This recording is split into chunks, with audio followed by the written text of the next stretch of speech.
That was some epic music to get us ready for what we expect to be one of the most epic matches of the 2017 Speed Chess Championship.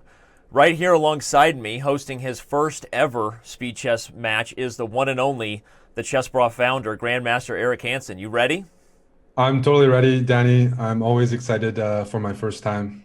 You know what? You have to be. You always have to be. And can I say that you look as professional as we've ever seen you? I'm not sure who helped you get dressed here today, but we really do appreciate the black tie. It looks good. Well, my partner is Danny Wrench. I have to put in some effort. Yeah. Well, uh, the people that are really going to be putting in effort here today are our players, Magnus Carlsen and Gadir Guseinov. But first, let's remind everybody what they're about to tune in for. This is the 2017 Speed Chess Championship. All of these faces have already played besides Magnus Carlsen and Guseinov. On the line here, well, before we get to what's on the line, the format, everybody, as a reminder, we have Blitz followed by Bullet with Chess 960 sprinkled in between. The entire format of the Speed Chess Championship can be read about at speedchesschampionship.com, but here's a quick preview. We have round one. This is the last round of round one. We will then be whittled down to 8 players. And then we have the semifinals and the finals taking place in November and December. Today, of course, we have Magnus Carlsen and Gadir Guseinov with only $1,000 on the line, but really the biggest prize is moving on to the second round where everything gets more intense and the prizes significantly increase as we go. And remind everybody, this is the bracket. These are the people that have already won their matches. And as you can see, only one spot in that upper left has yet to be filled, and that is by the World Champion Magnus Carlsen. So on that note, reminding everybody what they're in for. Eric, what do you expect that we are in for here on the board? We know that the world champion is obviously a heavy favorite, pretty much against anybody he goes up against. But what do you see happening between these two players as far as their styles, and what do you think is going to happen in the online Blitz format? Well, based on the styles, I think Gadir has to start off really well. Magnus in the past has beaten everyone except for Naka in Bullet very badly, and he generally finishes very strong. I'm looking at the Chess 960 and the preliminary Blitz portions as a moment or a session for Guseinov to strike, because otherwise I don't think you can let Magnus get into his rhythm. He's just so strong down the stretch, and he is a heavy favorite. I'm looking for my first upset. I'm not sure if it's going to be today, Danny, but it's going to have to be a good start. That's for sure. But you're right. And on that note, we haven't actually ever seen an upset yet. Of course, it's a little misleading. As everyone knows, the 8-9 matchup right between Wesley and Anish was very, very close, went to overtime. But even in a matchup that close, and then we had the Nepomniachtchi and Levon Aronian match where, again, the favorite, the 7 seed won. So though it's a slightly misleading stat, you're right. We have never yet seen an upset in this format. I wonder if that's a little bit like the NBA in a 7-game series with so many Blitz games being played, Eric. You just rarely ever see the underdog be able to hold their own for the entire match, right? We know Magnus beat Tigran Petrosian last year in the first round by a score of 21-4. Do you think it'll be that lopsided today, or do you think Gadir has a chance if he gets off to that good start you're speaking of? I've played Gadir. I lost to him in the World Blitz Championship. I think he's a very good Blitz player. But yeah, he's going to have to start well early. Petrosian scored two points in the first portion against Magnus, so 6-2. Not that bad. It got him much worse down the stretch. So I think he'll be a bit better than that, but he really will have to start off early. It's going to be so frustrating dealing with Magnus. Well, and on that note, the games are about to start. I'm making sure that everything is set, but it looks like the players are here. We see Magnus sitting down, sipping on maybe some tea. Gadir has shut himself in away from his children today, which is he said he's got 2 kids in the house with him, so they've been tucked into bed. He's got himself a private room and apparently a cough. But these two guys are getting set to play, everybody. The games will be starting in less than 30 seconds. Eric, I expect nothing but the best today from you, the leader of the Chess Bros. I expect commentary that blows our minds, and I'm just going to sit back, relax, and try not to mess things up too badly. I think we're ready to do this. Here we go. I hope so. The match has begun, and we have E4 played.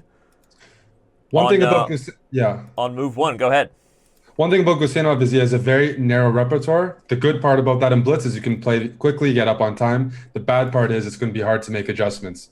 Okay. So this is what's his repertoire over the board? Are we seeing something that we would normally see here with e4 being his weapon of choice? Yes, yes. Okay. He played e4 against me. He mainly plays e4, and as black, he also chooses just a few systems. Well, as you talk about Gadir's chess strengths and his style, remind everybody a little bit about our challenger, since so many people know so much about Magnus Carlsen. Gadir is 31 years old. He is currently ranked number 114 in the world. Originally from Moscow, and he didn't have a life path to become a chess player, Eric. In fact, he has several sisters, and all of them are doctors. He is the literal black sheep of the family, becoming a chess player. His dad is an anesthesiologist. So, little fun facts, a little bit of research, things people can know about Gadir. In 2015, he actually found out he became a father right before he played a chess game. Have you ever been in those shoes, Eric? I'm happy in a way that I was raised as an only child, which means I can get away with chess a little bit. I'm not being compared to very much. No, I meant, have you ever found out you were a dad right before you played a chess game? Um, Not yet. Okay. Not yet. No, All right. not yet. All right. Well, what do we have here on the board? We've got a Pierce and a classical approach from White, just developing the pieces with an early e5. What's the approach here for White? It's interesting. Magnus has been playing this a lot lately, very flexible. I don't know if you noticed that. He was also smiling and laughing a little bit. Yeah. He's clearly quite relaxed.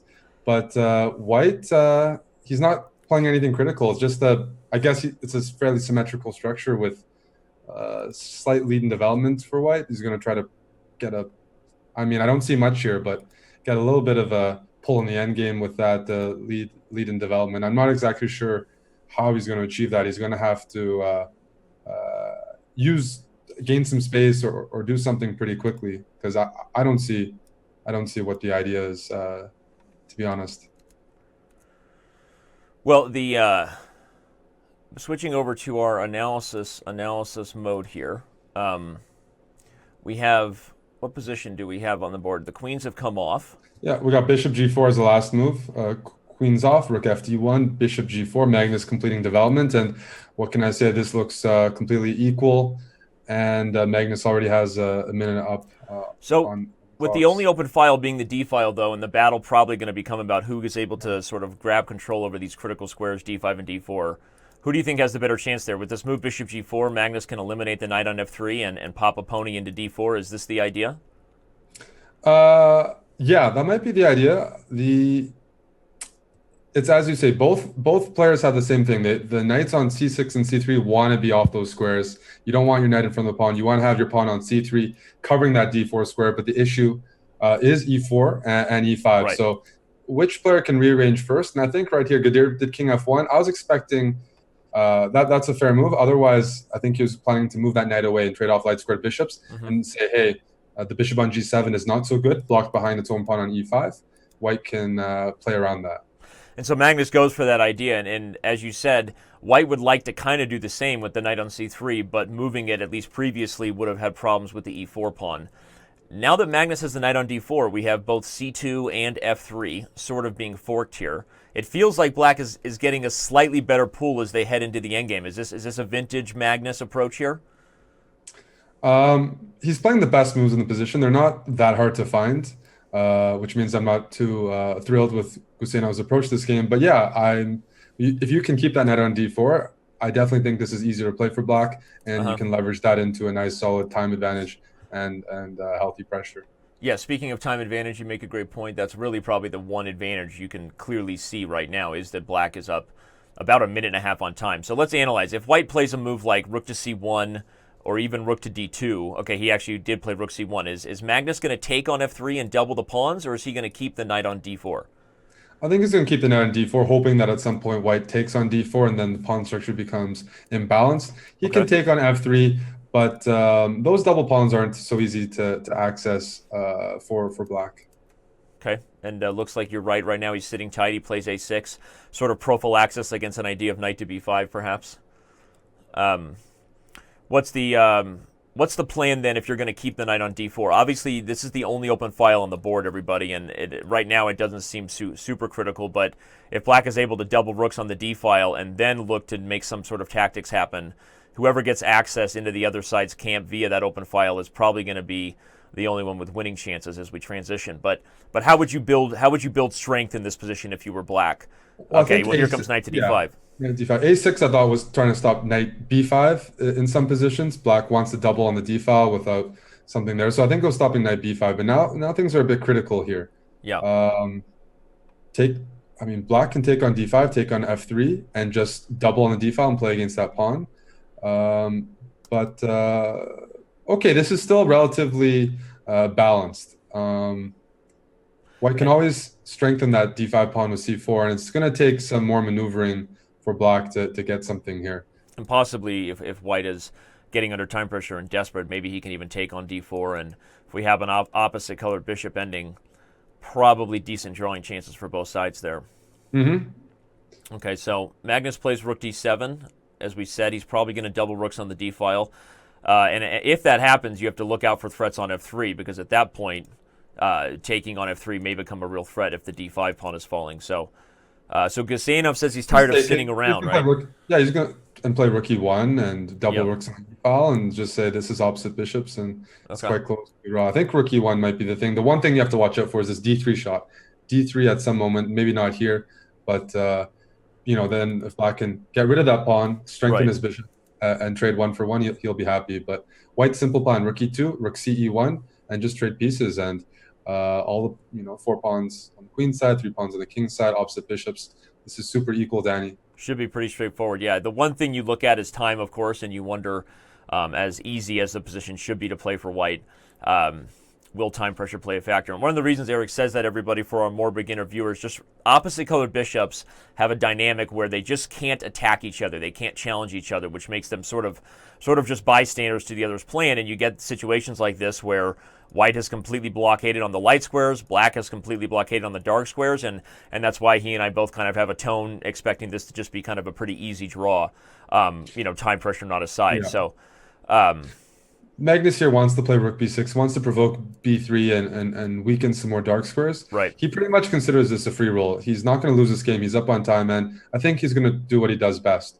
Prolong the game and use his famous stamina and endurance to hurt his opponents deep into the game.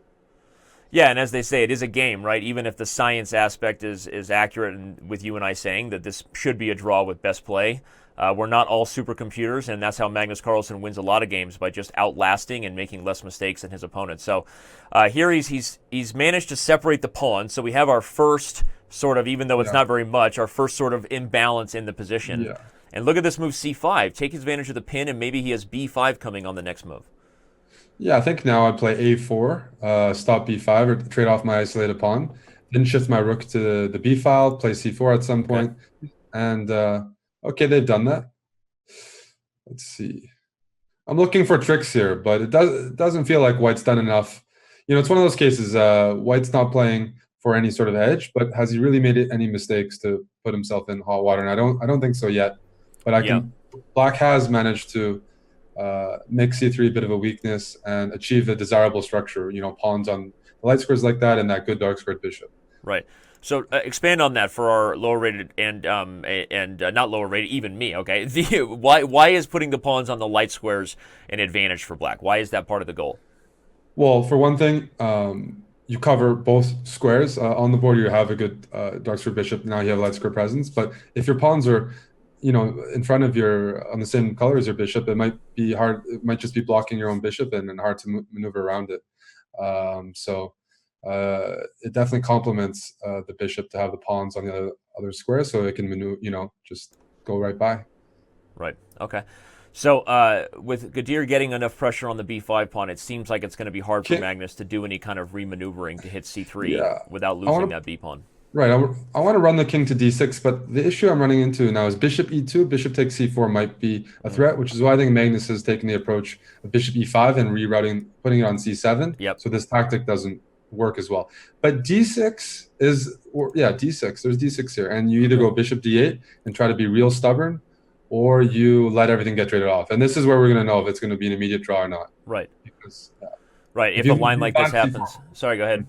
No, I'm just saying B5 falls, C4 goes with it. So. Yep. Just showing that tactic on our analysis board for the fans. The idea here, everybody's at the B pawn is pinned, and this would actually be losing for Magnus as he loses material. So Gadir throwing this renegade D6 pawn at him, as Eric said, and Magnus has to make a choice. Do I want to win badly enough to play bishop D8 and keep this tactic off the board? And then Black would have to find a way to work around and get this pawn. Or does Magnus not like that idea and decide to just, yeah, it looks like he's decided it's not worth the risk, and he's going to let Gadir get away with a big simplification here. Mm-hmm. Okay, so the B pawn is going to be traded for the C pawn, likely, everybody, as Gadir. I don't see any reason why he can't take on B5. Yeah, he does. Yeah, the trick there was if rook takes B5, rook B to C6, and there'd be some nice tactics for Black. Okay, show that there for the fan. That's nice. So if White had tried to take here, Magnus would have switched and kept an initiative against the White king. So, but as is, it looks like. Well, the time is concerning Danny. 15 seconds. He's just putting himself at risk here. Yeah. Even though White is up a pawn, it's Magnus maybe decided to play on a bit more due to this time management.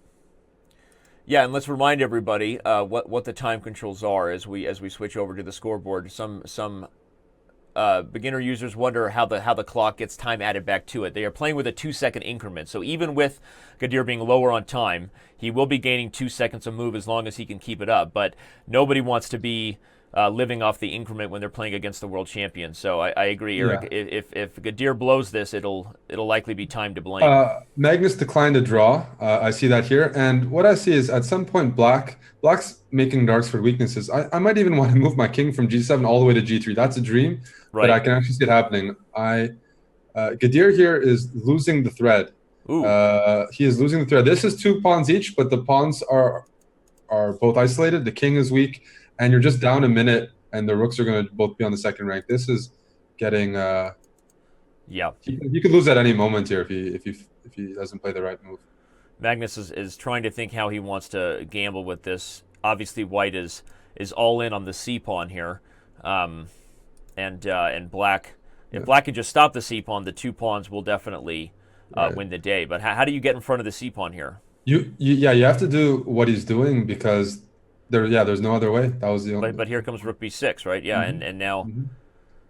Does Black have enough time to get the other rook back to help? Looks like he does. He can come to the E or the D file now and meet C7 with rook E7. Yeah, and that's exactly what Magnus is doing. Rook E7, and now I think he's going to push the pawns or put the king on G5 and then start pushing. But yeah, this, White has his king can go all the way to B7, Danny. So we might see a position with a rook against 2 advanced connected pass pawns. Because if that king goes to B7, Black can bail out, take on C7 both rooks, and White will have a rook and a king very far away. So Guseinov did the right thing here. I think Magnus didn't play that properly. Maybe he could have. Well, it's hard to say actually. Maybe he could have instead of rushing the pawn. Yeah, maybe. Right. Yeah, instead of rushing the G pawn, maybe try to do something where both king and pawns come forward. Everybody, as Eric was highlighting, Magnus. Well, the king is cut off here, and Magnus is still up on time. Right. Let's see if he can come up with something. Rook C4. Okay, what's Gadir doing? He should just. Yeah, he needs to. The reason why Eric is pushing for this, everyone, is if the rooks are traded, White can finally get the king back over. And it looks like Gadir does play rook c4 on the second time around. You don't want to be in a rook ending where your king is way too far away from the other pawn. So, well, you can just easily lose this. It's not losing. It's not a losing position, but at all. And now rook f7. Okay, no, he's kicking. He gives check first, but now he's gonna. He's got look full at that, protection. Danny. The king is now the king is stuck on the a file, and Black's gonna bring his king in. I think king g7, king f6. Yep. King f6. Let's go king f6. Classic Magnus for sure. Figuring out a way. He's boxed him in here, and yep. And we seem to have lost Gadir on camera for the moment. I'm sure he'll be right back. We've lost him on camera, but the position. The position is also lost. So we've lost Gadir in more ways than one, and So to go back here to what we've seen, Eric, seems to be totally vintage Magnus, right? Mate. Yeah, now here comes mate. but actually you can't stop it. Rook b3, I check on the b file, trade all the rooks off, and I think it's a winning king and pawn endgame. I think Guseinov goes down in the first game, and what we have is Yeah. what we see a lot of: Magnus Carlsen outplaying people in equal positions and going on to win the game. I'm going to attempt here to get Gadir back right now and see if I can. I just need to. I notice I only half of myself. Only half of you is showing right now. I'm gonna adjust. I'm gonna adjust that. There's not much you can do actually. This is good. Okay. Let's let Gadir come back, and we'll just let it be. Oh, that's because of Gadir. Yeah, because Gadir I thought dropped you wanted out of the call. I thought you just wanted only half of me. No, I want the whole thing. I want all of Eric. You can scoot over if you want a little bit to your right for now, but Gadir should be back momentarily. I'm not sure why we lost his camera, but I'm gonna attempt to get him on right now. But Danny, when I was looking at how Gadir is going to do well, he has to play quick, Yep. and especially when he doesn't have a lot of openings.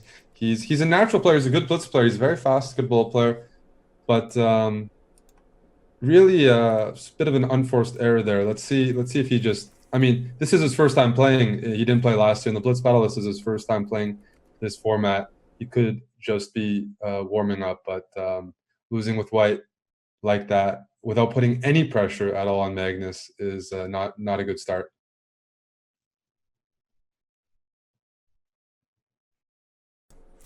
The man is back. Gadir is back, and we have all of Eric Hansen back as well, so that's nice.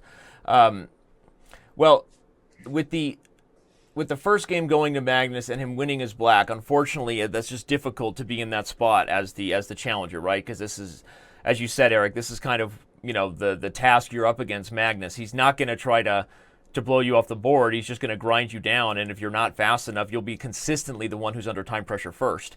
And even though we were predicting that game to be kind of an okay draw for white, as we said, time pressure played a factor, and eventually Guseinov wasn't able to hold. Yeah, I mean, and especially an endgame like that, where you're a little bit worse, but you're playing maybe the best endgame player in the world, especially when it comes to building pressure. You're going to put yourself, you're going to be losing a lot of positions that may not be lost, but I mean, you just can't go toe to toe with Magnus with less time than him in positions that he's simply better at. So we'll see. He's doing a much better job this game, Danny. First of all, Magnus played h4, ambitious. I like it, but that also gives the black some squares and some weaknesses to target as well. So he's adjusting better this game. He's up a few seconds here, and seemingly okay out of the opening. I see one danger here, Danny. If black castles kingside, I actually see Magnus pushing those kingside pawns and just Launching going for launching an attack on the king side. Not quite a traditional Yugoslav attack, but anything you can do to pry open black's king. I agree. That might be where we're headed. So with both players back, we take a look at how they look. Looks like Magnus has gone to the snacks, Eric. He's chewing on something.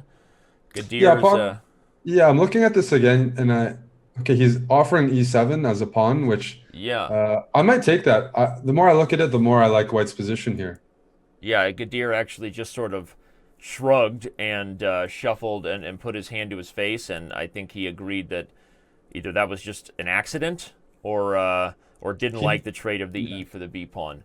After that last game, Danny, Magnus is now back over 3,000 blitz. Right, and it's nice to be over 3,000. That's a cool thing. I'm definitely jealous. Have you ever crossed the 3,000 barrier? The only relation I have to 3,000, Danny, is I help Hikaru get 3,000 on a regular basis. On a regular basis, right? Yes. Yeah, no, you're generous. I'm an assist man. I'm a Steve Nash. Yep, that's right.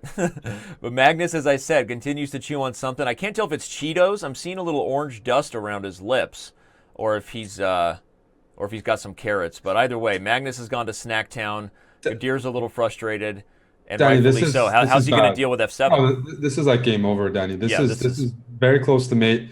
Like rook f8 runs into bishop e7, bishop e6 runs into rook takes b7. Your queen is out of play here, and no, I mean, he played quicker here, Danny. But I'm not sure. I almost called you Yasser. I know you did a lot of World Cup coverage with Yasser. Not a bad thing, but this is looking. I don't know. Rook takes b7. The tactics are all in white's favor. Yep. Yeah, no, rook takes b7. And by the way, you can call me Yasser anytime. And that works in our But relationship. I told my wife that. I said, you could call me Yasser anytime, and she thought it was weird. But I think you get it. I rook d7 now. Is rook d7 is good? Yeah. Rook d Yeah. rook d7, and white is bringing the heat here. He's just going to gobble d6 likely. Okay, he could also trade on f8 if he decides Well, simplifying leaves him with an edge. mhm. Maybe bishop takes f8, queen takes d7, trade everything, and then grab an open file or go after the d4 pawn. Something like queen e4 after king takes g7 might be good. Yeah, Um, I mean, rook takes d6 here. Seems a little risky, maybe. Rook takes d6, rook e8. I want to play bishop f6, but and use that d pawn. But yeah, he has to make some decisions. c2 is hanging, and maybe you want to keep that pawn. Right. But So, okay, he's managed. I like what he's done. I thought it was really, really bad. He's played some important moves like queen a4 at tempo mhm. to stop White's attack with tactics. So um, he's still got chances here. Yeah, This is a game. This is a game. agreed.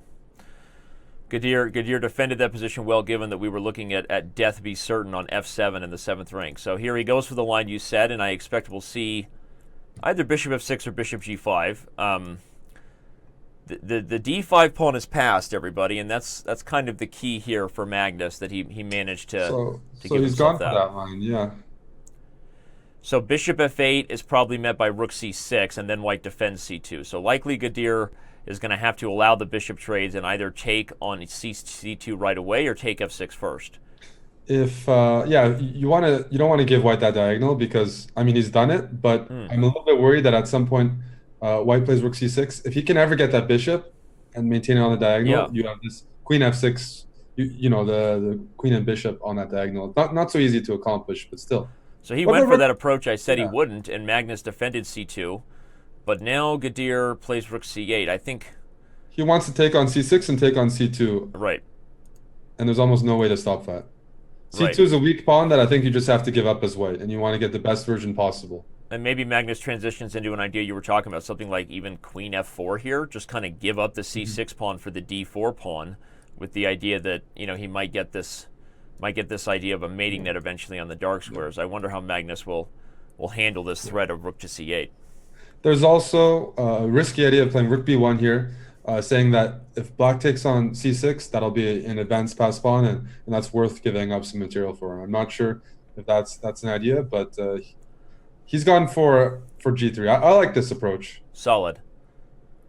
Solid, freeze the king, so you're not worried about back rank checks. The king now has g2, a safety square to hide. because if you take on c6 and you take on c2, okay, no, actually I missed the tactic there, but ooh, c4.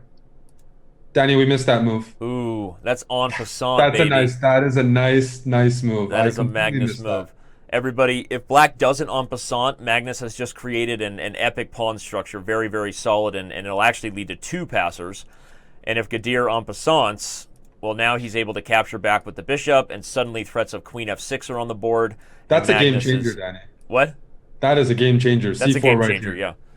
Classic Magnus, and snacks and soft drinks to go with it. I am being reminded by my staff that we have a contest going on. Obviously, everyone can see Magnus has gone back to kind of the clean cut look here with his hair. Not quite the nice fro that you got going on, Eric, but he's got a clean cut look.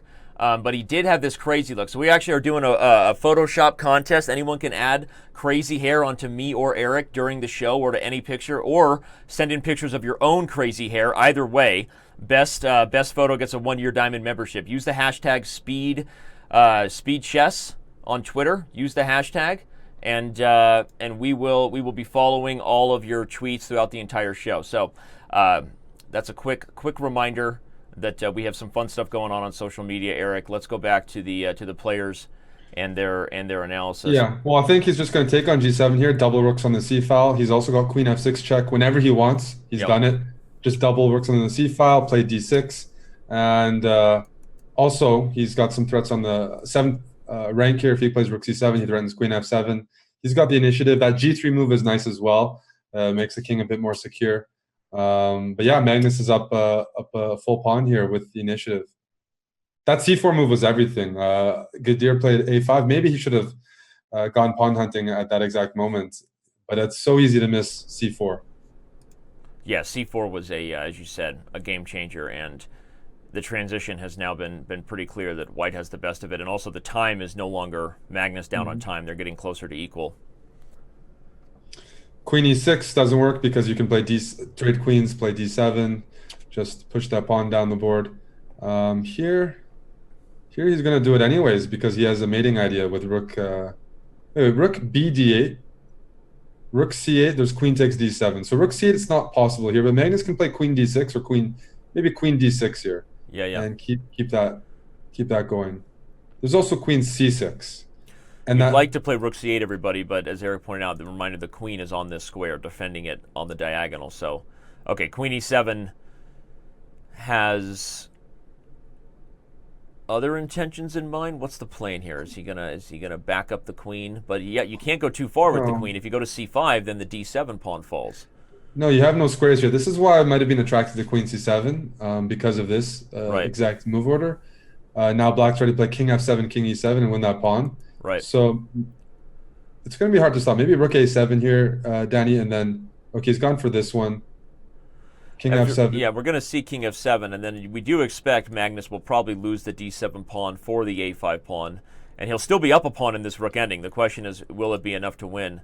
He'll be up a pawn, and black structure isn't great. Right. And we're talking about Magnus here, so this is pretty tough for black. You might be able to play rook a7 and rook g7, and he's done that. I think he's going to go rook g7. That forces black to put his rook on f6, which is not ideal. A pretty passive defensive square. Right, and we're probably going to see maybe f4 to follow, and the white king starts to get involved. f4 then e5 is going to be a bit concrete because then black is simplifying. So Magnus plays the slower king g2. Yeah, might be f3 and g4 here to make some weaknesses. Right. f3 and g4 and push that pawn up to g5 or take on h5 and gang up on that pawn. Also, you have the idea of f3, king f2, king e3, and just protecting all your pawns and keeping black passive and waiting for mistakes, slowly moving the position. Yeah, no, and it looks like Gadir has gone into the think tank here, probably trying to think about how to stop that plan. He'd like to maybe run his king up to d4. That might prevent king f2, king e3. So how does Magnus deal with a move like king d5 and king d4 coming? Well, I can put my king to e2, and I can always check you. I can always get you from behind. Right, and on d7. So there's no long-term way of doing so. I'm going to say that this endgame, if not lost, is very, very close to lost. Right. Because of the bad positioning of black's pawns and pieces here. King e3. That rook is passive. I think he can now play g4 effortlessly, no risk at all. And we're going to see a couple moves. Maybe g5, put the rook on f6, or is g5 and bringing the rook to h6 an idea to maybe get h5? I guess. That also might. Yeah. It just there's nothing you can do as black. This is like the Magnus is enjoying everything. End games without risk. Right. He's also like these games are going long, so he's sort of.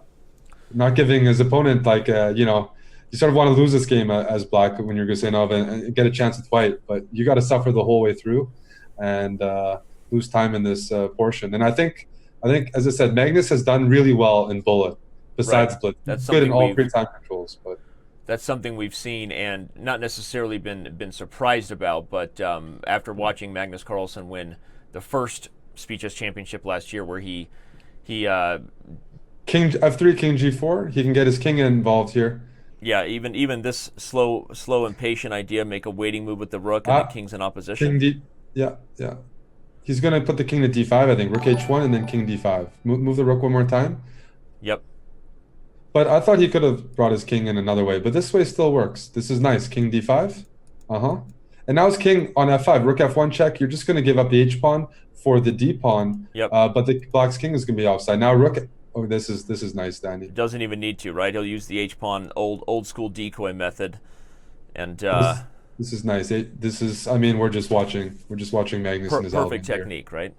Mm-hmm. Perfect rook endgame technique, and he goes on to Beautiful. win. Again, we got a whole lot of people and their cousins playing playing Guess the Move on Chess.com. If you log into Chess.com, you can actually guess along with the players. So it happened so fast there. There's so many people in the chat. I couldn't list all of your names, but thanks to everybody who's playing Guess the Move. So there we have it, Eric. We have a 2-0 lead right now for Magnus, and as you said, he's enjoying everything that is his style, and unlike sometimes with other underdogs, you don't really see it getting easier for Gadir as this time control gets faster, right? I don't at all. I think Magnus is a big favorite in Bullet, especially when he's like playing like an anaconda here. By the time it reaches the Bullet portion, Gadir might be a corpse if this continues. Yeah, well, last year, remember, he beat Tigran Petrosian in his first match 21-4, which is an 84%. He's on pace for that type of win percentage today. I would be surprised if he wins by the same sort of spread. Although Petrosian is a very good blitz player, so and he was only able to get 4 points against Magnus. So we'll see if Gadir can mix it up. You highlighted, Eric, that he's got a limited repertoire, and so here he's gone back to the same thing we saw the first time he had white with e4 and Magnus, but Magnus not afraid to mix it up with a little bit of an obscure sort of. I mean, what did he played? He played knight c6 on right. move 1, right? That was fun. I wasn't even paying attention to that, but that was fun. Yeah, he played that in Isle of Man as well. The thing is, it's been about a year and a half of Blitz Battle Speed Chess Championships, and one thing people sometimes assume is, oh, the lower-rated player is going to do better in Bullet. That's when there's more mistakes and whatnot. But one of the recent matches, Jeffrey Zhang against MVL, very competitive Blitz stage. And in Bullet, that's where MVL pulled apart a bit. I mean, also the Chess 960 Jeffrey did really well. But the Bullet portions, the higher rated players have been doing some damage. No, you're right. Absolutely.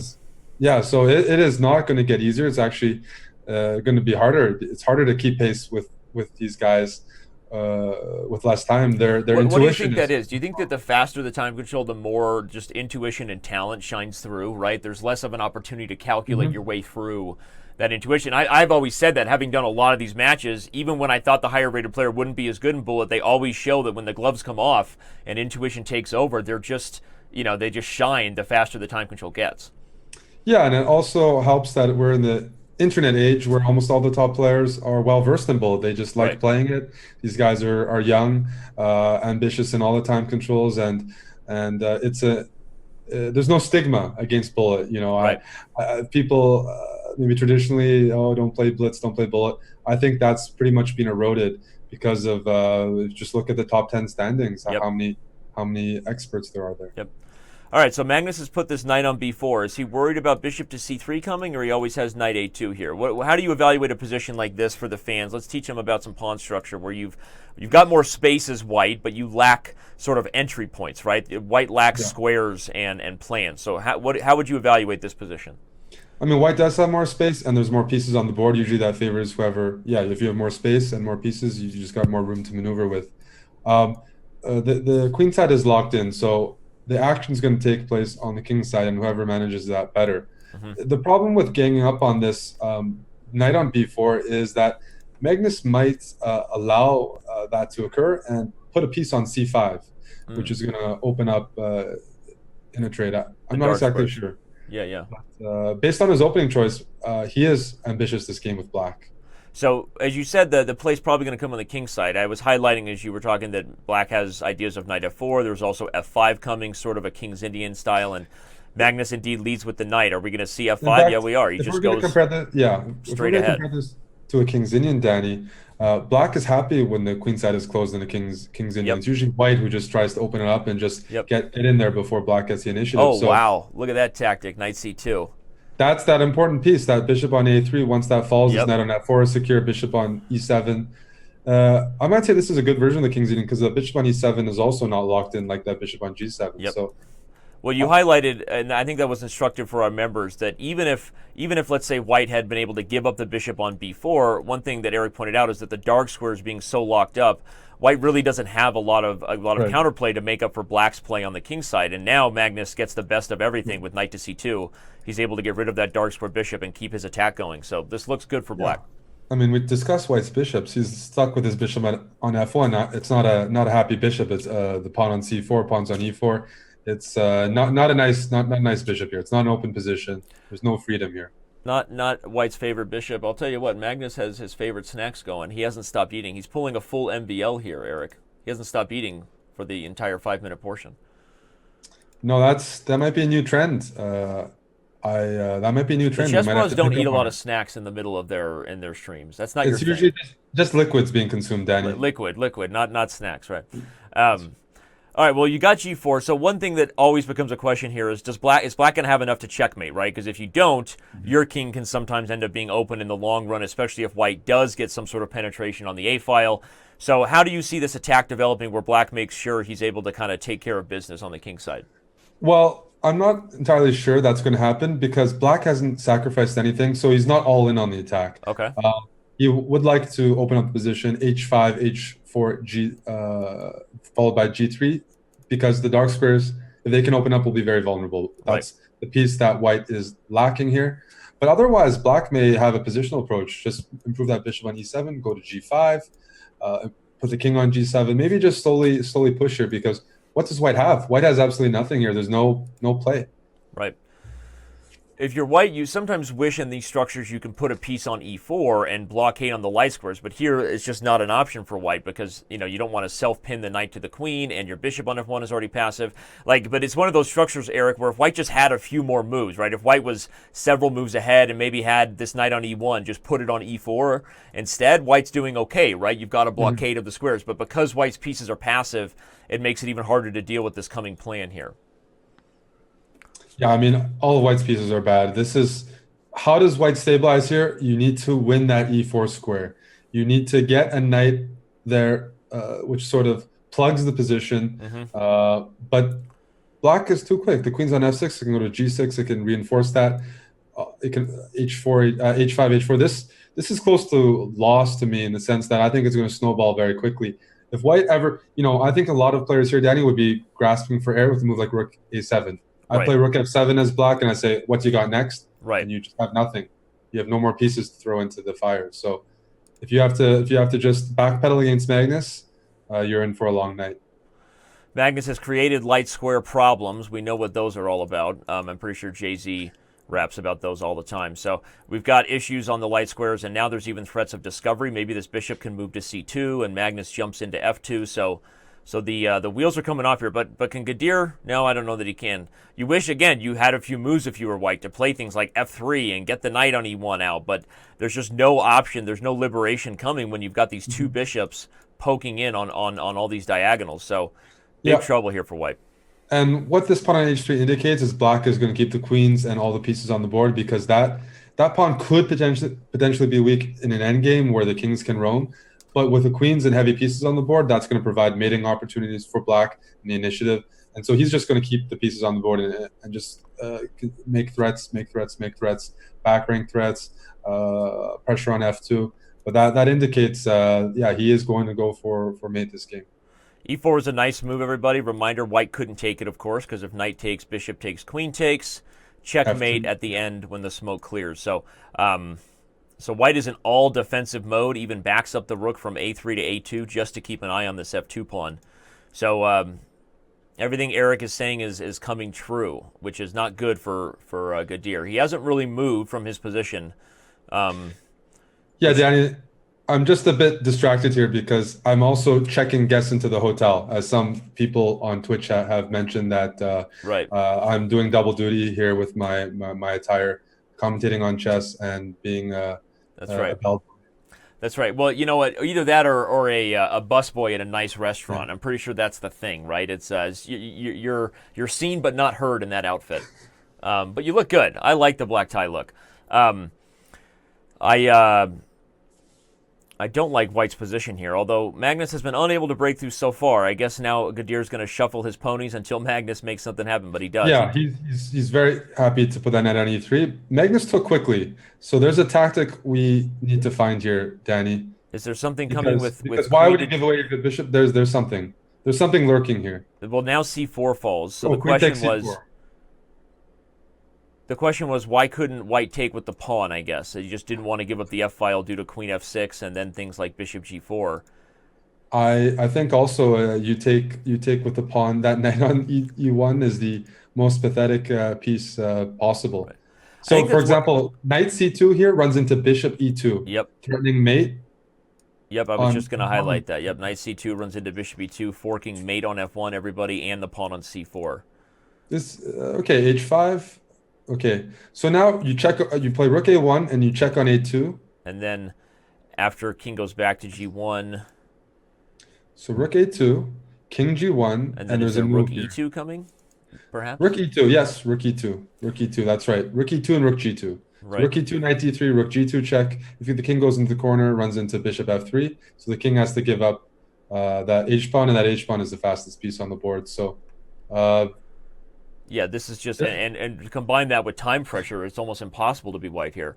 I mean, we're commentating here, Danny, but look at the time. Geez, 2 minutes, 15 to 15. 2 minutes to fit. I mean, he's up for full 2 minutes on the clock in a 5-minute game. I mean, you might as well be up a piece. Gadir is frustrated. He lets out a cough and sits back. Magnus is in cruise control right now. Mike Klein confirms he's also seen Magnus have plenty of snack time during classical games. So Magnus is a snacker. He likes to keep that brain pumping. G moves in Twitch on the Twitch chat says very fitting.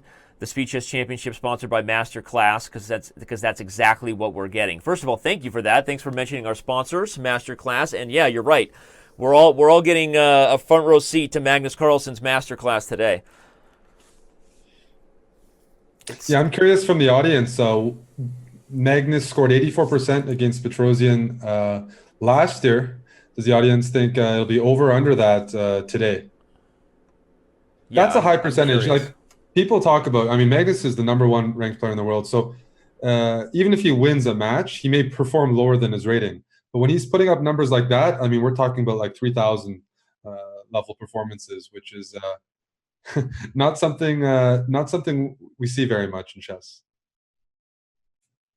Yeah, he hasn't lost yet. Of course, once he does lose, he will drop below 3,000. A whole lot of points with it. But right now, he's on pace for 3,100. If Hikaru Nakamura's watching, we know he's frustrated. Hates when anybody else is higher rated in Blitz or Bullet. So, although probably Magnus, he's okay with. All right, well, we got another one of these Pierts with a bishop on g4 and likely pressure coming to d4 by black. I mean, But now the colors are reversed, right? This time Magnus right. is white. And Magnus is going to play. Is he going to play knight d5 here? Maybe that there's too many trades there, but that's a bit funny. Magnus is copying almost identically the position they had in the first game, which didn't yield anything. And okay, I think he is going to do better in slow positions than Gadir, and he's up three games, but not the most ambitious attempt to punish the Pierts, which is an opening that deserves punishment. Is it as bad as the French? I'm a French player. Amon's a French I player. knew you were. I was just trying to poke Yeah.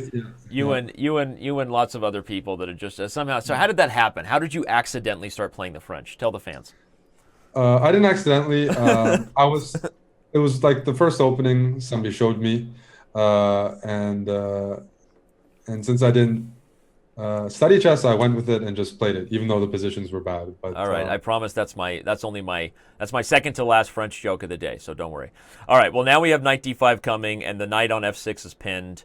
You said it's not the most ambitious way to punish the Pierts, but it looks like somehow when the same structure occurred before, Magnus got the d file as black and got the knight to d4. Right. Here it feels like white is one step ahead of black, maybe eliminating the knight on f6 and putting the pony on d5.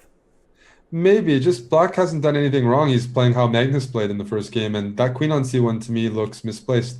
He's doing this. He goes maybe for this, but Eric, as you said before, the reason white couldn't do this is because e4 was falling, and now I think he'll play c3, Magnus, and just kind of protect d4. I feel like he's following the advice you gave Gadir as white in that previous game.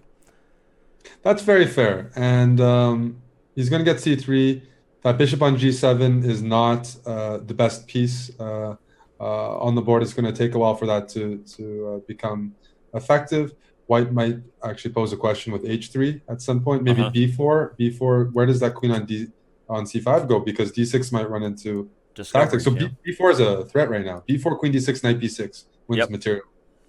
Yeah, so somehow the structure seems very very similar, but Magnus is a little bit ahead in his accuracy, and he managed to achieve protection of his weakness and establishment of his strength on d5. So Gadir going into a bit of a think tank here, leaning in. Magnus hasn't stopped moving. He's probably listening to music too. Don't worry, we'll hit him up. We'll hit him up with whatever music he's listening to. Last time it was Taylor Swift. You remember when he said that? I do. No, we all like Taylor Swift. I will T-Swift. also endorse her. Yes. Yeah. Okay, so Gadir takes on f3 and is headed for simplification. Knows he can't compete on the d file. Wants to get an opposite bishop ending if the knights This come is off important. the board. If b4, queen d6, that knight on c6 is out of the way, so knight b6 is no longer an option. That discovered attack on the queen. Right. The queen tucks herself on d6, and she's still able to protect e7. So Magnus, I think, is going to keep the piece on the board, but the problem with a move like knight e3 is bishop h6 now becomes a good move, nice. A good diagonal. Yeah, nice. And knight b4 doesn't seem like it's going anywhere. So he goes for the knight to e3, but with a swish in. Oh, I didn't even see that. Yeah, the point, everybody. If queen takes, knight takes e7, check. Intermezzo, white wins a piece. So his idea here is that I think he's going to win the d7 square, unless queen e6 is played. But queen e6, I might start seeing white use that c5 square for the queen. You play h3, bishop g4. But this was nice. This was a good read by Magnus. That valuable time gain is going to get him a good version. If they enter an endgame, there's still two rooks and a knight on the board besides opposite bishops. It's by no means a draw. And he definitely, I think he already knows after the first few games that if he takes Gadir into these long games, his percentage goes up. Well, and he takes the c5 square, as we said, and the key is that even if the queens come off the board, whoever has the access point first, right? Whoever gets to the d file and then gets threats on the 7th rank. So this is just really tough for Gadir to get out of it. Now that knight is going to relocate itself to e3 and maybe eventually come back into one of these light squares, d5 or c4. I mean, the problem here is these are maneuvering games. This is really where I think Magnus would be very comfortable. Right. Not sharp openings, no pressure against Magnus. His king is like the safest king on earth every single game. It's just always easy to play. Right. From that in that sense, there's no practical pressure. Whenever Magnus is facing a tough decision, it's, how do I stop the position from being dead equal? It's not like he's facing any critical choices that, I might be much worse here. I might. No, he hasn't been in any uncomfortable spots yet. I mean, this is the thing. In speed chess, people go on tilt, and that's really how you put some points on the board at a certain moment.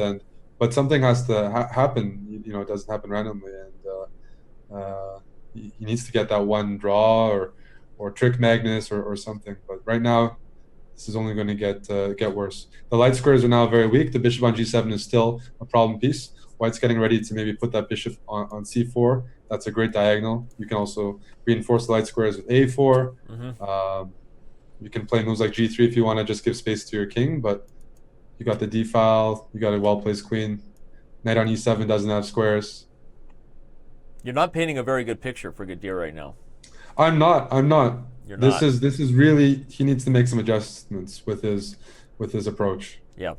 Well, it's hard to make adjustments, like you said. He has a limited repertoire, and it seems that his repertoire is not one that is a very challenging one for Magnus's few weaknesses, if we can even say that Magnus Carlsen has weaknesses. But you mentioned that Magnus, I think when he's challenged in sharper theory or more complicated positions, less of a maneuvering game. It's just, okay, he's still the world champion, but this kind of game we're seeing is right up Magnus's alley, and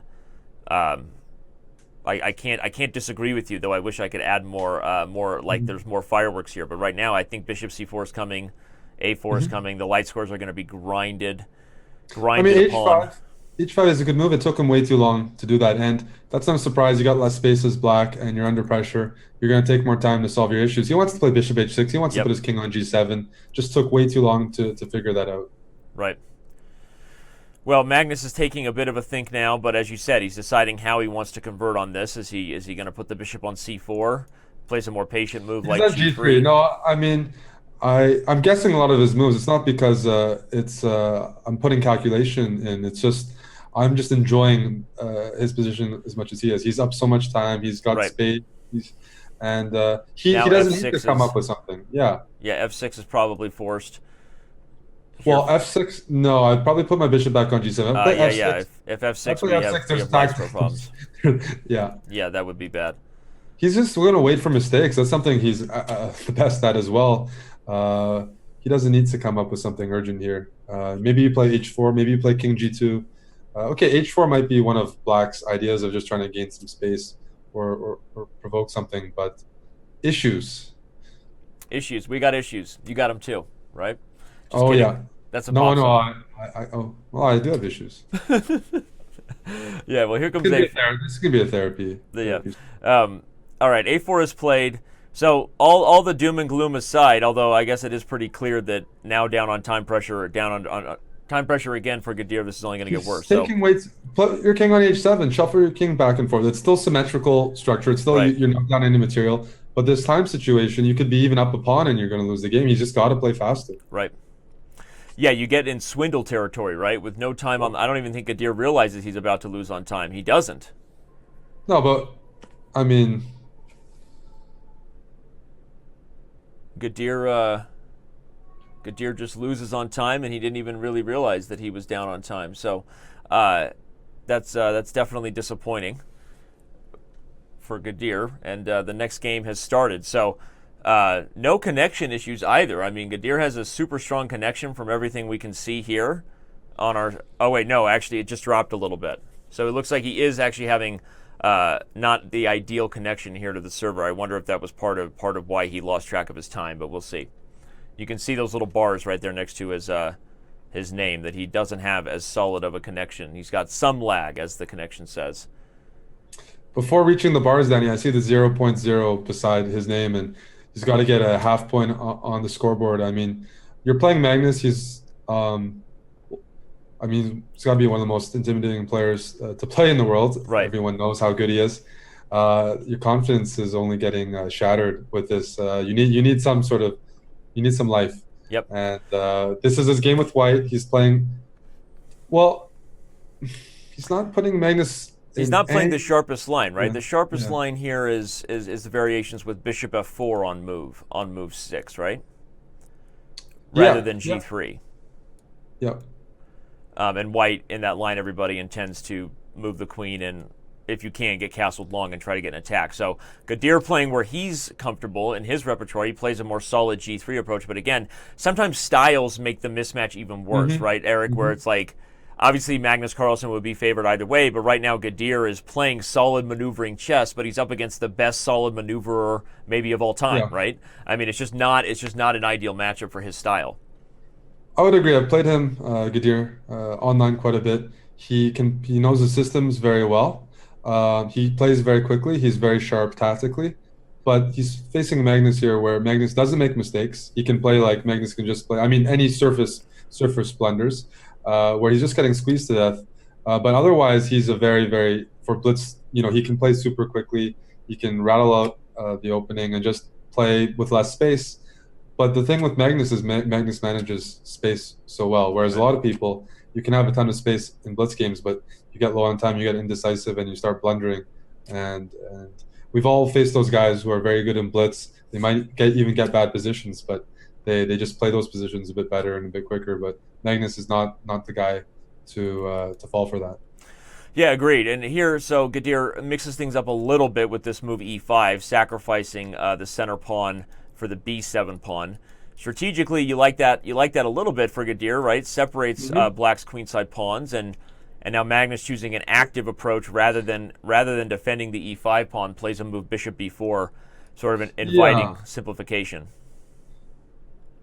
If I guess, White of was course, fully developed, I would like this maybe, but I don't see how you unravel.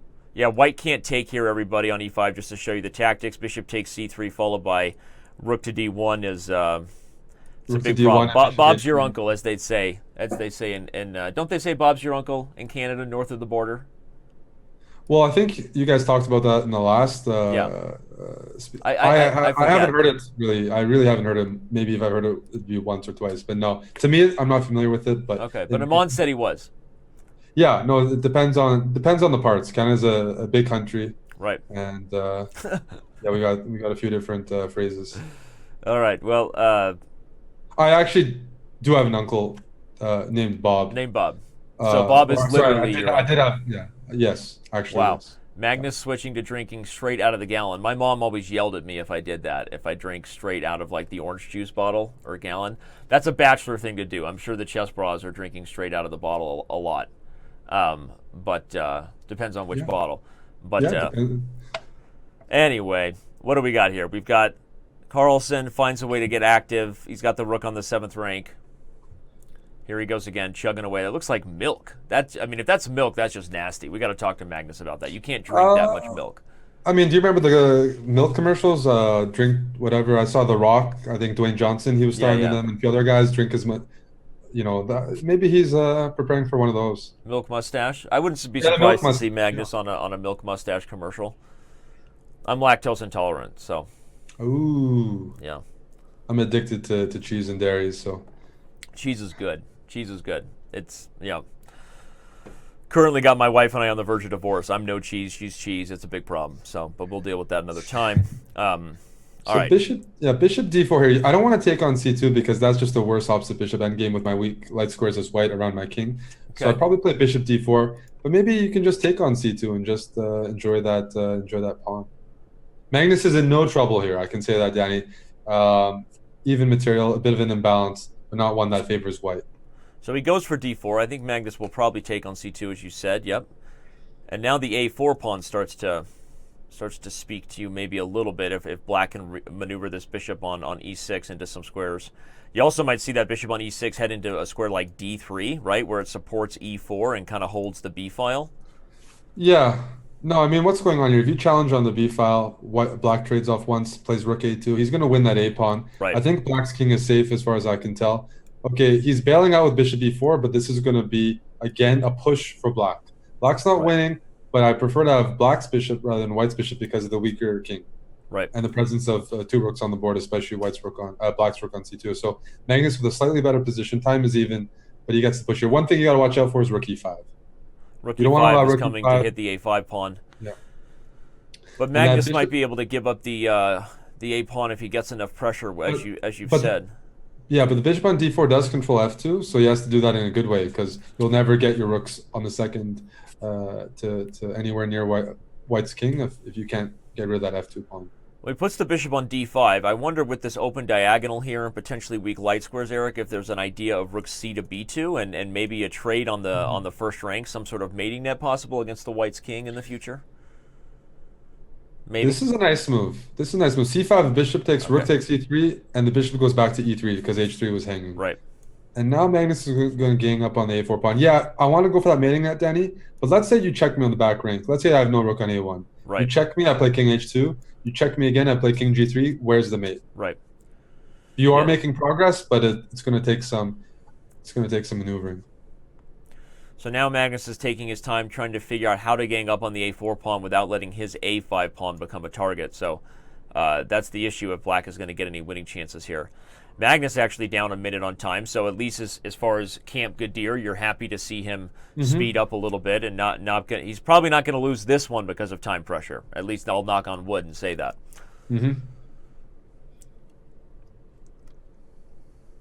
If he's playing this move, is he going for mate? Rook a7, Magnus gives a check on the back rank, and then maybe he's going to play some sort of g5 move. Maybe he's going for mate with this move. Because after rook a7, okay, king h2 played first. After rook a7, it seems like you don't have a good way of defending the a5 pawn. Yeah, I agree. And I agree with... I had that idea of going for the light squares, but I agreed with your assessment. I don't see anything more than a perpetual unless... Okay, I guess there are ideas here with rook h1 check, and then you check on g1 and maybe go to g2 and get a discovery. You can't do that if your bishop on d5 is hanging, but there are ideas where maybe the rook transitions to the g2 square. Yeah, well, you need to keep white's king boxed in, so you don't want it to go to f4 because then it can start running down all over the place. Right. So you can give that first check, but then that's why I'm looking at the g5 move and saying, okay, maybe that keeps everything tied in. Maybe g5 now, maybe g5 after. Yeah, and if something like rook a7 is played and g5 comes in and rook takes a5, like I said, hits the bishop on d5 with tempo. So black can take a draw if he wants to play tickle on h1 and g1 and just get a perpetual. But Guseinov, right now Guseinov is playing well. This game, we're not seeing more than a perpetual at best for Magnus. Let's see how he tries to checkmate black, or if he's checkmate white, or if he's going to be okay with Yeah, losing that he's headed perfect for that score. And he's going line. for G5. He's going for that. Whoa. No, no, This no. is This exactly isn't the good. line we No, thought no, about, no. and maybe he'll just play tickle. Yeah, He didn't need to do this. A7 was going to fall anyways. Give your king some more breathing room. Rook check. Oh, what's Bishop going on here? F3. He's Bishop moving. F3. It might still be a perpetual. Bishop F3, Rook F5. So Rook E5 now. Just continue I harassing think we'll that. still see rook e5. Rook E5. Is it possible Bishop. that rook takes g4 check is the move? It is. That is something. And then Black can argue that he has a better structure on the king side, and Yeah. he can contain the a pawn. Uh-huh. Okay. No, So but this was unnecessary. This was unnecessary to allow, because if you just made one more preparatory move, I think you could force a draw. Magnus is going for this, and he may still take the draw, or maybe And now he he'll. can decide. He has a luxury of choice here. Right. He can shuffle his bishop a few moves, and it still may be perpetual. He can play bishop f3. He always has a draw at hand, and is he gonna strive for more? We'll see. Yeah. Here comes rook f5. I think, as you said, and the question is, does the bishop Well, I have? can win. I can win another pawn here. Rook takes f2 Uh huh. check. But the only question is does my bishop survive? And I think it does. But how? What's the right one? King goes to f1 maybe now and gets out of all those discovered checks, but then Magnus will. Well, see, the issue is now it's 3-on-1 on the king side. Yep. So if he plays a move like bishop b7 here, Yep. rook b5, I'm going to play rook g3 and just try to transition into an endgame. So Magnus let's- is going to try to find safety for that bishop. The whole point, Right. everybody, just for those who aren't quite understanding, the reason the bishop is stuck, of course, you can't move it anywhere without the king hanging, Oh. without the rook hanging. So now rook g3, there might be bishop takes g5 and things still get traded off. I want to go rook g3 and I want okay, no, this isn't right.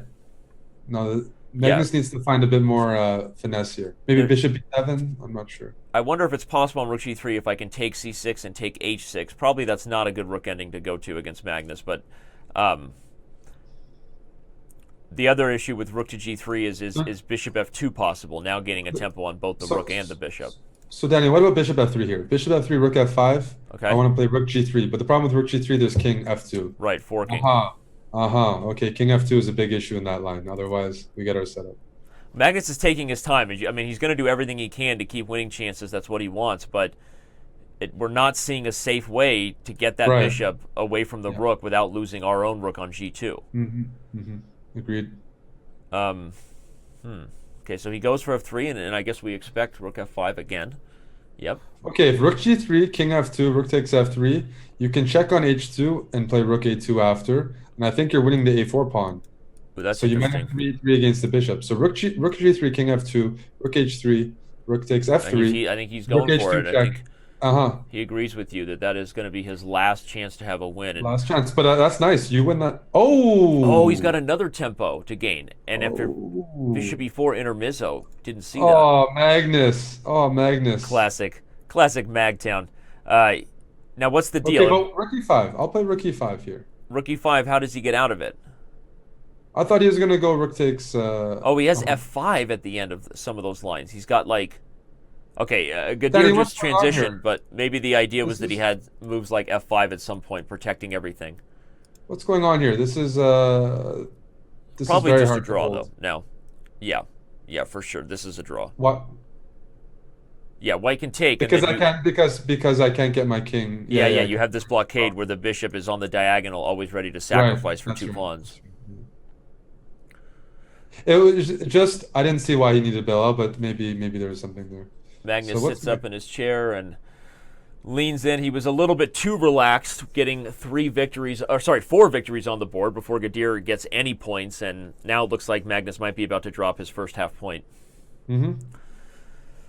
Yeah, and instructive. Let's see what he does here. He's gonna, even if it's a draw, he's gonna extract the maximum before that happens, and it's important to, even if you know the theoretical evaluation, to put as much pressure on your opponent as possible. And you're right, though. He actually did get the ideal. See, everyone, just so you understand, if this dark square bishop is on the c1 h6 diagonal, it's just a draw already. Because but now, the king can never get to e5 and support those pawns. But here exactly, here he might be able to maneuver something. The bishop is, yeah. No, it looks like Gadir's got it figured out. See, as long as the bishop can kind of play tickle everybody and attack the base pawn, the g pawn, Yeah. Black's king is never going to be able to get an ideal square. Um, So he's going to put the bishop on h5 maybe. right. And just Magnus play wants to put try the to bishop play. on h5 because that prevents this bishop from leaving the diagonal due to f4 check coming. He Okay. needs to play bishop at h5 and then king f7, right? So then the Yeah, yeah. bishop But if d8 bishop move isn't h5, the effective. problem is a6 comes in. So there's That's just right. not enough That's right. time. Yeah. Yeah, that's right. No, you can't do both unless can you put the bishop on c8, Danny? But that doesn't maybe that doesn't do much. Yeah, bishop on c8 would be the last chance, though. You're right. Okay, now he's all in. He goes for King this. g4. That's gonna be a draw here. Yeah, I think He's we're offered a just. draw. It's a draw. And Good indeed. good stuff from Gadir. Yeah, very good defensive technique. And just, again, for the beginner audience members, the idea is, remember, you can't mate with a king and bishop. So Gadir's always ready to give up that bishop for the two pawns, which just puts black in a position. There's just no way to win that, no way for the king to make progress without the bishop giving itself up. So speaking of Magnus's openings, he plays b3 again. Anish Giri tweeted that he can see the influence of Bent Larsen on Magnus Carlsen's openings last week. Did you see that tweet? Yes. And so what is that? He's referring to Magnus's openings that he played at the Isle of Man and that he's playing now with Well, b3, right? no, actually it wasn't. He's being cheeky. I was actually on the broadcast when they brought that tweet up, and I was trying to figure out how Magnus was playing like Larson because I don't think he played p3. Naka's Okay. p3. The last name of his girlfriend is Larson, Ah, I and see. I didn't know that at the time. I met her afterwards, but yeah, that insider information. I'm not That always up goes to date along. on the See, I gossip. was on the outside of that inside tweet joke, and I didn't know. Me too, me too. And I was just like on air trying to pretend to be cultured and figure Right. out how to connect Magnus with like 1970s Larson. And Right. I was just like, Well, the only thing uh, that made me remember that was that he just played b3 because that would be playing yeah, like Larson, but he didn't actually play b3 at the Isle of Man. no. Yeah. Okay. Well, interesting stuff there. The We do have a Larson style game here with b3. The Nimzovich Larson attack is the name of this opening. But what exactly is going on here? I don't even know. I already like White's position, and I don't even know why. Tell me, why do I like White's position? Probably the exchange of h4 and h5 Okay. is favorable for White if Black castles king side. I don't know. It also looks good to me, but I can't quite put my finger on it. Maybe you and I could establish a relationship like that where I just say what I feel and then you translate it, kind of like Angry Obama. Could you do that for me? Like Danny says a chess opinion and then Eric translates what he means with the X's and O's? Well, I'm not sure I want to try to figure out what you're thinking. What's inside my head? That might Okay. be detrimental You know what? I'm not sure. I'm not sure, but You I'm wouldn't willing to try it. you wouldn't be alone in that. But yeah, we I'd like to have a chess translator sometimes to make me feel like I blunder less. But all right, what's going on here? This is my kind of chess, though. This is obscure. We're gonna get some sort of weird tactic, some sort of It- attack. I like White to play yeah. f4 here. Well, White has the initiative because White's going to get e4 and f4, and Yep, he's going to put a rook on g1 and have this f5 little break. yep. Black's not that comfortable casting on the queen side because queen d7, there might have been bishop b5, things like that. This looks awkward for Black to say the least. And now this is nice, offering to trade off the dark square bishops and put that queen on c3. Yep.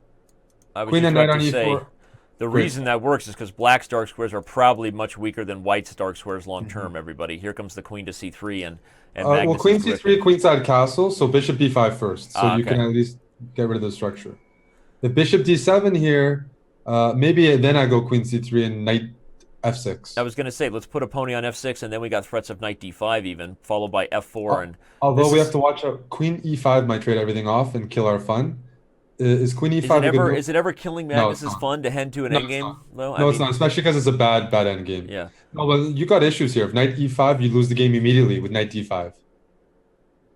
yeah, absolutely. No, this is and let's just show f4 is everybody that coming. if knight d5 forks the queen and the checkmate, everybody. Okay, he's doing this, but this is a terrible end game. I've calculated it to queen e5. Is it knight takes? I want a knight. No. I think just f4. Oh no, f4 bishop's hanging. Sorry. Okay, so you can't play f4 right away. You have to take first, but then the bishop takes, and you can't get f4. Right, that's right. Knight takes d7 runs into queen takes b5. So actually, this isn't as good as I thought. Well, queen e5, I was worried about. This was Okay. actually What if he we do, just backs up? Maybe Magnus plays bishop e2, threatens to move f4, and tries to continue to get to that nice endgame that we like. I agree. Keep that knight on f6 and get that pawn on f4. I agree with that. I agree. I like bishop e2. And again, Magnus just seems to make this type of game look so easy. How quickly he gets a positional edge where it feels like he's in control. I like bishop e2. I even like a4, kind of doing the same idea just to protect the bishop. Oh, He's okay. What going does for he this, see? and What he's is? saying the end game is nice because of my knight on f6. So queen c3, king c3, bishop c6. I'm going to play rook g1, rook g5, and play f4, f5, and create all these weaknesses, all with that knight on f6. So queen c3, king c3, bishop c6. Um, white's gonna play e4, Uh huh. gonna use the g file, and gonna eventually push those pawns because that knight on f6 can't be opposed. The rook can't go to e8 and e6. How do you kick out that knight? It's like a Catalan knight on Yep. c6. And he plays e4 even before trading queens. I Yeah. was thinking he could probably get the same type of idea by trading queens and then playing e4, but maybe he didn't like rook d6. Right, rook d6 and the king can go to d8 and e7. Exactly. Okay. Okay. No, Interesting I stuff. like now rook g1, rook g5, forcing the queen trade. He's not doing it, but okay, this plays against rook g1 because queen takes h4. Queen e3 not possible, knight on f6 is hanging. So this seems reasonable. Still have an issue though. I might play a4. I might just like slowly build up. Maybe. Oh, Oh, rook d5. Nice. That is wait. What if sweet. I take Danny and play queen e5? Okay, so I'm not mating everybody. My queen is Uh, pinned. wait. Is that a blunder, Danny? What if I take and play queen e5? I think What's going on Magnus there? is. Yeah, he's shaking his Magnus has head. just We got to go. blundered. He got you all excited, but that was a Of course, blunder. he got me That's his excited about first it, but he's. blunder. That was his first blunder, and he is yeah. No, that queen is pinned. No mate there. No mate. Gadir has life, everybody. We have liftoff. Magnus Carlsen is a human being. And you know what? I still think White's okay. I think he's gonna play Rook G1 next. Even the Queen endgame, the King goes to D4. He plays F4. That knight on F6 is still dominant. The Rooks need open files. So your up in Yep. exchange is good, but you still need open files to prove it. Amazing, amazing with that blunder. I think Gadir's going to get a win here. I'm going to say that even with Uh, Magnus. I agree with you. White still has some he's compensation, but feels like there's. But although, yeah, look at that knight on f6 holding the e8 square and just how difficult that makes Black's life to get the best out of those rooks. That's why he plays rook g1, right? Because he wants to prevent the d5 push. If he can. Okay, look at that though. Right now we have. Looks like we have some connection issues. we're back We're back. and better than ever. Back and better than ever. This time, my office internet died. I thought it was me because it happened to me at the worst time during the World Cup. It's not you, it's me, Eric. I know you've heard that before. Uh, I've heard that before. I've heard it actually way too many times this year. I really Well, have. and It's, this time it really is true, and you can know that you got out of a bad relationship with me. But apparently I'm back online. Office internet is good to go. Magnus Carlsen won while we were gone, and he seems won, to, and he actually did what I said. It was good stuff. He it was practically a tough position. You're up in exchange, but that knight is a monster, and well, it wasn't an easy conversion. so that's right. He won that game down the exchange. I wasn't here for that. That's an epic turn of events in this match, right? I mean, his inability to lose games, even if he's blundering the exchange, Eric, that's a problem. Oh, for sure. No, it was you know, Magnus blundered that game randomly from a favorable position. Gadir really needs to start putting more pressure on and not waiting for mistakes, but creating pressure and posing problems and giving Magnus just positions that are a bit more, I don't know, irrational or. But it's going to be very tough because, as I said, he's got a pretty narrow repertoire and he's sort of a Yep. sticks to what he's good at, and he's just facing Is it informed Magnus right now. when you get to that level? Let's talk a little bit about it. So Gadir, you're saying he has a pretty narrow repertoire, and when you think of 27 north of 2700 GMs, which he's not quite that, but you think these guys should be able to kind of mix it up and play with things. But is that not having like a second or a trainer or a coach to kind of help you expand? He did say as of 2015 he's kind of had no coach. He's Yeah. Well, I mean, I noticed he's not playing as actively as before, and if you're not playing as actively as before, it's a bit either tough or boring to study openings all the time that you're not going right. to use. So that also has to do with it. But this has brought him a lot of success. He's he's a formidable blitz player who punches well above his rating, because he knows the systems well, very sharp tactically, and it's just, oh, We're still here. the stream is off. I know it dropped for a second, but it'll be right back. Okay. I don't know what's going on. Okay. It's nothing to Okay. do with Twitch or the server. It's my office here. It says your network bandwidth. Yeah. I, I, I sometimes have. I literally have like anxiety dreams about that. Like, what would we do if all the internet in like my city just went off right now? I had this today because it happened to me recently during a big thing. Right. I had the same anxiety. And it makes you so anxious and frustrated because it's like something so outside of your control. And right now, I've troubleshooted with the office, and we actually have kind of a full tech support here. It's this is really the only official Chess.com office, but they say things are okay. It might be our cable provider, meaning our cable internet. I have no idea. So let's hope it doesn't happen again. Yeah, I asked that about the coach because, Gadir said he hasn't had really a trainer since 2015. He said that most of the Azeri players don't, and he thinks it's kind of holding the Azeri players back from reaching the highest levels. So it's an interesting point there. When we interviewed Gadir before the match, that he kind of said that he feels like that's an issue right now in his game. He played for the Azeri Olympiad team in 2002. But he's usually on board four for the Azeri team. Look at Magnus; he's just rocking back and forth here. What's he doing? I don't know. I never know what Magnus is doing. All right. Well, We were at about 15,000 at the time. Those are pretty good numbers for yeah. for it. Well, we'll get back there. Yeah. We've only got 9 minutes left here in the 5-minute portion. So right now it's pretty much been all the world champion. At the very least, we're learning something from Magnus Carlsen's master class. All jokes aside, the Speed Chess Championship is brought to you by Masterclass. We'll talk a little bit about Garry Kasparov's upcoming course here in a moment. But anyway, only 9 minutes left in the 5-minute portion, Eric, and then we have Chess 960. Maybe Gadir can mix things up when the pieces are randomly placed on the board. Maybe he can, but he's gonna have to take the initiative. Maybe this game is it, where he's down a pawn and he's now playing c3, willing to open up lines. This is he's gonna have to maybe take a break. They got a 3-minute break after each portion of the match, and just figure out what he needs to do.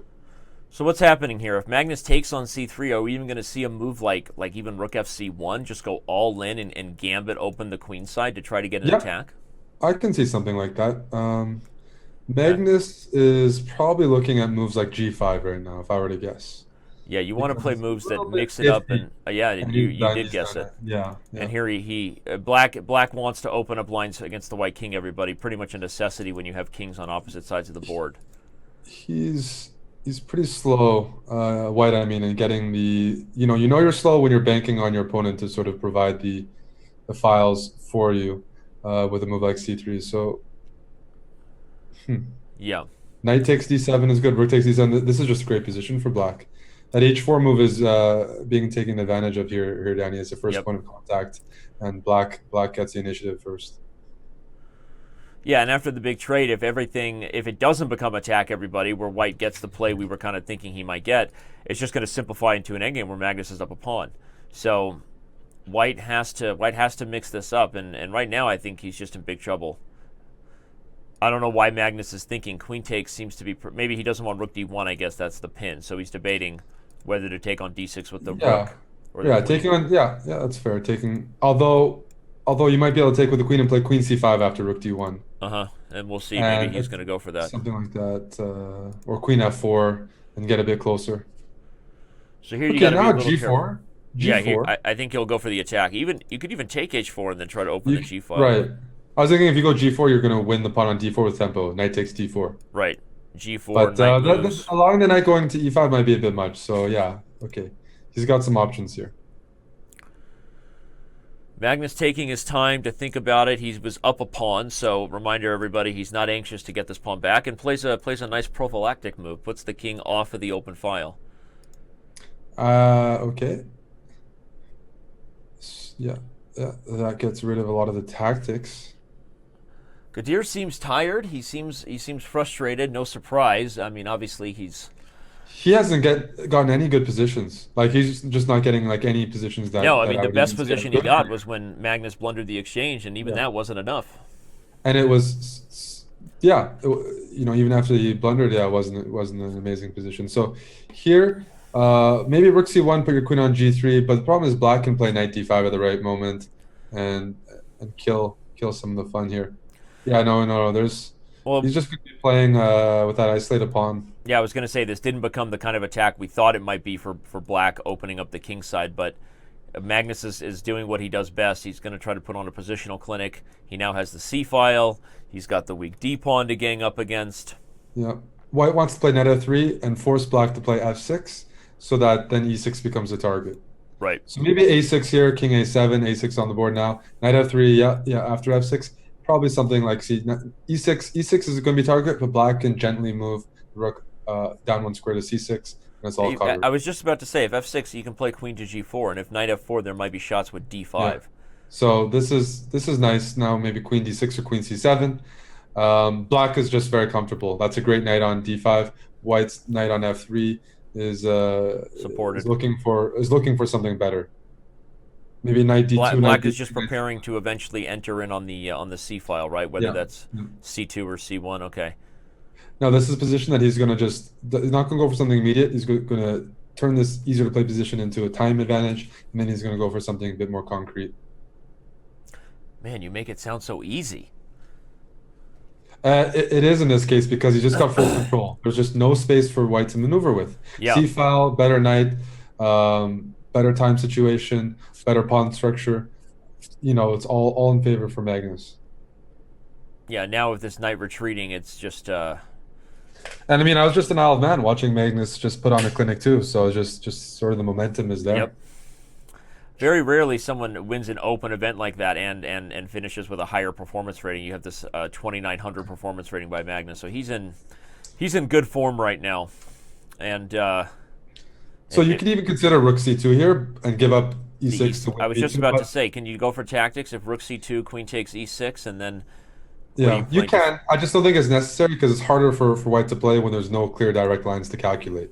I Yeah. mean, it's easy to calculate. I win a pawn. Sorry, I give up a pawn. I win a pawn back. He wins Right. a pawn. I win another pawn. Here, where you have to make your own pressure, Guseinov has not done that at all today. He has not been able to create anything on his own. Right. Everything he's prepared, Magnus has already seen.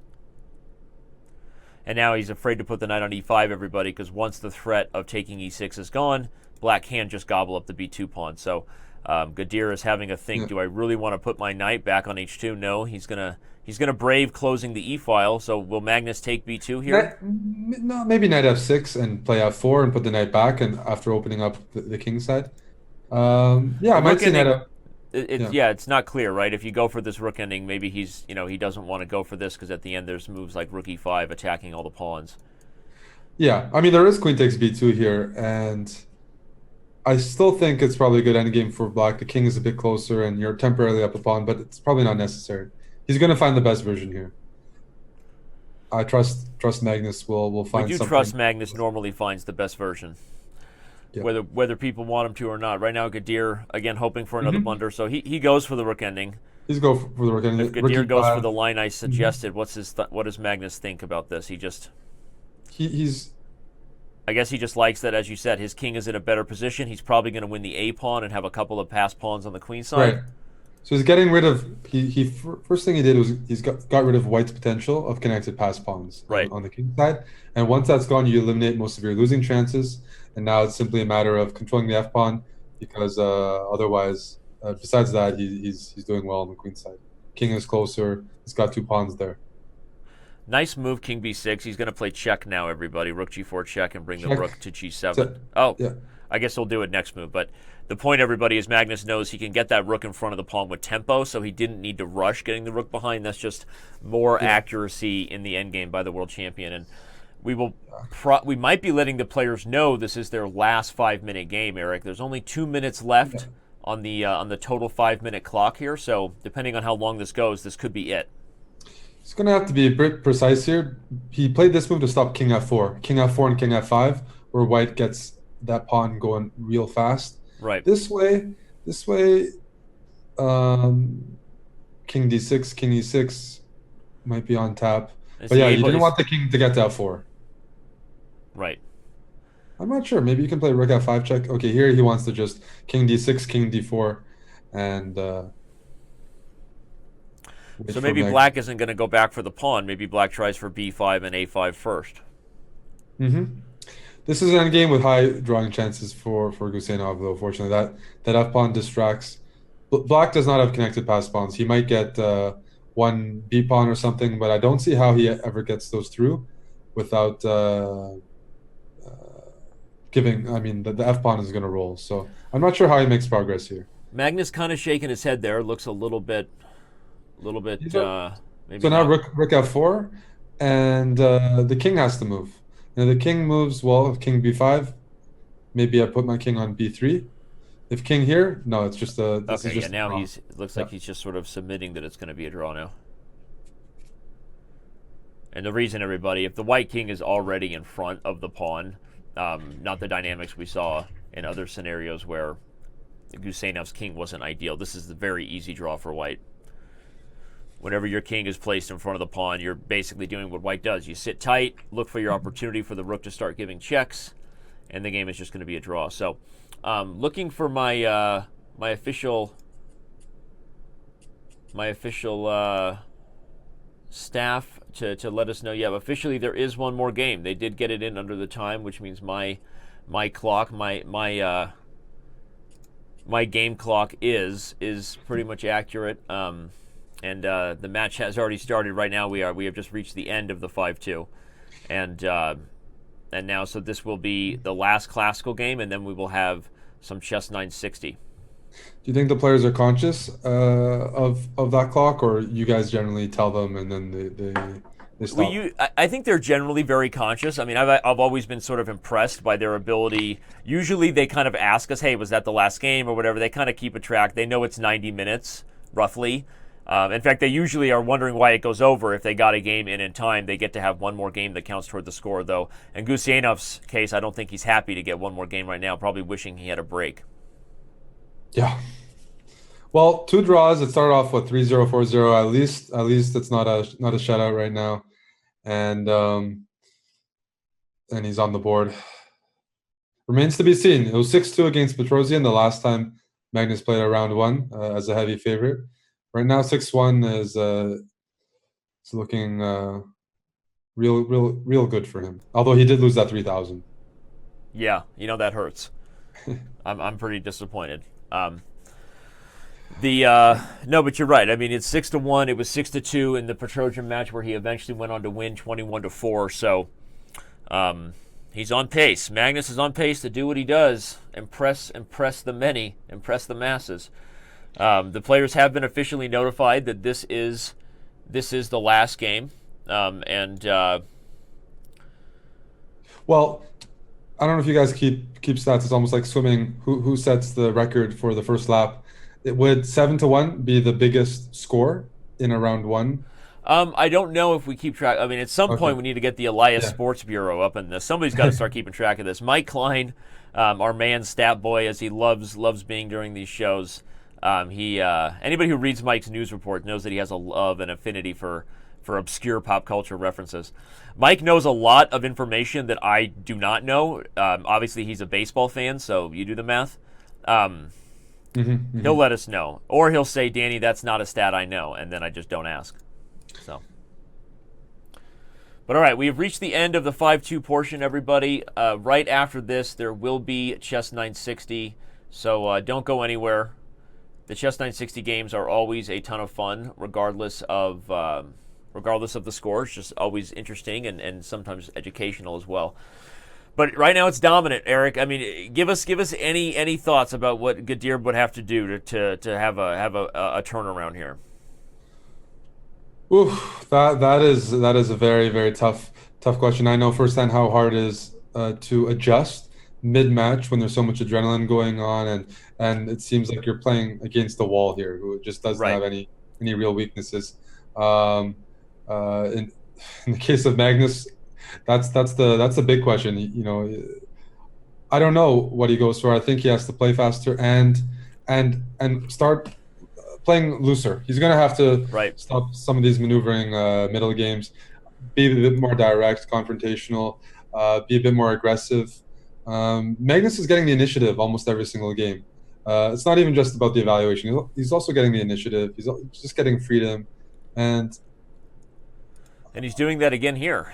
He's yeah. up almost 45 seconds on time again, and has the initiative on the queen's side. Everybody trying to pry open this light square on d5 if he can.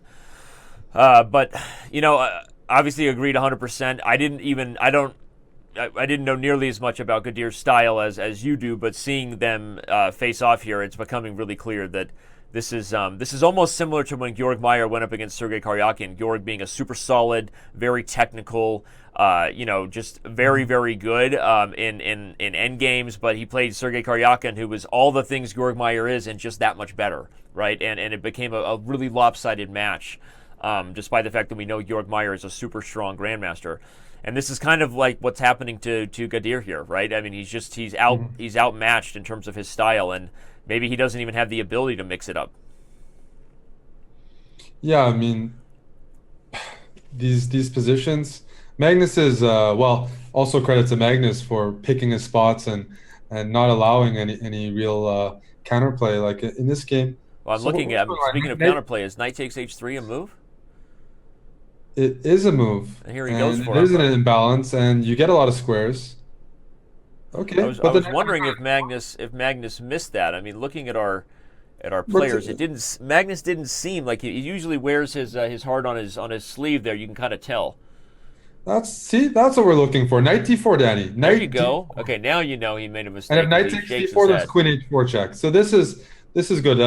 That was Magnus being too clever, though, right? Yeah. He consciously allowed knight h3. There we go. Some tactics. This is an imbalance. Queen takes f4. Knight d5 is coming. Yep. Still not clear that black is doing great there, but it's an imbalance, and he did trick Magnus in that sequence. Knight d5. Yep. Yeah, we're gonna get the play bishop d3, block the diagonal, put a rook on b1. He's already got a great rook on c6, and just push that c pawn down the board. right. And moves like bishop e5 are probably calmly met by g3. Although you do have to be a little careful with your bishop on d3. That there's no tricks, but okay, we'll see where Gadir chooses to put the queen. Amazing again. Magnus did sort of get swindled there. He missed the trick, but despite shaking his head and not being too happy, it looks. I would still prefer white here. I mean, Magnus is so good when he blunders, he gets playable positions. Nice. If only it happened to us. Yep. It's like the world's most interesting man. Like his blunders are other people's good moves, right? Yep. Okay, he plays g3 first prophylactically, and then I think he's going to do your idea of putting the bishop on d3. Maybe rook b1 first to get rook the b b1 file. because you actually don't even need to if you do it properly. Probably just rook b1. Yeah. Yeah. I like Rook b1 looks good, and if Gadir's all in on mixing it up, why not f5? Right, you got to do something. Try to mix the tactics up. Magnus trying to get the queens off the board so he can just drive this c pawn home with no tactical worries. So I'm seeing I get a feeling Magnus is very happy to play against these fianchetto systems that Guseinov is employing. We're seeing a lot of endgames or positions where, let's say the queens are off now, Magnus is saying, look, I just got a good position because your bishop on g7 can't really stop my counterplay in the middle of the board. So he enjoys playing against that bishop on g7. Gadir trying to avoid the queen's raise, but Magnus is not letting him get away. Going to force the queens off the board, come hell or high water, as they say. And then again, I like what you said. The bishop on g7, not as good as the knight on d5 if we're comparing apples to oranges. And I think white just puts the rook on c1, and eventually this c pawn becomes a problem. Now he's forced to do a trade. Let's see here. I'm trying to find moves like knight e7 check. Maybe that doesn't work, although it trades everything off. Can Magnus just trade and play f4 and then? He can do that. He can do that.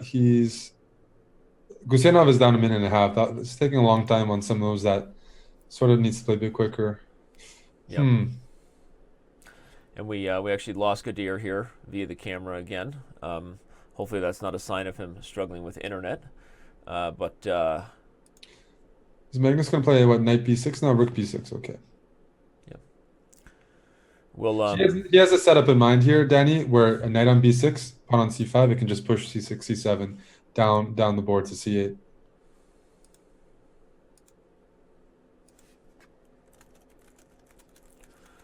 Did we lose him? Yep, let Gadir know he'll be back. He says he seems to have a spotty connection that drops him from time to time. But So should I shift over or you look can good either way. Whatever you want to do, Oh, man. I mean, I don't want the fans to make too much fun of your black tie again. We know you're going right from this to your bellman job.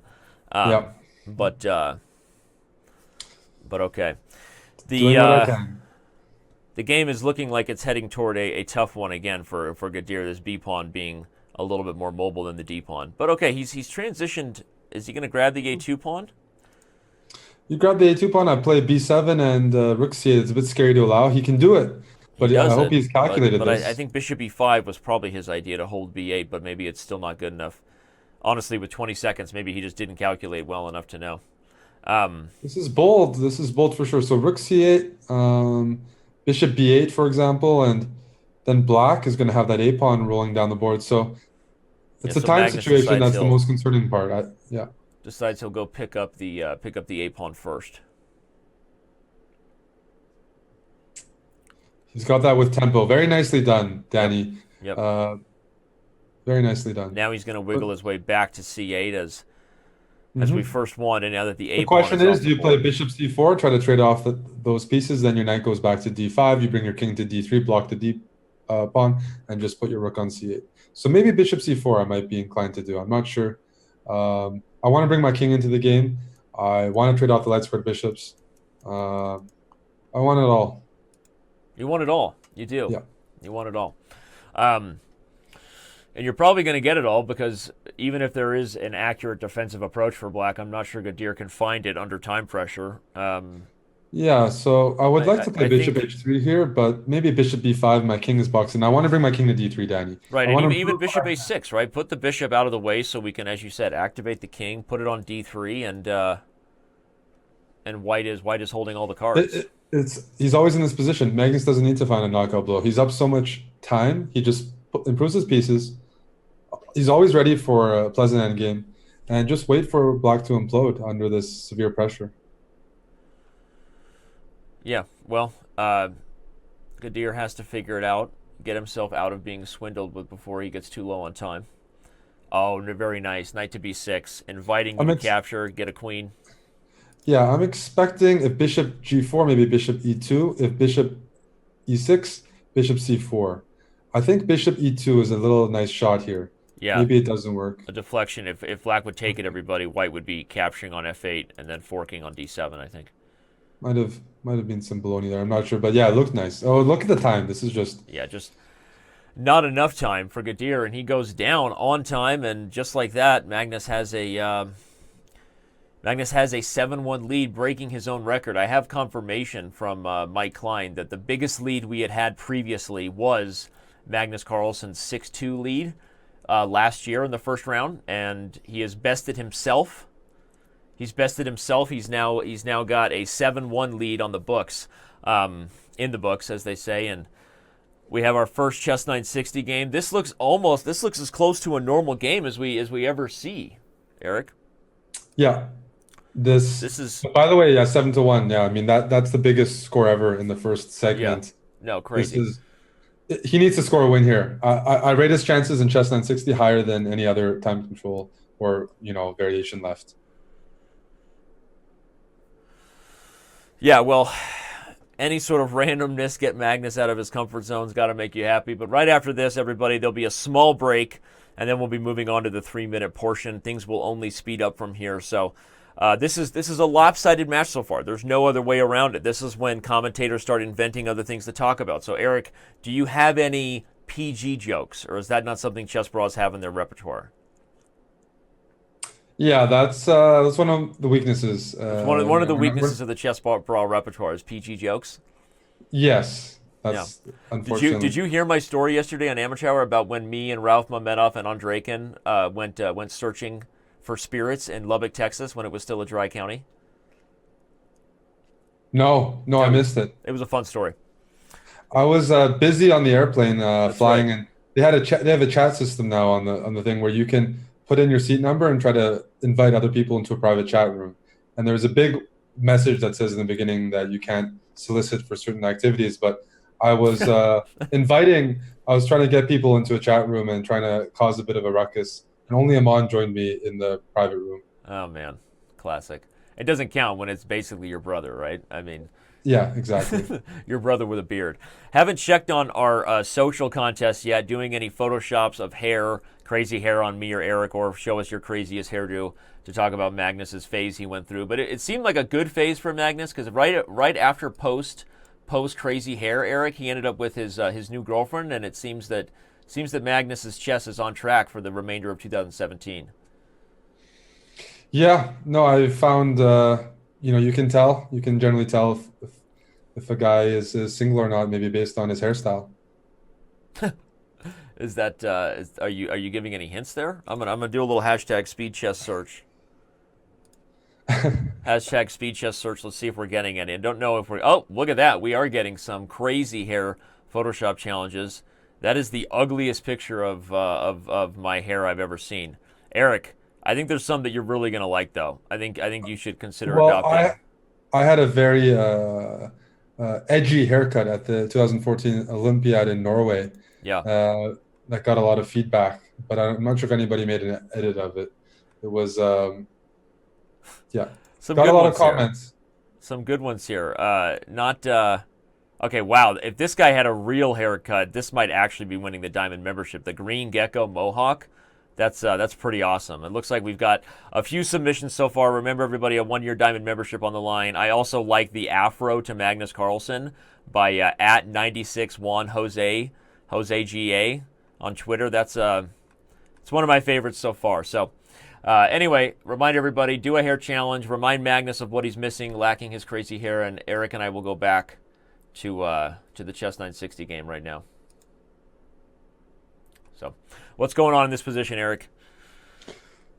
I know I'm What's going saying on that is like I feel like I'm being the worst co-host in the world. Eric, what's going on with the chess? I don't even have what time for I this. mean. I'm just saying what's going on is at least we got a weird position, and that's what he needs to do. Yep. He was forced to do it because it was chess 960, and as I said, I think this is where he has the best chances. Um, Black has he's two trying to minors for the rook, that being Magnus, but he is lacking some development. So yeah, I was just going to blocking say development. if Gadir can get going here on the open files, you might see a victory here.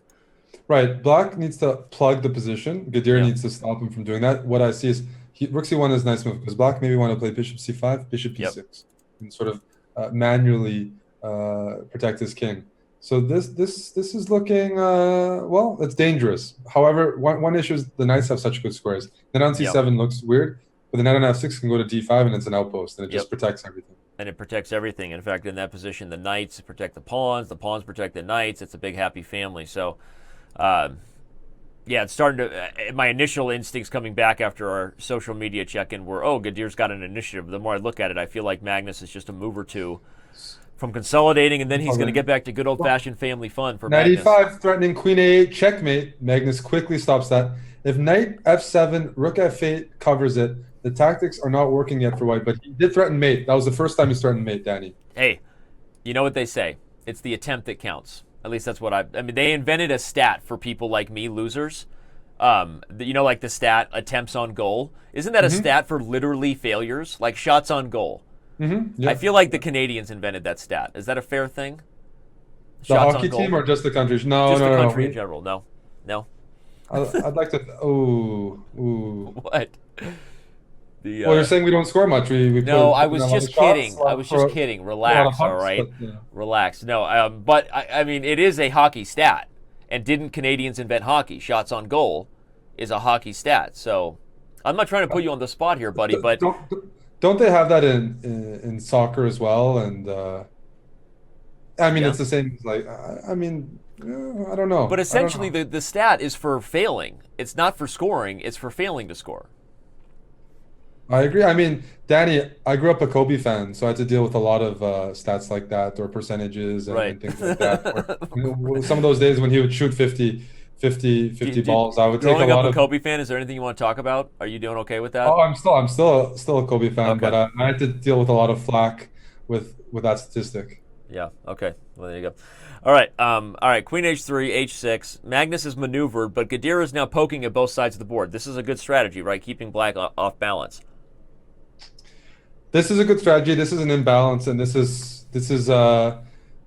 would say the position is unclear anyways because black can't consolidate yet with so many Right. pieces on the board. So I mean, this is sort of position he wants to be in. Queen d4 maybe now. Yeah, I was gonna say is This you is you keep looking dangerous. for ideas like rook b8 check to work. Um, Yeah, I feel yeah. like white is a move away from a winning tactic Well, here, right? let's do queen d4. Centralize the queen and make sure it doesn't get kicked out. And I mean, I don't see what it really does on h4. It's that king on. No, For I agree example, I with you. I somehow want to like. do like queen d4, king e7, rook b6 ideas. It's not working yet, but it's getting there. Do you know what I mean? Queen No, hey, d4, you I got hear you. rook And in b6 fact, ideas. It looks quite this nice. relates back to our shots on goal thing, which someone on my team just came to your rescue and said technically, even if you score, it's considered a shot on goal. So, Mhm. um, anyway, the tactics I'm looking for in the analysis board, something where you can capture on f8 and then play. You took a minute to do that move. I mean, come on. You Right. got your knight is good. Your rook on b3 is good. Your rook on c1 is good. Your king can't do anything. Your queen needs to improve. It's the best piece. It has to be at its maximum for you to have a successful attack. You took way too much time in finding the only move there.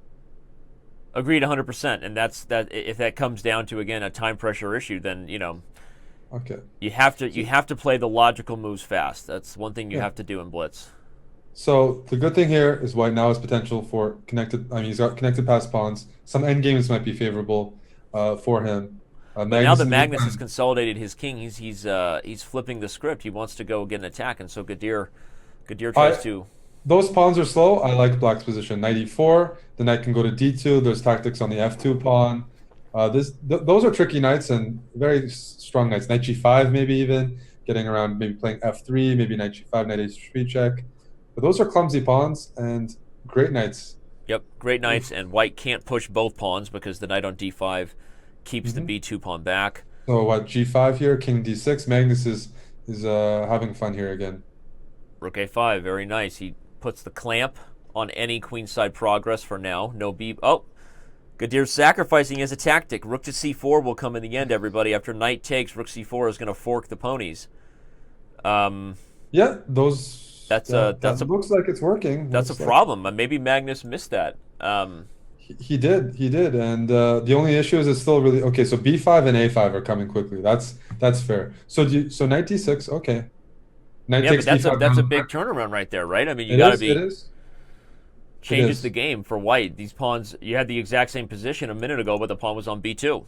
The issue I see here for White is Black wants to play Rook A5, play Knight B6, Knight C4, Knight Ah, C4. he Well, just just blundered his blunder. rook. He just Just, blundered a just fork. you just blundered the game, Danny, right Just there. and he just Those tricky knights. resigns. I And mean, yeah, yeah. Gadir is going to take a break. Everyone's going to take a break. We're going to let Magnus know he can take a break. Anyone who wants to can take a break. Even the fans at home, I give you permission to take a break and go get some popcorn. But not until after you and I take a quick moment to gather ourselves. Wow.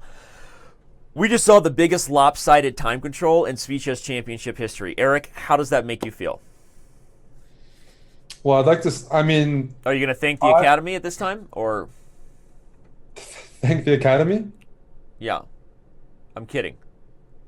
Do you know the story that we got almost arrested at the Academy, that restaurant, because of wait, No, I was the making it. Academy. I was The, making an Academy Awards are reference. You you? can scoot a little bit back to your left now, You're buddy. trolling us.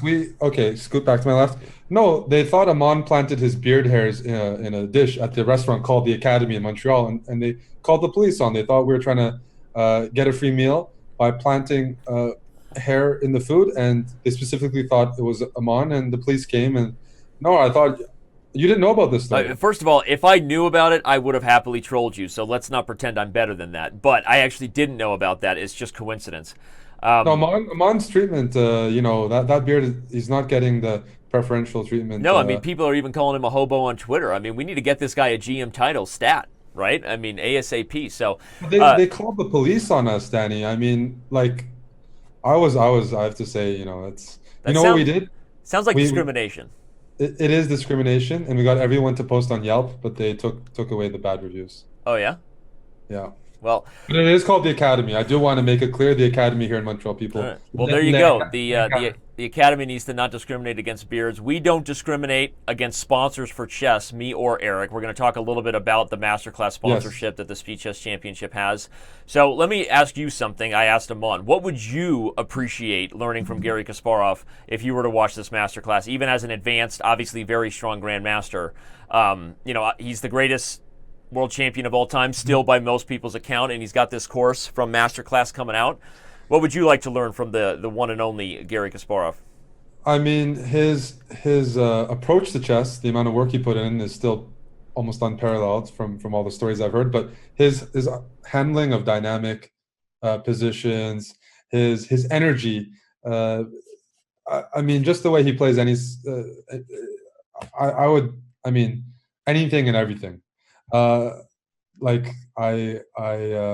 he when I first started playing chess, that was around the time he pretty much stopped. So he's still modern enough that I was very interested, and he's still Well, very sharp. from So what I hear, there is stuff for advanced players. Of course, everyone's curious what secret opening novelties he said he was going to reveal that he never used. But the majority of his series is for the sort of aspiring to be stronger tournament player, 1300 to 1500, which is a big part of our audience here. So if you had any questions about whether you should, you definitely need to go to masterclass.com/chess. Gary Kasparov diving into everything that made him a great world champion and revealing some secrets along the way. Gadir Guseinov is going to have to reveal some secrets in the back half of this event today, Eric. We are looking at an 8-1 score. Magnus Carlsen is putting on a show. I'm going to have to start thinking of more side topics to talk about and keep you in the PG realm, because I know I know where you go when your mind starts to wander. I've been there with you. So we're all hoping for a closer match as this moves on. Is that right? for sure, but the momentum and the history. This is the second year you guys are doing this. Doesn't favor the lower rated player at all. Well, both players are now back in their seats as we switch over here to the camera view. Magnus put on a hoodie. Gadir looks like he switched beverages, so he's maybe switched to something a little stronger, and we're back on the road here. The 3-minute portion has begun, and here we go, Eric.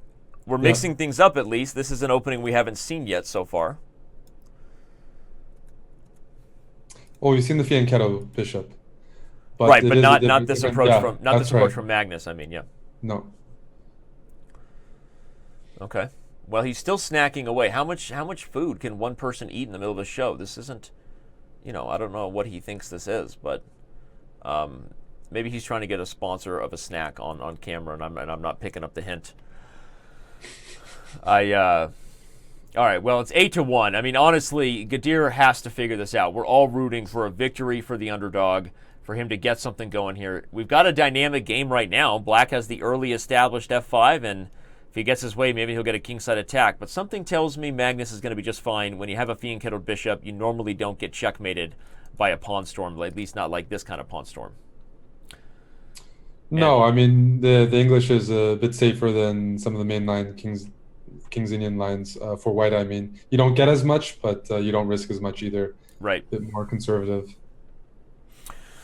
All right, well, remind the fans you can interact with us on Speed Chess as this match goes on. If it remains a lopsided victory, maybe Eric and I will have a little more time to engage with the Twitch chat. You know how Eric feels about engaging with the Well, Twatchers. I've been reading the chat the entire stream, but there are a lot of guys after me.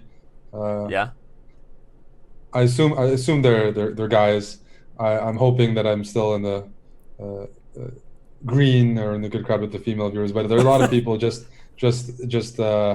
making fun of me, and I'm taking it on the chin. I love it. I love it. You know what? They make fun of me regularly too. I mean, I'm trying to. I think it's a passive aggressive approach, and they secretly. It is. Yeah, I have yeah. noticed that there's a lot of insulting comments. But then if I read the comment and they know they got attention, they're like, "Yay!" Right?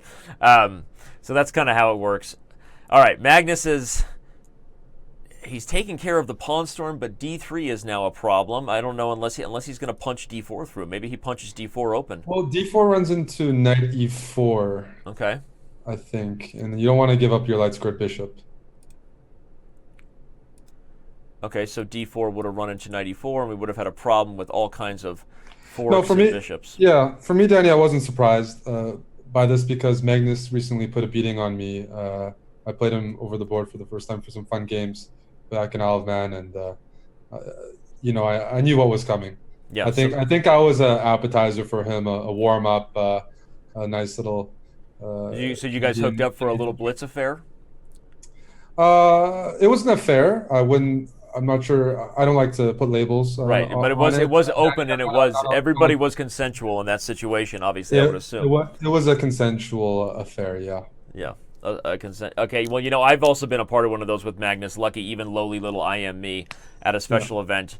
He made the mistake of letting me draw the first game, or let's say I made the mistake, and like he literally shifted in his chair, and I think I blacked out. The rest of it was so abusive that I don't even remember. He beat me 2-1 over and over and over again, and it was crazy. But the first game, I outplayed him, and I was up on time. I should have won, and he barely drew. And then after that, it was like I had poked the bear. So anyway, Guseinov wants to do a lot more. As the match goes on. I mean, Magnus is like, I think he's exceptional in that case. You beat him if he loses in a tournament game or in a blitz game, he just gets stronger. I think him and Hikaru are really, really good at that. Those guys. The thing I love about these matches we hold, Eric, I mean, seriously, like it's so fun to see these guys. You see, Magnus is just, what is that eating now? Spaghetti? I mean, let me check. I think most chess fans, they see these guys in tournaments. You don't ever get this kind of up close and personal view of them in their life. I mean, Magnus is a superstar. I mean, he's, people want to know what he looks like when he eats. Well, now we know. Apparently, he likes noodles. And he didn't even do like the appropriate thing where you like cut the noodles and twirl it so you don't slurp it up. He's slurping up his noodles right now. No, to thousands I'm impressed. Of fans. I never eat on stream, and for a first date, I never go for food. It's always for drinks because it's I'm not sure if I'm a bit shy about eating, showing my uncultured eating routine habits in front of other people. I don't have that problem, buddy. I think my wife and I wish we still had a little more mystery, but let's not digress into that. I will say this: Magnus Carlsen's 8-1 victory in the first portion. If you're just joining us, Magnus Carlsen putting on a show is the biggest ever. Strangely, we're now in the 3-minute, but as Mike Klein pointed out, the largest 3-minute victory ever was actually by Nakamura over MVL. I mean, being that his opponent is Maxime Vachier-Lagrave, you wouldn't expect that, but in last year's championship, Nakamura took down Maxime by a 7-game difference. So if Carlsen really wants to break all records, including Hikaru's, he needs to beat Guseinov by 7 games or more in this 3-minute portion. He's in a tough spot here, Danny. King G7, Bishop C5 are being threatened. The pawn on C6 is amazing because that bishop would be ideally placed on D5. Yeah.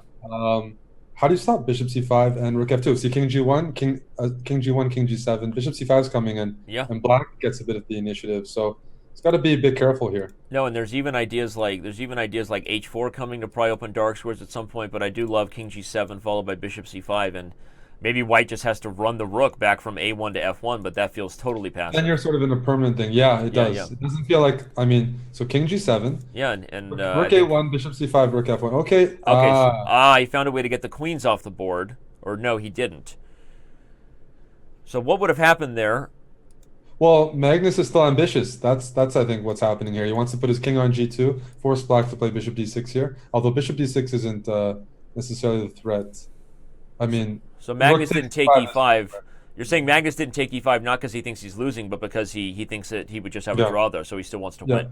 He wants to win. He wants to put his pawn on H4, king on G2, target the G6 pawn, target the E5 pawn, and stabilize. But one thing we can already see in the time is that both players are under a minute. That's one of the big differences. Everything from here on out only gets faster and more furious. Hashtag first Vin Diesel reference of the day. So we've got King G2 coming here, and then I think White will... Actually, I still don't see how White is going to make progress here. I mean, every piece is pinned down to this weakness on F2. It's not about, he may not be able to make progress. Maybe I want to play H4 just to fix the pawns. Okay, he did this move instead. What's the idea? Is it What is the idea? If he takes it, he's got Bishop e4. He's going to go for the attack. Flipping He's the going for the script. attack, and because he sees he's down to 20 seconds, he's taking some risk here. I like it, Danny. It's Yeah. good for his hands. Maybe now what, rook b8? No, rook b8 might be slow. But what's the follow-up? Bishop c5 is coming anyways, and the king is safe on the dark squares. Yeah, he Bit may have to risky. go king g2 and meet bishop c5. No, he can't push the f pawn because the queen goes in the back door. That's queen g1, and that's mate. I liked it, but it also might be his undoing here. Yeah, he Bishop might end up c5, going down for the first time because he wanted to win so bishop badly. f3, bishop f3. Yeah, no, he just lost the pawn there, Danny, and Well, perhaps he realized we'll see. appropriately that he really can't lose this still, right? I mean, Yes. maybe he Although just if he was figured on he the might as other well try. side, if he was on the other side, he very well might win this. But yeah, he's counting on his defensive resources to be adequate here. Bishop f3 now. Bishop c5, queen f3 check. Can he Yep. get to the g6 pawn? I don't see it. But I don't think you can. And black has b5 coming at some point. We're going to get a queenside pass pawn. Ooh. so if bishop takes g6, maybe a queen takes f2, and that just liquidates into a Yeah. drawn endgame. Okay, well, Guseinov goes for b5. This is his only chance to win. Now he's going to play queen takes f2. He's got to, right? Yeah. Yep. And the transition into the endgame is going to be the third Yep. draw of the day. Yeah. Yep. Look at that. Nice little sacrifice. Gives us an educational moment. Remember, everybody, as long as the bishop is the wrong color corner, you can draw those games even if you're down a piece. So the king gets into the black square corner, and it's just a draw. So, all right, Eric. Well, at least Guseinov isn't.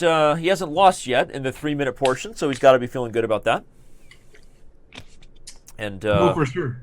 I mean, we can see that based on their blitz ratings, he's actually not doing badly, right? Like Magnus Right. is not uprating in the match, and so it's just being a huge underdog, and that's simply the situation here. well, Magnus mixing it up now goes for this sort of obscure g6. Lopez. White immediately challenges with d4. This is one of the sharper ways you can play against the g6 Lopez, everybody. So we'll see if Guseinov is taking Eric's advice, and he's going to be a little more aggressive here in the 3-minute portion. He needs to. He's going for, I mean, in some ways, it's a positional line. You play f3, you're like, black has double pawns. Bishop on g4 doesn't have like a juicy diagonal once I get f3 in, Yeah. and slow play it. So it's actually not going to be a sharp position. It's going to be a bit like a Roy Lopez exchange, Okay. and still, I mean, White's totally fine, but I'm not sure this will turn into. I'm not sure that he chose the right move order to make it exciting. He's up on time right now. Still has more time than he started the game with. Although, But I have a question, Danny. You're in his situation, or you're down 8.5, 1.5. Do you're making draws, and you can be confident maybe that you'll make a few more draws? Do you be like, okay, I'm probably going to lose this match. Let's try to score, stabilize, get a few points Right. on the board? Or do you still have the idea, let's go for a win. I really want to beat Magnus Carlsen. I don't mind losing more games to provide myself a chance at a victory. right. But at the same time, the internet's going to sort of crucify you if you lose Right. like 20 to 1.5. So Well, we yeah. know you have the guts to never give up, even in a Yes. lopsided I affair, go right? I go for You I go, go you for go a for win. it no matter what, and that's led to some of the best content on the internet. You're the famous Nakamura battles, but I think I'm probably more along your lines and just not nearly as strong as you. But I think I love to win enough that I'm willing to risk it to continue to push. But I understand the strategy of buckling up and sitting tight a little bit. I don't know. I think in a match like this, the money isn't that big of a deal. If you're going to lose the match, you're coming up on the short side of things. Every game is worth a few dollars here and there. Everybody, if you need a reminder, the format does have it so that the prize fund is split by win percentage, as you can see here. So there is something on the line, even when you're going to lose the match. But overall, I think I subscribe to your theory, Eric. You got to be aggressive. Go for the win. I can simplify it, and I think I'm going to persuade a lot of people in the crowd. Would you take 3 draws against Magnus, 1.5 points, or a win? And I think unless you're going to be playing Magnus regularly, that win is a good story. Right. It's a good scalp. It's even worth less. I'll take that win over 3 draws. Right. Yep. Yep. So the Totally. half a point. I mean, it should be by all measures of sporting. You would say, well, I have to take I'm the gonna more take points. the But the win. truth is, no. You got to get the victory against Magnus. I agree. I want the victory. That's going to impress your grandkids one day. Yep. I don't know that it would impress my grandkids, but yeah. Well, that's because you have so many other accomplishments that it just might be Yeah, one. right. Yeah, right. Well It's the played though. perspective. But no, my kids don't play chess. I can't get them to play chess, and they're going a different direction. It's rebellion from dad. It's just rebellion issues. But anyway, Guseinov he is better here. I mean, this does look like a good Ruy Lopez exchange, and the reason I say that is because White has the majority in these positions. Everybody, the 3-on-2, and he's done a pretty good job advancing them. Is it going to be enough? I mean, I don't know, but I think the White's a little better here. Yeah. If he can, it'd be great to trade off pieces. Then you're sort of um, using that majority freely. Right now, black, can maybe block, put a knight on e5, put a knight on d4, and there's Yeah. some tactics. So you do want to restrict some of black's counterplay, and if you can get into that endgame, that is the plus of this line. Is leverage that potential passed pawn into a very, very favorable So he's endgame. not worried about this knight coming to e5. Why is that? I think you're totally right that if black can establish this knight on e5 and start blockading the dark squares. The problem, so knight e5 here, I'll play knight d5 with tempo. Then I'm going to take on e5 and try to just get the queens off. Oh, okay. So this would have been his approach here, something like this to have the better endgame. All right, that makes sense. So here, if king c1, maybe then knight d4. Black is getting that d-file counterplay that he needs to overcome the 3-on-2 majority. But I agree with you, Danny, that I like White. I don't like his time management in what is a fairly static position. Yeah. Yeah, and it's tough, right? I mean, you want to be accurate, but I think that's one thing that the more experienced Blitz players do, and you always see Nakamura and Carlsen almost always up on time here because, I mean, look at, right? Carlsen even has made a few big blunders but in the match, but he's still gone on to go do well in those games because time has been so important. He seems to be quite happy there, he's smiling, talking. I can't tell sometimes if he's chewing or talking or whatnot, but Yeah. I wish I was that relaxed when I played Blitz. Yeah, no, he is. He's totally relaxed. Well, it's easy to be relaxed when you're up 8-1. You're like stressed against the wall because you're always taking on the toughest challenge. Yeah, yeah. You should do that every once in a while. Maybe take on somebody that you can beat up 8-1.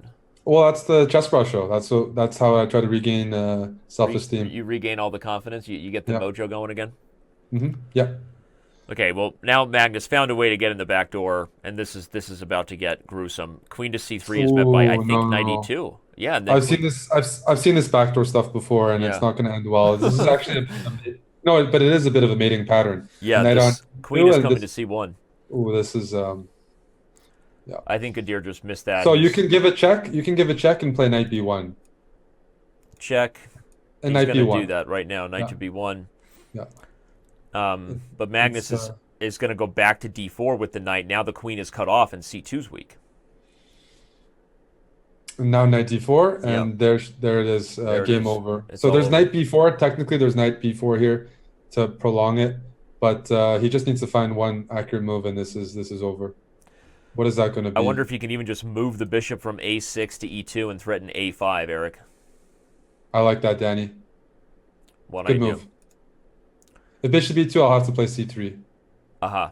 Yeah, that'll save. Okay, so he does the same idea, and I think Gadir will find c3. But if c3 there was bishop d3, that would have been sweet. Oh, good catch.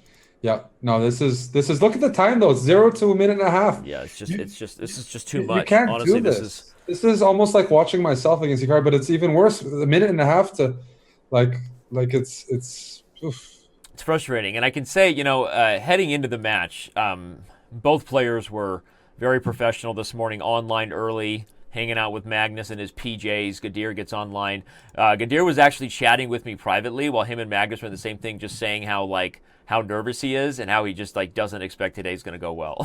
So, full disclosure, Gadir kind of saw this one coming today, and he's obviously fighting his best, but this is just a tough matchup for him. So. So yeah, Magnus is leaning in, eating spaghetti, enjoying the. Is he actually eating spaghetti though? No, he is. No, I've already seen the noodles go in. Yeah, Oh, yeah. No, it's. okay. Well, if you see the noodle go in, then that's yeah.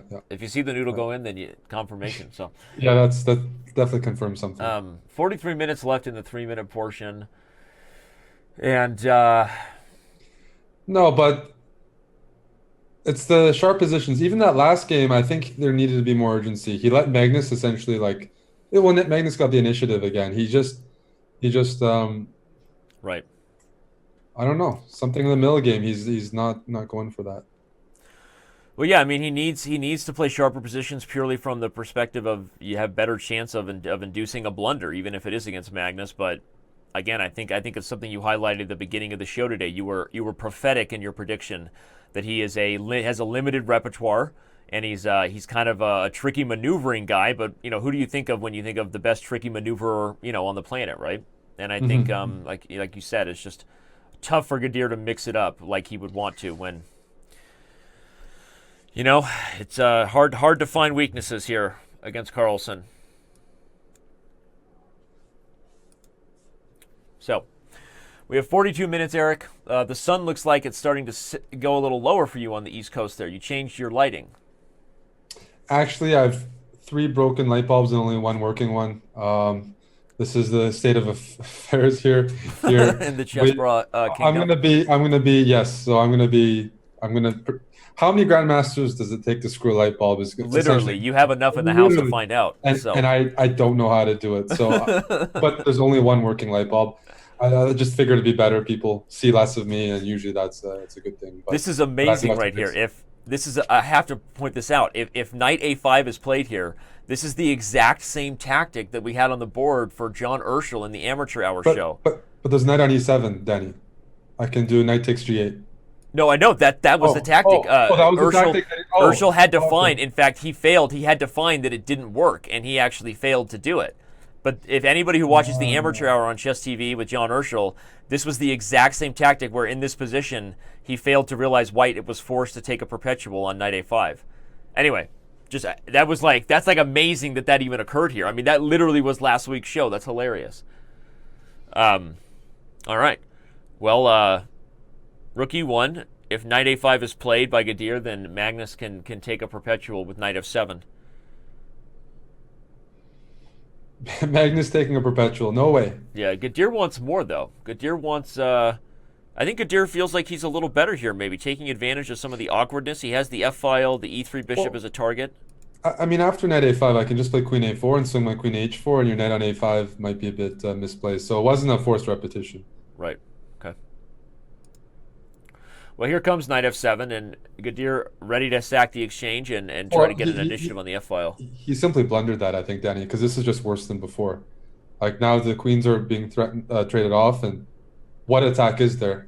Yeah. Your sort of your pieces are, but maybe bishop e4, bring the knight in. I'm not sure, but I think that was a blunder.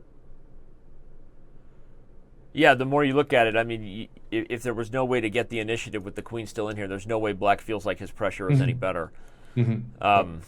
And now, if the F file is no longer under Black's control, then again we're on the road. We're on the Magnus train right now. We're all victims here. We're handcuffed. Magnus is the driver. He's going to take us wherever he wants to take us Okay. here. Yeah, I mean, okay, you're black, you're down in exchange, you're down 30 seconds. He's gonna, first of all, I want to make space for my king, maybe play h6, king h7. Secondly, I want to put my knight on f5 I think here comes at the right h3. time. Oh, I thought I Magnus might need play h3 to try to get the bishop off of the d file. I need better squares for my pieces. Knight on c6 not doing anything. Why hasn't black played e4 like a long time ago to free up that e5 square? I don't know, but it's weird here because nice move, rook d1. That's an White is, intermezzo with the best of them, everybody. If you take the queen, yeah. this is a transition that's easily winning for white. And if you don't take the queen, you're forced to play a move like queen c8, which Yeah. just passive. So I mean, it looks like he's just Magnus is resigned, he's resigned rolling. to the fate here. No, this is knight d6 is coming. He's resigned to his fate here, but he could have put up way more resistance. Yeah, it's We should try to make this harder for Magnus somehow. We can start spamming him in chat. Just kidding. This is just Magnus is he's rolling. I mean, Look at that, very but you accurate. see, yeah, no, very accurate. I'm just seeing a difference here. I mean, that bishop on g7 is bad. He had a lot of time to try to improve that earlier on when he was up a pawn. Yep. There's no sense of urgency there, and he's often leaving himself with, I don't know, misplaced pieces. Well, I think psychologically, I mean, we've talked about that in this format. You get down like this, and it's just so hard to see the light at the end of the tunnel, right? Especially when in a tournament game, you'd have so much more opportunities to gather yourself emotionally. I think Gadir is he's just frustrated. Not to say that Magnus isn't the heavy favorite, right? But I mean, you're right. He's not playing as well as he probably even would have if he wasn't down 9-1 against the world champion. So Magnus now choosing whether he wants to take e8 and then knight takes e3 with rook a1, or if he wants to play a move like bishop g5, I think, and grab the diagonal, which probably still forces black to lose. Bishop g5. Bishop g5 looks like a good move. Yeah, I like bishop g5 a little better. Yeah. Yep. But I think both knight e8 and bishop g5 are probably good enough.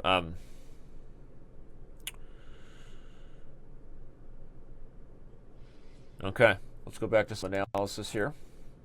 The point, everybody, with bishop g5 is that it guards e7, so it still prevents black from finding a safe square for the rook. And Magnus indeed goes for it. So if the rook can't go here, that means any other square loses the bishop. So that's why Eric and I were liking bishop g5, and Magnus does it. 36 minutes in the 3-minute portion. The wheels have come off for Gadir right now. Right now, we're begging for mercy, which is an absolutely horrible song by Shawn Mendes. Please tell me that Shawn Mendes is not on the Chess Brawl playlist. I don't know who Shawn Mendes is. Thank you. That was the right answer to that question. No, but I actually don't. I would admit if I knew who he was. I have no idea. I think he's Canadian, though. I think you should know. Just as like you're being in your Google that. I mean, Shawn Mendes. Shawn Mendes. He's He is. Yeah, you're right. I somehow I knew he was Canadian. Don't ask me how. I think it's just the way he sings in a whiny way, kind of like Justin Bieber. But no, Shawn Mendes is the latest like male pop person. Every song sounds the same. My kids listen to it, and I want to scratch my ears off. So I think you brought up Shawn Mendes when we were in Arizona, and I also didn't know that. Did I really? Yeah, a lot happened in Arizona that we don't remember. You ranted about your kids listening. Yeah, we forgot a lot of things. I think you ranted about Shawn Mendes. That's for some Shawn reason. Mendes is one of the few, but yeah, I rant about my kids often. You know, that's what happens when they drive you crazy. Uh-oh. Okay, Gadir made a move there with 0.3 seconds, getting time back on the clock. He actually has this interesting little pass b-pawn. This is kind of an irritating position for white. Well, yeah, it just took Gadir a losing position and no time to come up with that, which is the problem. Yeah. But I like that burst of energy we just saw. Yeah. Pushing some pawns, playing actively, at least generating threats. And we just haven't seen that today. Oh man! But now the threats are. Yeah. Gadir's the problem for him, the disadvantage is. Sorry, what? In our place, when we're slow, we usually have someone throw. Somebody will yell at us from the other room. Play faster. Right. We always have a bunch of guys. We need a chess bra to run in from the other room and go Stone Cold Steve Austin and just spear tackle him. That's what we need. Spear tackle him or crack a cold one. Yeah. No, I mean that would be appropriate right now, and it's hard, right? He's got kids in the other room, so he can't have those guys there getting rowdy and keeping the energy high. But you've been roasting me, Danny. But see, Magnus is now showing his hoodie. It says swag. I've seen him wear that before. Yeah. I actually offered him a Chess Pro hoodie. And, he didn't take it. He didn't take it. Maybe, okay, he will. He just forgot to take it, but he didn't take it, and he's got better clothing. So I've been getting used to rejection. Yeah. No, I've seen those Chess Bra hoodies. I want one. Those things are nice. They're very, very comfortable. They look super comfortable, honestly. Yeah. No, if are those available to fans? Special ones right now. Okay, if not, you need to make them available. I bet you guys would sell a lot of those. I mean, that's some we would. swag. No, it's happening. It's happening. It's the platform we're working on. Cool. We got Robin. He's studying finance and he's working on it as a project. I love it.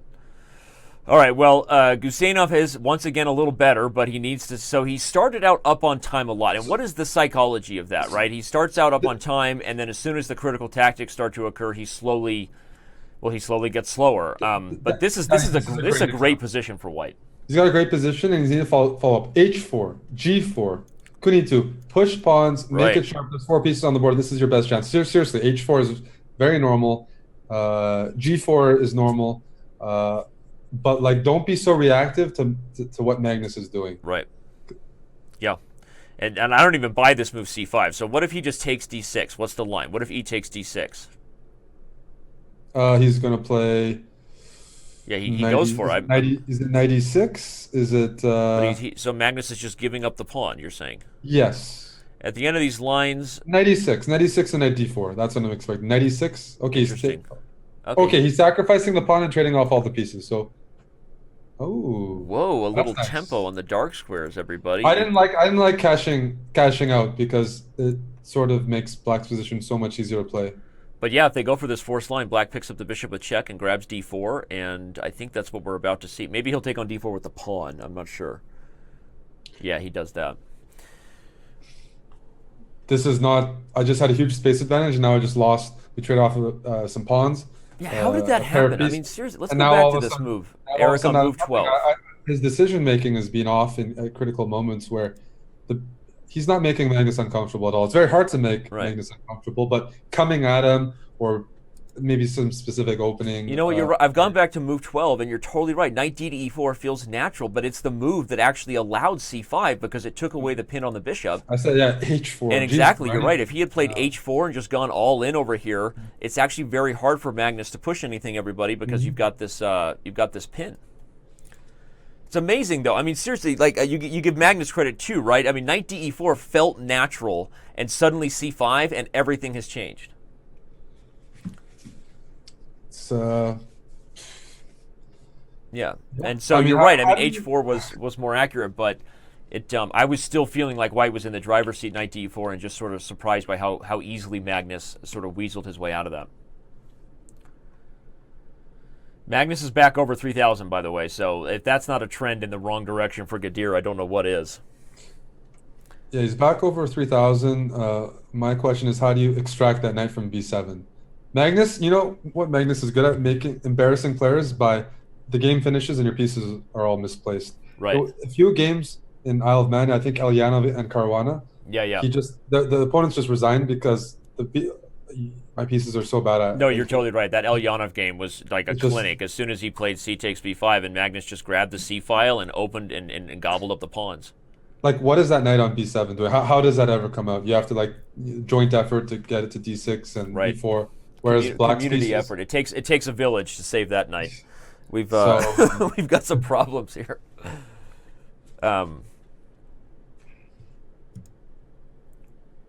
Well, the energy's high, Danny. The viewership is picking up. We've just overtaken Minecraft on Twitch. Let's continue Classic. that. You know what? Let's Is keep anybody else moving up. sick of Minecraft being ahead on Twitch, ahead of chess on Twitch? Can you guys help us with that? Go tell your friends. Let's boost some viewership here. Agreed. What number are we right now on Twitch? About 14, I think. Let's do it. Let's get to the top 10. Come on. Even with the landslide, we know Carlsen is going to be taking on Wesley So in round 2. And by the way, in round 2, we already have the dates. I want to mention this right now. Maxime Vachier-Lagrave and Alexander Grishuk, which I am so excited for that match, by the way. Grishuk MVL. I can't even wait for that. I mean, Grishuk MVL is taking place on October, what is it? I believe 24th, 25th. I need some updates here from my teammates. Nakamura Caruana, the Battle of the Americans. We didn't even mean for that to happen, Eric. It just worked out with the seeding. Nakamura Caruana is going down November 2nd. Okay. Yep. That's awesome, right?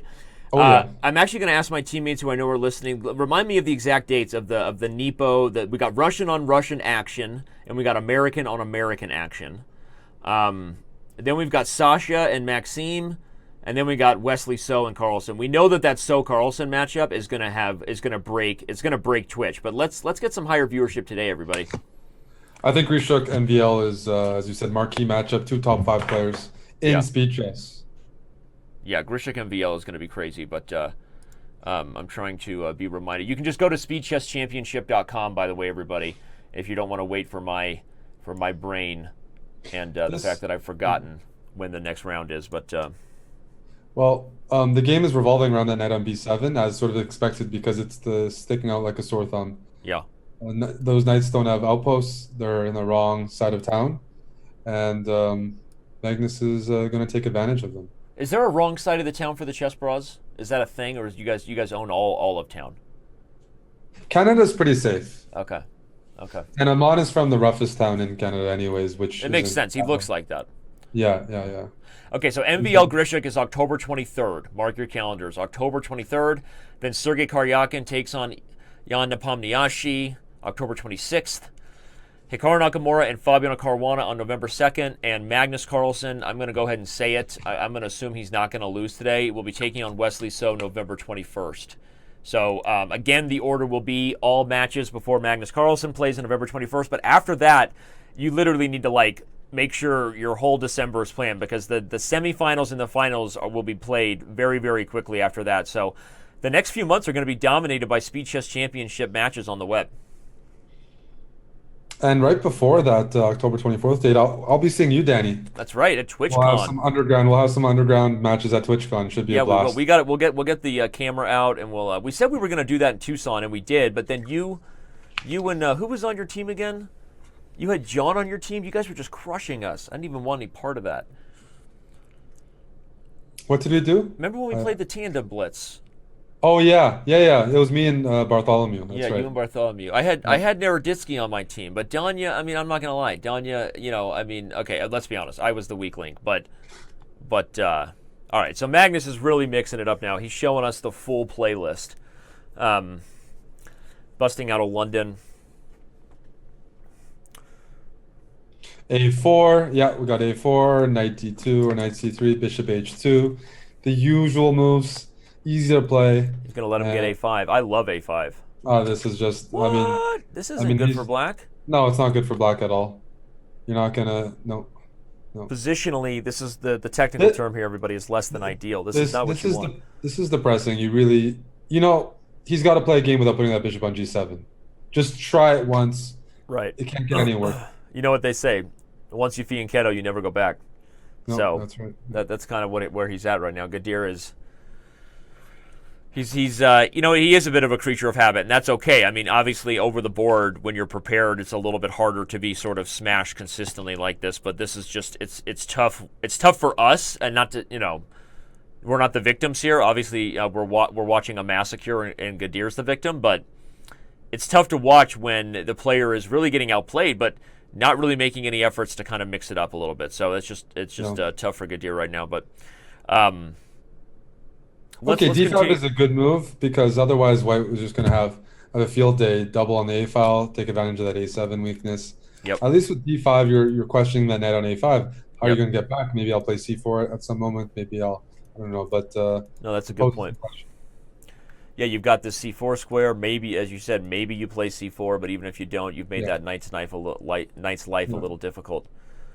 Yeah. So what do you do for your white here? Let's continue to try to learn from this, even if we know it's a landslide victory. Trade off. Just go for a 2-result game, which has sort of been the trend. He hasn't been just in just no bad position. So trade off. Say that A7's a weakness. Right. C4 could be played right now. The issue is the knight's not going to ever be trapped. White can double on the A file and at some point break on the B file, because the bishop on F4 nicely covers that B8 square, which is where black would like to place the rook. No, that's key. It just prevents all kinds of counterplay over there. Black kind of wants E5 at some point, right? But it's risky. It makes those hanging pawns, but that's partly why he played Rook D8, right? Because he wants to get E5. Based on the match and everything, yes, you do need to do things like that. Play E5. Do it. Play E5. And you should do it without thinking. I agree with you. Do it without thinking. E5, and the point, everybody, as Eric was saying, which is true, when the D file opens, you are dealing with positional weaknesses here, but you need an open dynamic opportunity here, and the whole purpose of Rook D8 is to guard the D pawn so that you can get away with opening the position. Okay, he plays C4 first, but I don't like C4. I feel like, I like B3 a lot. After takes, everybody, Magnus is just sacking to reopen the position and get counterplay on the B file, and Gadir might miss his chance to get E5 again. I like B3. B3, Rook B1. Magnus is gonna get the initiative very quickly here with Rook B1. Now he did E5, but just do E5 first, hanging pawns. A bit more uncomfortable for Magnus to deal with than this, because now White also has the B file at his disposal, which wasn't the case before. Right. You may see knight to B7 followed by knight C5. In fact, if I'm Magnus, go for it. There you go. No, this is phenomenal. Sorts of trouble. Knight C5, A7 is going to fall very soon. If black doesn't put the knight on C4, you might see Rook A6 by Magnus. Yeah, so he's got to play knight c4, I think, to prevent Queen a2. further intrusion. Queen a2, and I want to penetrate with queen a6 at some point. Yep. Yeah, there we go. No, we're going to see some blood here, and it's only going to be from black side. Because, you have this issue of e5. If I take on d4, it just corrects white's pawn structure. If I play e4, then my bishop is aimed at d4, which is solid, and I've just opened up white's monster bishop on g3. But in the meantime, I'm just stuck with tension that I don't know how to resolve. Unresolved tension, always an issue. Unresolved tension's always been an issue between us, too, but of a different kind. Yeah. No, I mean, seriously, this is... No, this is play h5. Rough. Oh, sorry, not h5. Move your rook. Don't overthink it. If you lose your a pawn, you lose it. But the momentum, it's like he makes one bad move. It's easy to make like 2 or 3 afterwards. We all do it, but it's happening every single time here. Right. Magnus seems to have finished his spaghetti, leaned in a little bit. For a while there, we were just getting the top of his hoodie.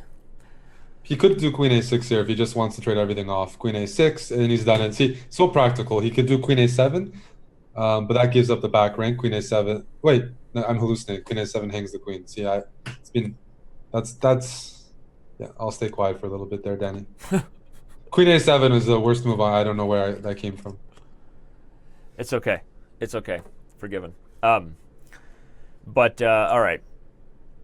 The queen trade happens. White continues to bring the noise to the a7 pawn. I think probably rook to b7 is a threat here. Knight e5. d5 is going to be weak. Yep. c3 might be weak, but if d5 falls, e4 becomes weak. If c3 falls, nothing else becomes weak. So it's a favorable trade-off. I'll just take here and play rook b5. Yep. Rook b5, and this is going to be a very pleasant endgame. John Bartholomew yesterday won a nice endgame where he sort of had a majority on the king side. Black had an a pawn, but sort of the same thing. And this is just going to be the initiative for white, and it's going to be very hard to push that a pawn unless that's a nice move. Rook everything's a3. traded off. But even rook a3, I'll play rook a5 and rook a6 maybe. Goes right back to it. And rook a6, and at some point it's just painful. It hurts. I mean, if white wants, you could probably even play bishop c7 and bishop b6 and just go gobble. That's right. Yeah, gobble, gobble, gobble. Yeah. No, it's going to happen. He's going to go for the f5 pawn here. He's starting to take on f5, maybe play rook f6 check. But if black takes on g4, then e4 becomes eternally weak. Yep, same story. Morning glory. Looks like white is playing for 2 results, and knowing Magnus, it's exactly the kind of result he'll get. The time situation here, jeez. Yep. Well, regardless of how this match finishes, which is definitely headed the direction of a continued lopsided victory, while we have everybody here, I want to remind you that this is not the only thing going down this week. Tomorrow, October 5th, we have the first ever rated R parental advisory Blitz deathmatch. We keep things pretty clean on Twitch TV/chess, chess.com TV. Enjoying whatever subtle references we can make at times, me and Eric today. But Eric, are you excited to see this little matchup tomorrow with Ginger GM versus Ben Feingold? I'm definitely excited. I like to see some rated R mud wrestling. Yeah, that's exactly what we're going to see with these two. And to talk about the match a little bit, this is a nice moment because Magnus Carlsen is in the driver's seat. We actually have Ben Feingold here who wanted to get a few words in before he's joined by Simon Williams about exactly how he intends to deal with Harry the H-Pawn and what Ben's going to do there. So we're actually going to attempt to have Ben join the show in just a moment. We'll keep the live board running so that everybody can continue to follow the game. But we're going to have Ben join here, Eric. All right. No, I mean, okay Ben is actually my commentary partner quite a bit when I'm in St. Louis. So that's right. All right, get Ben in here. That's very. Let's bring him on. Let's bring him on. We know he's usually quite the character. Ben Feingold. And he's okay. Magnus is continuing to putting on the technique shoes, and here comes Ben right now. We've got. We're adding. Let's see. What are we adding? We're adding. Make myself beautiful. It's not easy. Say that again. I'm trying to make myself beautiful, but it's not easy. Yeah, you got to get ready to be beautiful before you pop on camera. Okay. By the way, are you working on the goatee or what's going on here? Yeah, I got a beard here. Yeah, I got something going 4 on. seconds for Guseinov, just not It's all old school. not going to end well here. Sorry, I'm trying to get Ben set up here, but Ben, what we've done is we've added you to the show, and we're excited for you to be here. So first of all, you've been watching the match, and as I understand, Gadir Guseinov is actually on your Pro Chess League team as you guys attempt to qualify. You can tell he's my teammate by how well he's doing. Yeah, we always do this well. Yeah. So tomorrow you take on Simon Williams in a death match that's going to be mutual trash talk back and forth. You guys are not going to hold back at all, except for, I'm going to try to keep you guys away from vulgarity as much as possible, but let you say whatever you want. I know that's not your style. But Ben, how are you going to handle Harry the H-Pawn tomorrow? I understand you wanted to make a statement to Simon and deliver it. There's only one way you can handle Harry the H-Pawn, and that is moving your H-Pawn first. Okay, so you're going to... You got to fight Harry with Harry. Okay. It's the only way you can do it. Okay. Little does he know, my grandfather's first name was Harry, so he's in a lot of trouble. Okay. So who else is on your Pro Chess League team? Tell us about what you're doing here to qualify on October 28th. Well, we're going to try to qualify. I think it's October 28th, right here in my chess center. So we got Guseinov on board 1, although maybe he'll be the alternate. I'm board 2. And then we have one of the top D Guroviches in the world, Daniel Gurovich. Okay. There's a lot of them. Isn't there like 17 D Guroviches? There's a lot of D Guroviches. Yeah, he's the only one in Atlanta, though. And then we got one of the best Bughouse players in the world, Richard Francisco. So if somehow the Pro Chess League becomes Bughouse, I think we're all set. Right. Okay. Well, tomorrow, do you have anything... any special surprises for Simon in store? We know this thing went viral when you called out Simon for being an 1800 Grandmaster on the internet. He responded, I think, maybe not necessarily knowing your sense of humor like I know your sense of humor. And then this thing kind of became an animal of its own. But are you preparing for this match like a serious chess match? And how much are you fighting for not just the prize money, but pride against the Ginger GM? No, you're right, Danny. I did a lot of serious preparation, and I got my notes right here. I wrote many, jokes and insults. Okay. And I've been working for a few weeks now, and I think I got my insults down. I think I'm ready. Okay. I think I'm ready for this match. All right. Well, that's good. Eric, even though Ben's here, I'm going to ask you to make a prediction of this match. Who do you think? What do you see going down tomorrow between Ben and Simon? Know that Ben is listening. Did you get that money transfer I sent you, Eric? I was unable to get Ben, but my prediction, I'm actually picking Feingold. But I think it's going to be very close. Yeah? Yeah. You know what? I also have Ben winning, and I hate to say fast. that. Simon's going to be upset. I also have Ben winning. Ben, apparently we think you're slightly better than Simon Williams. Wow. I bribed the right guys. Excellent. Yeah. I knew those transfers came in. My wife told me they came in just recently. My main reason is that I think Simon has the tendency to go on tilt more than Ben does. I think you both have tilt tendencies. I was born on tilt, so I can't really go on tilt. That's just static. Right. That's just the way it is. Yeah. Yeah. Well, in all seriousness, though, we can't wait for tomorrow. The fans that are here, you came to see Magnus Carlsen. Maybe you got a little bit of a preview. Tomorrow is going to be, I will say this, it's not going to be as lopsided as this. I doubt either one of these guys runs away with it with right now what is an 11-point lead for Magnus Carlsen. So yeah, running isn't either one of our strong suits, Danny. We're not going to be running at all. Danny, did you see the video today? It looks like he can run a little bit, but not too much. Who, Simon? Yeah, you saw that video Simon made? Oh, I did. His training video. Oh, yeah? A training video for how he's taking you on? That's correct. Yeah. You guys got to find that. It's somewhere on YouTube. I don't know where. I think I saw Simon tweet it, and I just didn't watch it yet, so I'll check it out. Yeah, you should watch that. You'll see the great prep that he does. Yeah. Well, everyone, you can follow Simon on Twitter, GingerGM. You can follow Ben on Twitter, the CCS8, basically the Chess Club Scholastic Center of Atlanta. Just figure, I know it's a lot of letters, a lot of consonants. Spelling's not my strong suit. Ben, you opened up a chess center in Atlanta. I'm going to let you do a free plug here. Tell everybody what you're doing in Atlanta, because honestly, I've heard phenomenal things, and you know I don't give you compliments very often. And that's correct. People have donated to the show just because they're so happy with the work you're doing in Atlanta. So tell everybody what you're doing. The more you donate, the more you learn. Well, we realized that there's nowhere to play chess in Atlanta, so my wife Karen and I decided to open a chess center. It took us 7 months to get this place ready. We had a grand opening. Our grand opening Blitz tournament, September 9th, had 74 players, which is more than twice what we expected. We were shocked. And we had about 140 people show up overall just to hang out. And the big news of the day was I was planning on ordering about 15 pizzas for everybody so we could have some food. For tomorrow? I ordered 48 pizzas, 72 wings, 100 breadsticks, 150 cookies, and they were gone in minutes. Gone. So chess players, I'm not sure how good they were at chess, but they're good at eating. And that was today? So we got some hungry chess players here in Atlanta, Danny. Was that today, Ben? No, that was September 9th. Oh, that was the opening. That was my dinner last night. I mean, wait, that was our grand opening. Got it, okay. Got it. You got it. Well, Eric, I know you get enough of Ben in St. Louis. Maybe you both have had enough of St. Louis, and now you're in your own places. But anything you want to say to Mr. Feingold before we let him go? Me? Yeah. No, I picked him. I just want to see. I just want to see a dirty fight. You know what? When we say clean, fair fight, I want to see a dirty fight, and I'm hoping he can come up with good trash talking. He always picks on Canada, by the way. Yeah, he yeah. loves insulting Well, I mean, Canadians. naturally. Like, it's his best repertoire. I hope he can. I couldn't hear what Eric said, so you have to tell me later. Yeah, come up with some good stuff tomorrow. I'm just going to be sitting my seat, relaxing, and enjoying it. Got it. All right. Well, Benny says you always pick on Canada. I said obviously as you should, but that's true. We are going to let you go.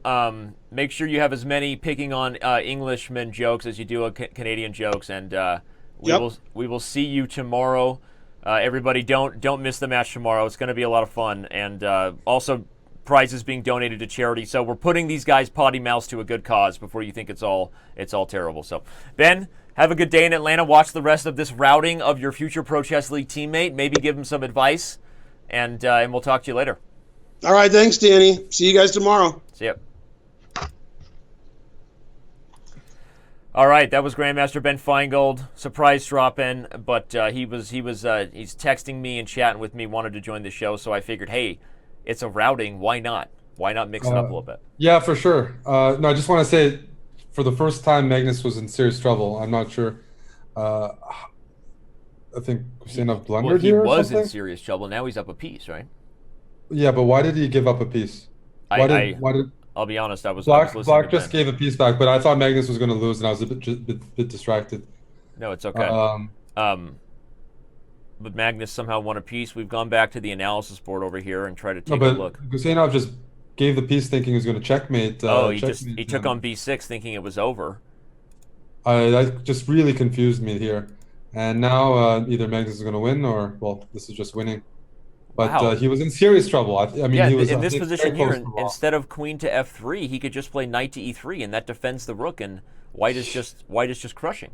He's got that pawn on c6 for the rest of the game. So just very well. That's going to speaking of tilt. That's the bishop d8. There we go. Game over. King a6, king b5. That is that is heartbreaking for Guseinov right there, right? I mean, I just backed up in the analysis because I missed it. I was talking with Ben, but that's just like you said. That's just inexplicable. Got so excited that he might be beating Magnus that he sort of stopped calculating or got a bit careless there. Yeah, Magnus can just play b5 and then king to b6, right? Yeah, I mean, Magnus is in trouble when he's got 20 seconds and the other guy has 2 minutes. So it was one of those situations where he probably should have spent a bit of time to close out. Oh wow! This is winning. This is winning for white. Oh, what just happened? Was that always winning? Oh my gosh! But at least we're going to see a victory.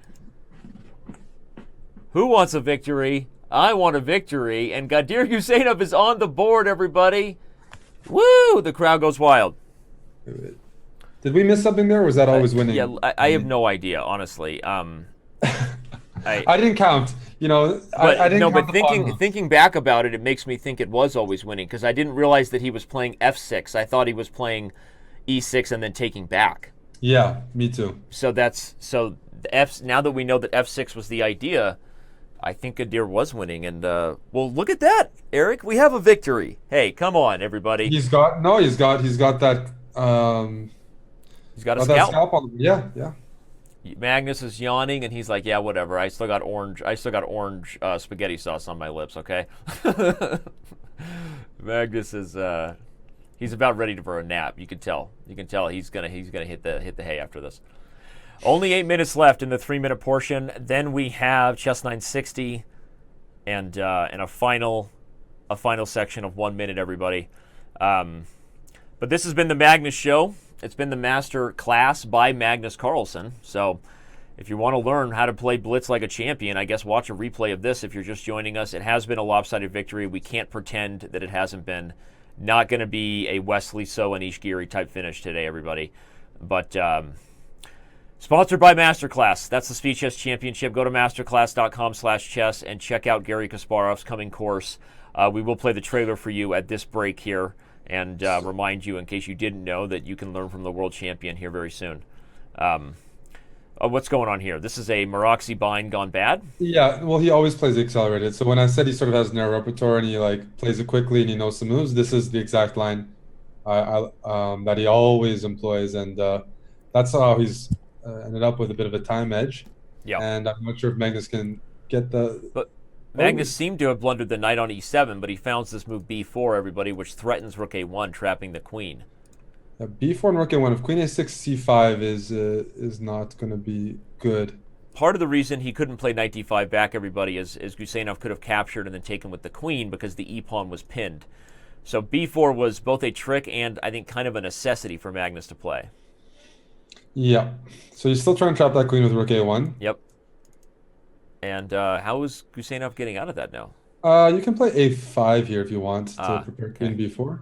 Yeah, that'll work. a5, rook a1, queen b4, and he gets out. But even if he does get out, Magnus pops back to d5. Now there's no trick of winning a pawn, and I think white is just better in this endgame. Depends on how good f5 is before white's castle. Yeah, good point.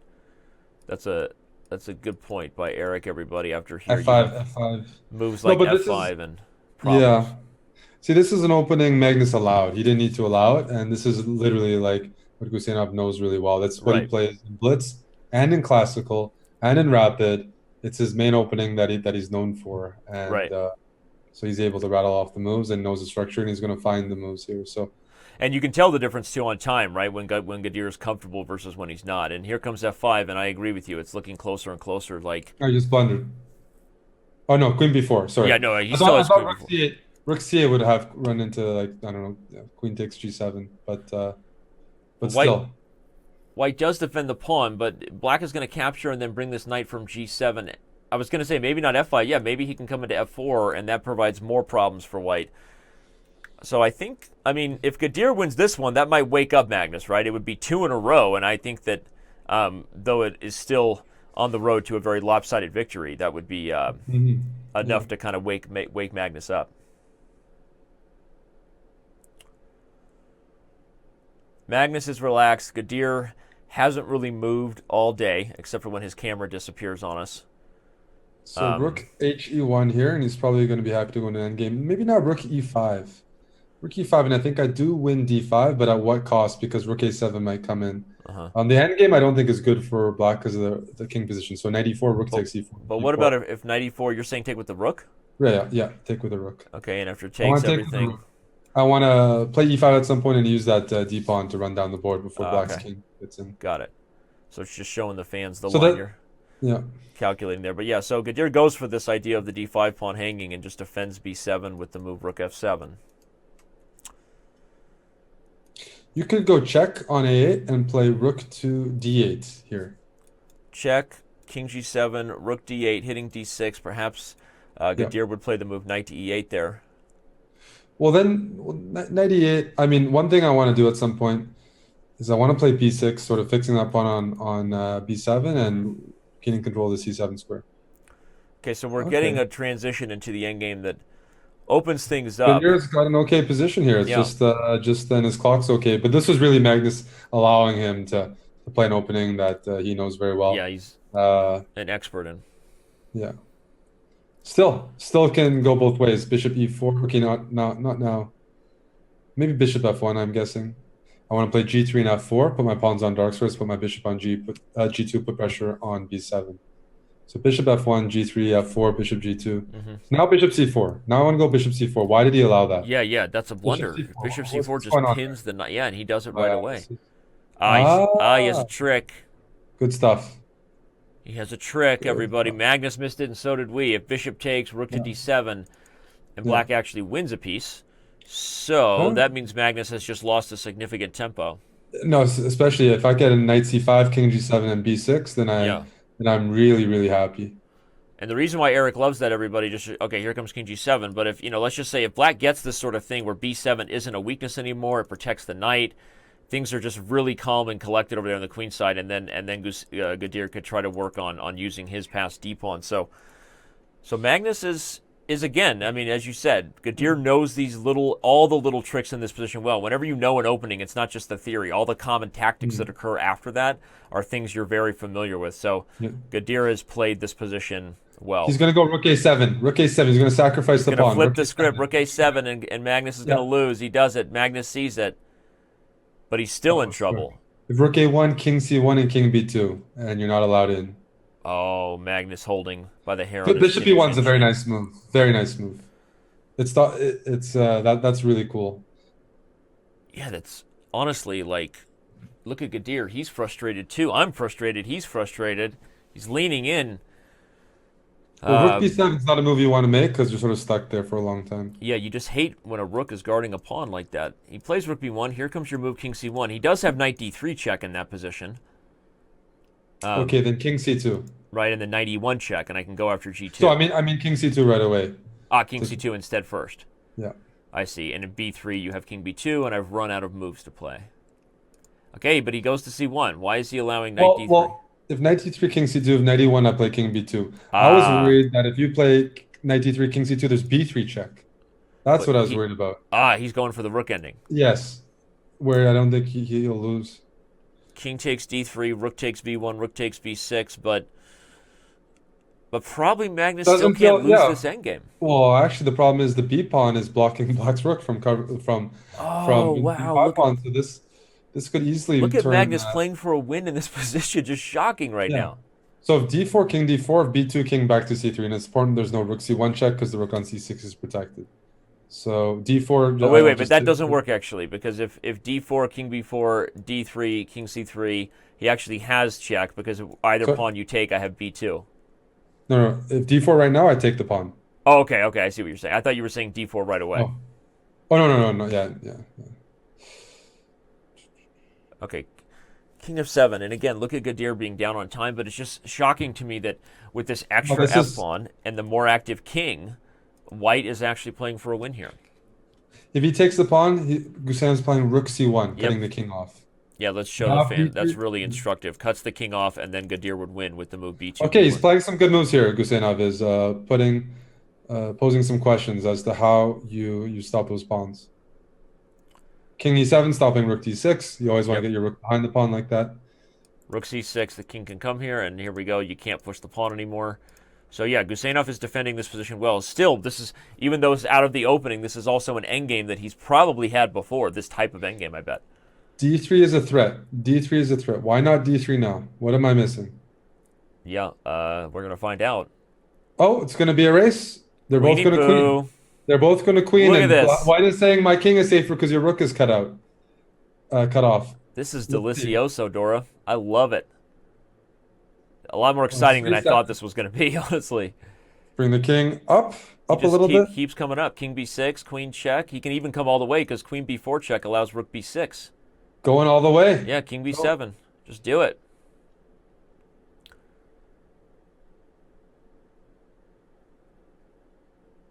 What if queen b4 check? Then rook b6, right? Queen e4 check. No, the pawn's there. Queen b4 and queen e4. No, but the pawn on f3 can take the queen. Oh, yeah, you're right. That's It's because it's easy to miss that because the king is on the other side of the board. You forget how the pawns move. Yeah, no, I think Magnus was actually winning there, which again, that's like, what? Right? That is one of those like games that Magnus just turned around, and Gadir is looking to decide. He's obviously frustrated. What? There's something to be said. You should not be flagging when you've increments.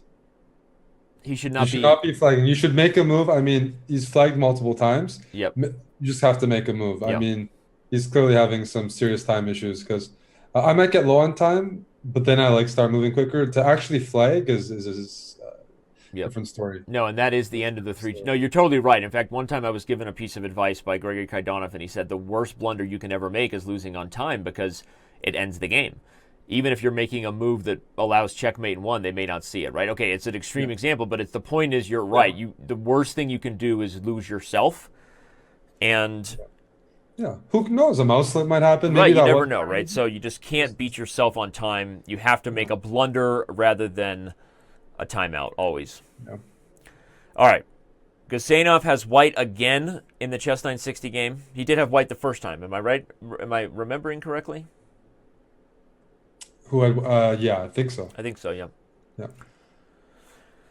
Okay, well, Gadir is, you know what? He's been given a tough matchup. That's the truth. And he's on pace. If he gets a game and a half, a game or two, then he's beaten Petrosian's record. He hasn't let Magnus Carlsen get the biggest lopsided victory ever as long as he can get a couple more points. Yeah, that's the goal. You never want to be the example. You don't want to be the history of somebody else's record-breaking performance, right? But I mean, was this really a Chess.960 position? Look at this game. Well, this is good for Guseinov. He has chances in 960 games. These are weird positions, and I know, but what I'm saying is, doesn't this look pretty normal? I mean, this looks like it looks pretty normal. Yeah. I like Guseinov's position. I like the two pawns in the center, and that's why I didn't think it was normal, Danny. Because he had a good position from the open. right. Yeah. People in the Chess TV chat, the Chess.com game chat. If you want to follow along the game, of course, you can do so directly in Chess.com and play Guess the Move. Have some fun. So, but I see a lot of crazy comments there.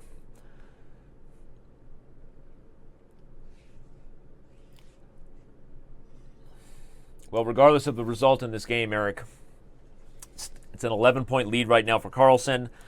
It would take the most epic collapse of all time in Bullet. I think what's more likely is we're just going to see a lot of fun stuff in Bullet.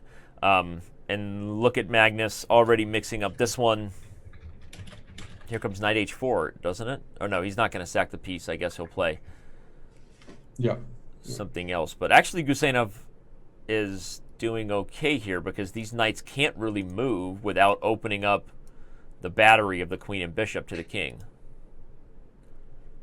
So despite doubling the pawns, I still like Guseinov's position here, right? No, I do for sure. It's imbalanced. He's got attacking chances. Push the pawns. Use those bishops. And there you go. This is a great position to push. Queen b3. Park your bishop on e4 maybe. Put your king on h1. Move your rook to g1 and open it up. That's great. Bishop e4, king g1, king h1. Sorry, rook g1, and I'm happy. Yeah, though, watch out. Queen h3 is coming. Owie, so king right? h1. King h1. I mean, why is he thinking? You put your king on h1 anyway. Yeah. Like, let's do it. He's coming in anyway, and after knight takes f3, you're going to have to play rook g2. Okay, so Magnus isn't going to go for it right away. So he's done the right setup. Guseinov is doing exactly what he has to do here. And now it's all about solving that issue. How do I move my knight off of g3 and start attacking Magnus? So queen d3 here. Maybe queen d3, and I want to either threaten play bishop f5 sometime, or maybe bishop c3 and trade. He's going to trade. Okay, this is also good enough. Well, his idea is knight takes f1 and rook g4 because I think c4 is hanging, right? Yeah. Can I not just take knight c4? Takes f1, knight takes c4, rook g4 wins a piece. Actually, I thought it did, but there's g5. Well, then it's just what's going on there? He blundered again, and the queens are off. Which it's still a fine position for white despite being down pawn because of the strength of the bishops and the center. But right, that was probably not done. No, something was done incorrectly there. He blundered the pawn. That was a pawn blunder. That was unnecessary. Magnus works. But at least he sacrificed. Now he's going to go rook d1 and push the pawns. But he let Magnus off the hook there. There's definitely some missed opportunities. He's not able to string together combinations. He hasn't been able to. Yeah. This match.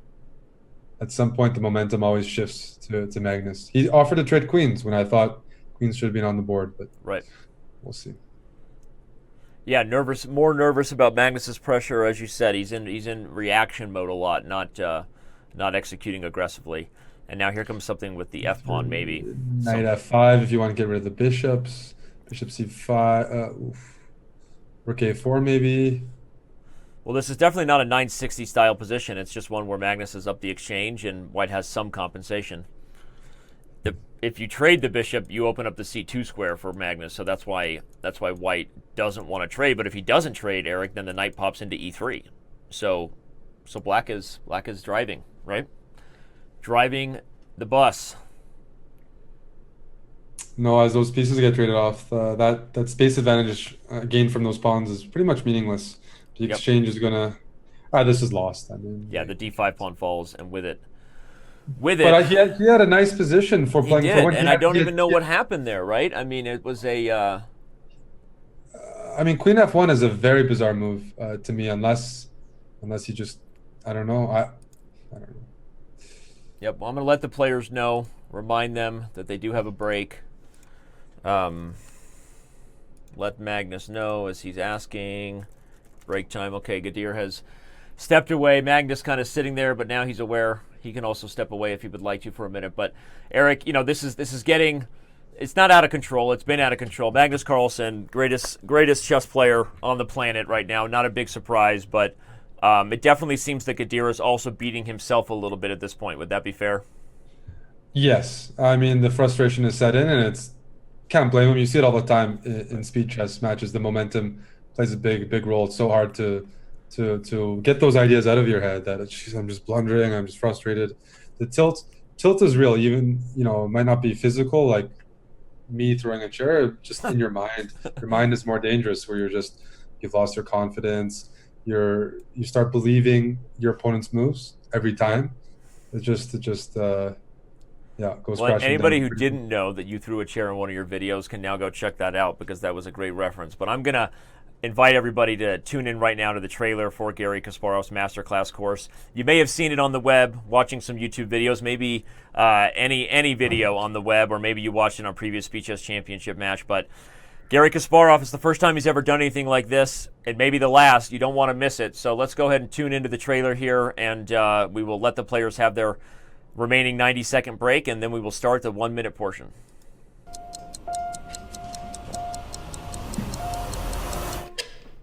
Check.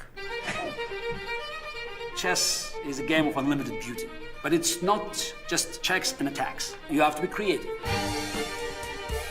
I'm here to share with you my knowledge of the game of chess, but I'm trying to come up with the comprehensive picture that will be helpful for you to become a better chess player and even a better decision maker. Let's cover it. King g5, king c2, king f6, king b3, king e7, king c4, king d6, king b5, king c7, king a6. Boom. White lost, yes? Queen takes, then knight f5, and it's a double attack. Skewer and attraction, and it's mate. What an amazing mate. How can we prevent this rook from stopping our pawn? Let's pause, stop the video, and think.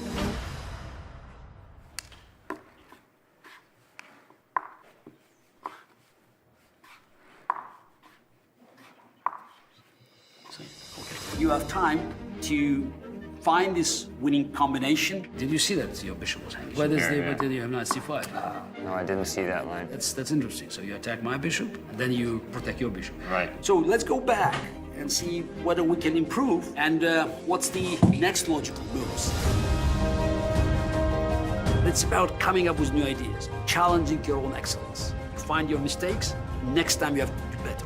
I've been thinking about a few ideas that I never used. The one I want to show, it's another sacrifice. I like sacrifices. And it's one of my favorite openings. So just let's have a look. You cannot waste time. Time is precious.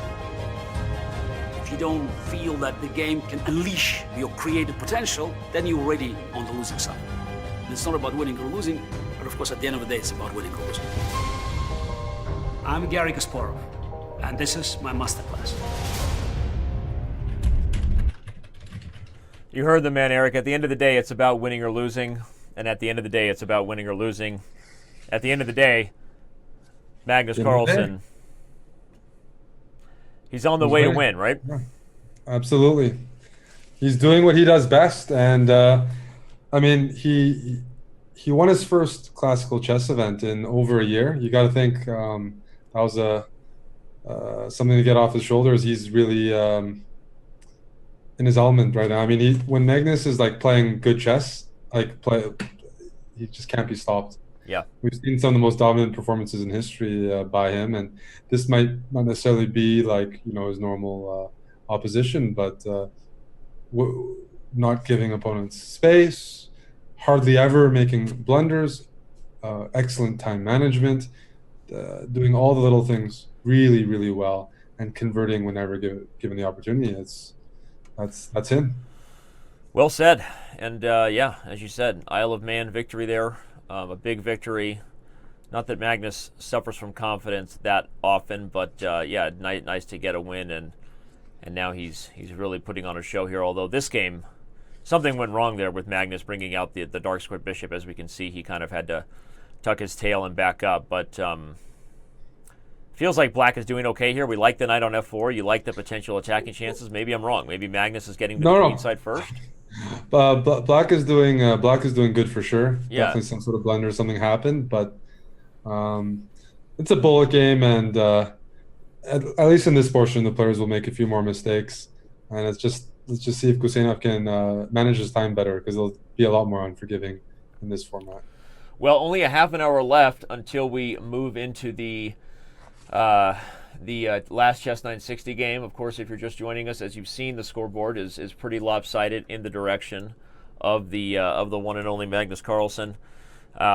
Also, if you're just joining us, if you haven't had an opportunity yet to dive into our challenge, our Photoshop challenge, you can do some. Somebody did a mustache on Magnus, actually, as we jump over here. Somebody confusing what we were asking for did a Photoshop for a mustache on Magnus. Not necessarily the crazy hair we're looking for. But if you still want to get involved with a chance to win a one-year diamond membership, throw a Photoshop together of either yourself or just show us your craziest hairstyle ever in honor of Magnus Carlsen's hairstyle. Magnus in trouble. He's in trouble? Yeah. I got to see it. What do we got? Oh, he wasn't, because bishop takes f2 would run into... Oh, okay, he was worried. Okay. I thought he was in trouble. He still might be in trouble, but I thought it was going to be a bit worse. Queen takes. Queen takes. Oh, it's mate. It's mate on g1, so he couldn't take it. Queen g1. Okay. And he's Queen only G1. got 10 seconds too. So this is a rare Magnus under pressure sighting. Nice move, king f2. Yeah, that might force the draw. Might be one of the weirdest. No, king f3. No draw. There's no bishop d5 because it's pinned. There's no more checks. Yes, there's no. This is the kind of fighting chess we were looking for. Oh, this is good stuff. I thought rook takes g8 would have been the answer there. But he wiggles his way with the that's queen. Disgusting, Danny. That's was too much. Nasty. That's too much. And it's not even fair. Oh, he's like he's chilling on f3. He's like he immediately recognized that, and you're never ever getting a check. I put my queen on f7. That was not. That was absolutely nasty. That was brilliant stuff there. The king walks up to f3, and. Look at that awareness, and look at how quickly he knew not to take that.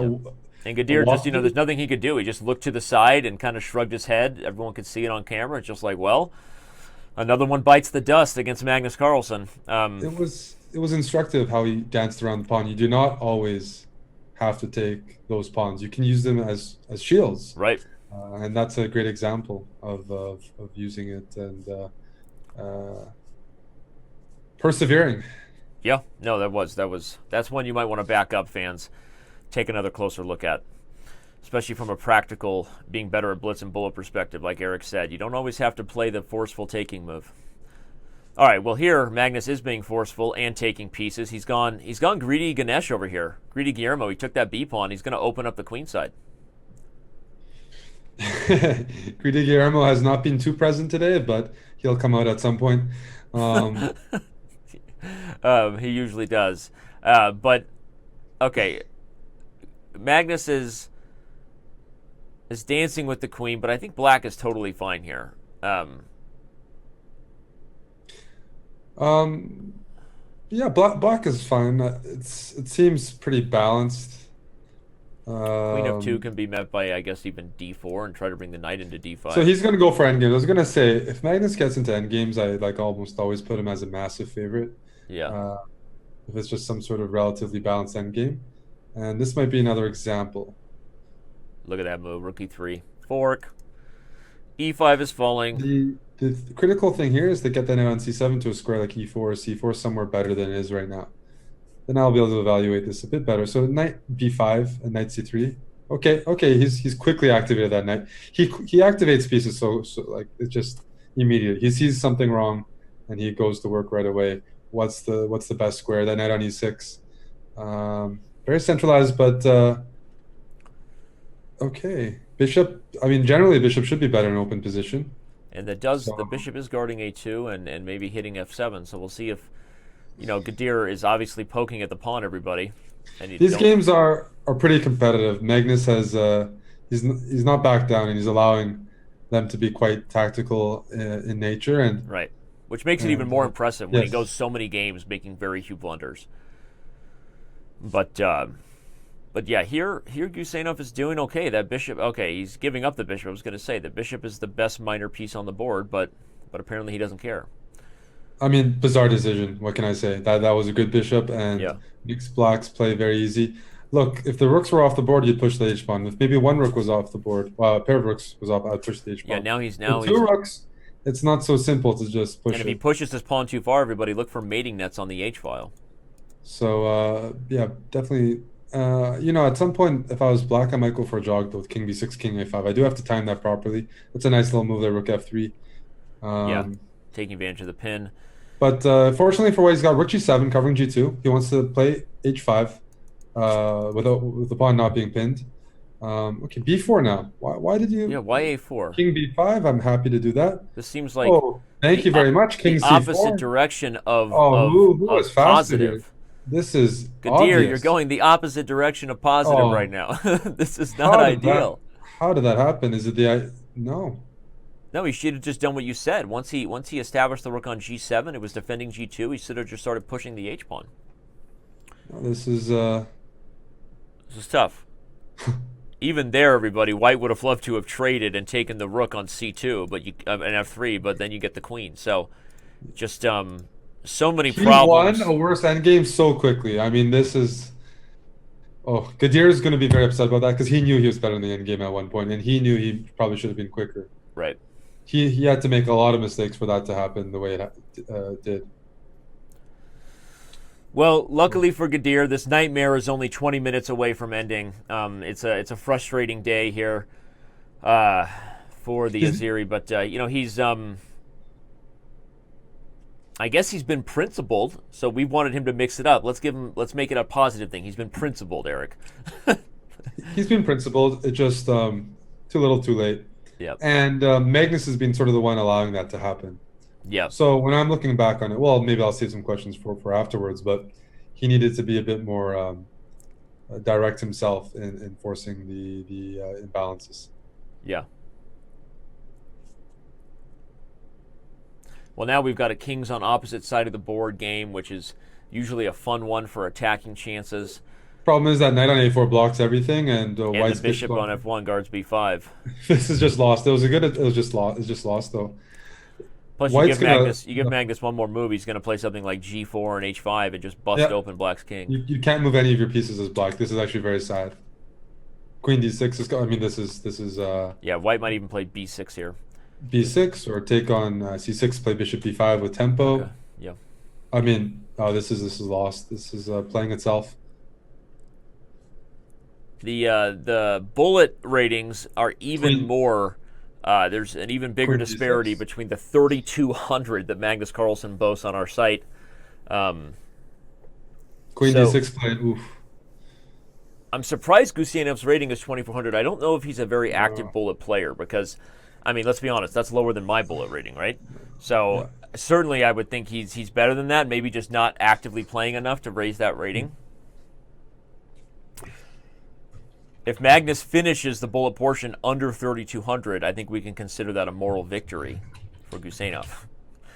A small victory. The little things that count.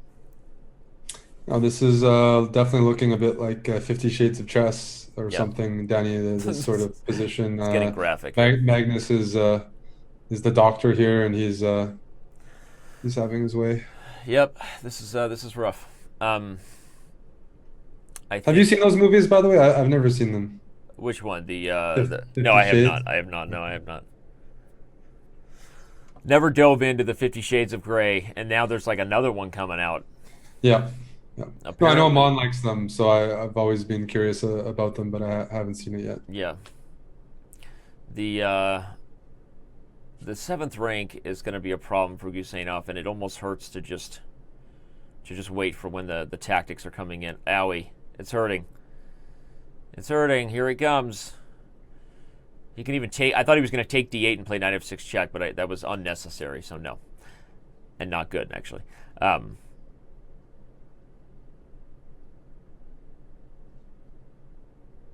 Yeah, this is rough, Eric.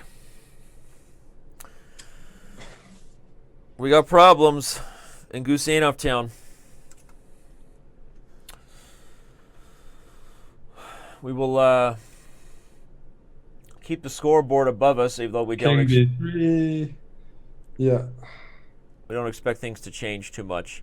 Well, he found a way to put his bishop back on g7. That's where he's most comfortable. But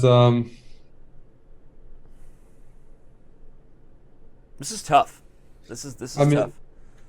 I mean, I can always be critical. At the end of the day, he's playing Magnus, though, and it is so hard. If Magnus wants to shut you down, he does it against the very, very, very best players in the world. Yep. So, I mean, even with, let's say, a different game plan, you have no guarantee of a lot of space or opportunity. And Magnus, he's not letting up at all. I mean, psychologically, he's just as sharp as he was before. He's keeping his edge, and yeah. So we seem to have lost Gadir a little bit. What do you mean by that? Does that mean I'm cut into half again? I mean, you're cut in half, but I'm fixing it. So, as best I can until Gadir I can move over. No, you don't need to move over. I actually already but fixed I'm it. fine going side to side, wiggling around a bit. You're open to different positions, is what you're telling me. Always, yeah, always. The positions right now are just running out of control here. Well, here he's got space, Danny. He's got space here. This is a good position for white objectively. He's got space. Get in f4. Move that knight away from f3. Knight h2, f4. Play d5 and f4. Use that space advantage for something sharp. Please. That's what he's going to go for. This is a good position. This is definitely a good position. This is like a good Briar or something. Yeah. It's bullet though. This is a time where Magnus doesn't have time. Like this is the moment where it's going to be hard to be accurate as black. Yeah, if he can be aggressive. He's being positional and things like that, but go on the king side. No, yeah, I agree. Forget about b4, knight h2 and f4. Because Magnus in the meantime is improving his pieces. That bishop on g7 now. Okay, we'll see queen c1. Let's get Freddie involved. Freddie. Yes, all there right. we go. There we go. There we go. That's necessary. Let's go. Now here comes f5. There we go. Maybe just play rook f1. Bring the rook back to the f file. For sure. Quickly. No. He had to defend g5. That was the problem. Okay, yeah. But now I take and play bishop g7. White still has to have something here. Here we go. Knight f5. That's Knight the F5. move we were waiting for. Knight f5. Julio Granda played that against Simon and Alv, man. It's very tough to face over the board. Here's the king's going to tuck itself away. If this queen could just get itself to f6, h5. f6. And put that bishop and queen on the same diagonal. f6. Yep. Bishop b1. Bishop b1. I want to put my queen on c2. I don't care about the rook. Yep. Bishop takes d1. You'll take with the queen, and the queen comes to d3. And it's over. Ooh, this is almost the mating net. I think he has rook a1. I think Magnus has rook a1. Oh, dang. Oh, look at the queen c8 check. If queen d3, I think there's... Oh, I think there's bishop g1 check, and then... What? What happened? Was that the expected journey for this position? I don't see. I'm waiting for the moves myself. Oh, king h8, take. I think he just has to settle on the draw. A lot of talk, no action in this one apparently, because I think we're settling. Not even Magnus can get out of this perpetual as much as he'd like to. All right, well, Gadir gets himself one game closer to not losing, not being a footnote, right? He needs to get a bullet and a half. He needs to get a game and a half victory here in bullet to not go down by a score larger than Tigran Petrosian did last year. Magnus Carlsen is... That was better. That was better by Gadir to play aggressively like that. Can still be improved on, and it's a little late, but these bullet games can go either way. A lot of these games have been so. I think there's decent chances. Danny, how much time does he have? 8 minutes. He has. I need to go back to the time. No, he's got 14 minutes. Okay, 14 minutes. So got time to get a few wins here. So we will we'll see what he can do here as black in this weird close Sicilian. It's all about just swinging the sword right now, seeing if it hits something. Oh, the blunder! But you know what? I'm calling a win for Magnus. I'm calling this to be a win for Magnus, Danny. Yeah, he's blundered the queen for 2 pieces, but this is where we're going to see some nasty maneuvering with the minors. Okay, well, I can't wait then.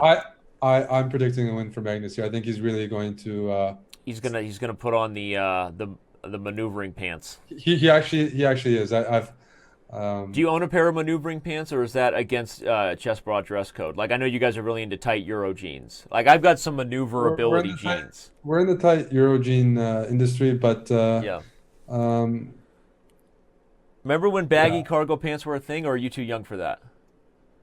Sort of too young for that, but in terms of maneuvering, we have some shorts and some other things at home. If we want to maneuver a bit more, we have homemade equipment. Yeah. I like jeans that are flexible so I can do squats in them. Look at this. I never go to the gym with jeans. No, of course I wouldn't either, but you never know when you just need to like bust out a squat set. Like CrossFit happens everywhere, buddy. It happens That's all true. the time. You're a CrossFit CrossFit bra. That's right. Yeah. Okay, now this is looking a bit ugly. The bishop on a2 is not the sort of piece I was counting on. Queen e3 is made, everybody, and it's coming. I think Eric's prediction was bold, but I think it'll be wrong, and I think Guseinov gets himself one step closer to not being a footnote in the history book of Magnus Carlsen. Yeah.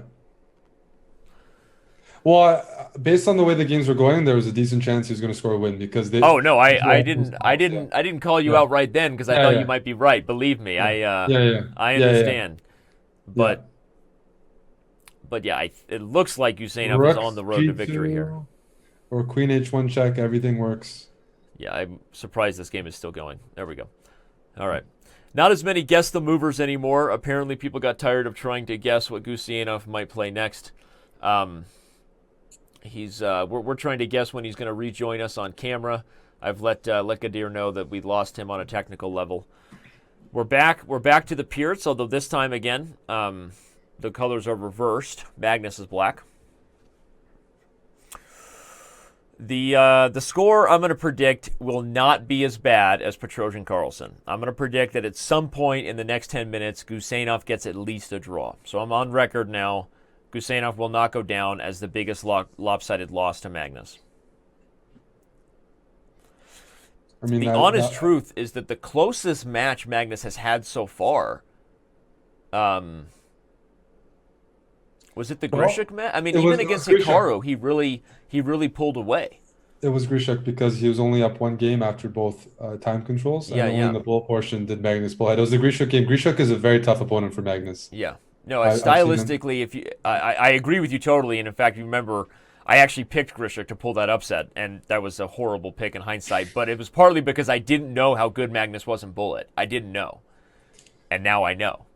So, I mean, it's like I know I would never pick against Hikaru in the bullet portion, but I just didn't know how good Magnus was in bullet, and he really gave Grishuk a beatdown there. But I think stylistically, Grishuk matches up well with Magnus. He's beaten Magnus in the World Blitz Championship before, so if Grishuk takes down MVL and Magnus takes down Wesley So, as we move over to the bracket here, which I think we can update at this point as Magnus Carlsen moving on, and my team has already done that. I think if Magnus takes down So and Grishuk beats MVL, that's a semifinals rematch from last year that'll be big. But yeah, so we haven't announced our hosts yet. Obviously, Eric and I will definitely be back, at least for a couple. We've got other hosts who are going to jump in on this. We've got the later rounds of the Speed Chess Championship coming up. So everyone should stay tuned. We already announced the dates earlier today on the show. The next match will be October 23rd, Grishik versus MVL. This is the next time you're going to see the Speed Chess Championship on Twitch. We will be announcing all details of those things shortly. So, who do you got in these? Who do you got going all the way in this? Are you gonna go with Magnus? Yes, because the other ones I don't know how to pick. Nepo, Karya, the other ones are all toss-ups, but I definitely take Magnus over So in his in the next match. That would be my first prediction. Yeah, and it would be a safe one. All right, well go ahead. Yeah, no, just Guseinov now is getting closer to another win here, Danny. Yeah, we like that. He's we like that. Okay, so you can you can't take on e4 because of a mate. b4 thrown in. Queen takes b4. Maybe rook c7 is the idea. Yeah, he was trying to deflect the queen away from that c7. So rook e4 is still not possible because of queen a1 check. Back rank issues. Pawn f2. d3 check. Ah, the discovery. What? Gone no, wild. You take on e1, game over. Just rook f8 check. Okay, Rook there's f8 mate. or this. Well, Guseinov was doing really well that game. Yeah, he had the pressure. As soon as he was winning, he started taking too much time, which happens all the time. You have too many choices. Yeah, he beat himself there because I think that it was a safe prediction to think he might get past that. He needs to get one more draw, one more victory here to get out of that 4 spot. Well, Magnus, going back to this Larsen, he's been getting great positions with this structure. He plays f3 here usually, g4, bishop b5, but okay, knight b4, bishop f5 is the idea. Bishop f5, rook c1. Yep. And The now issue here is g4. that White has g4, and then the move's coming with tempo now, right? Mm-hmm. But b5 is coming too, and I think he will play maybe queen b8 and b5. Okay, b5 right away. Magnus is saying, look, take on a4. My knight's going to be happy there. Yep.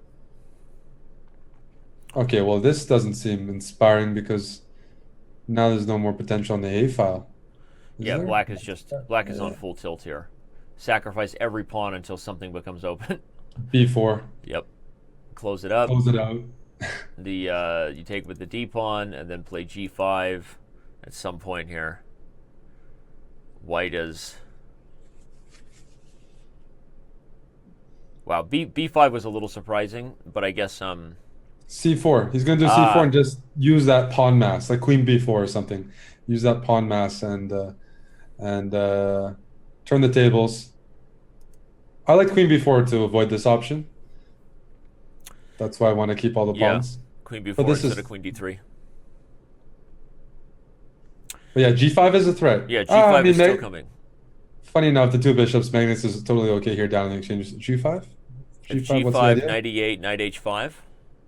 Yeah, or I can just move my queen out of the way to stop bishop takes b5 ideas. I can just say I have just better pieces. Play a move like queen b4 here. Queen b4, knight d5, knight e7, check queen b4, king b1. Queen, just secure the... I still like knight h5, but I wonder...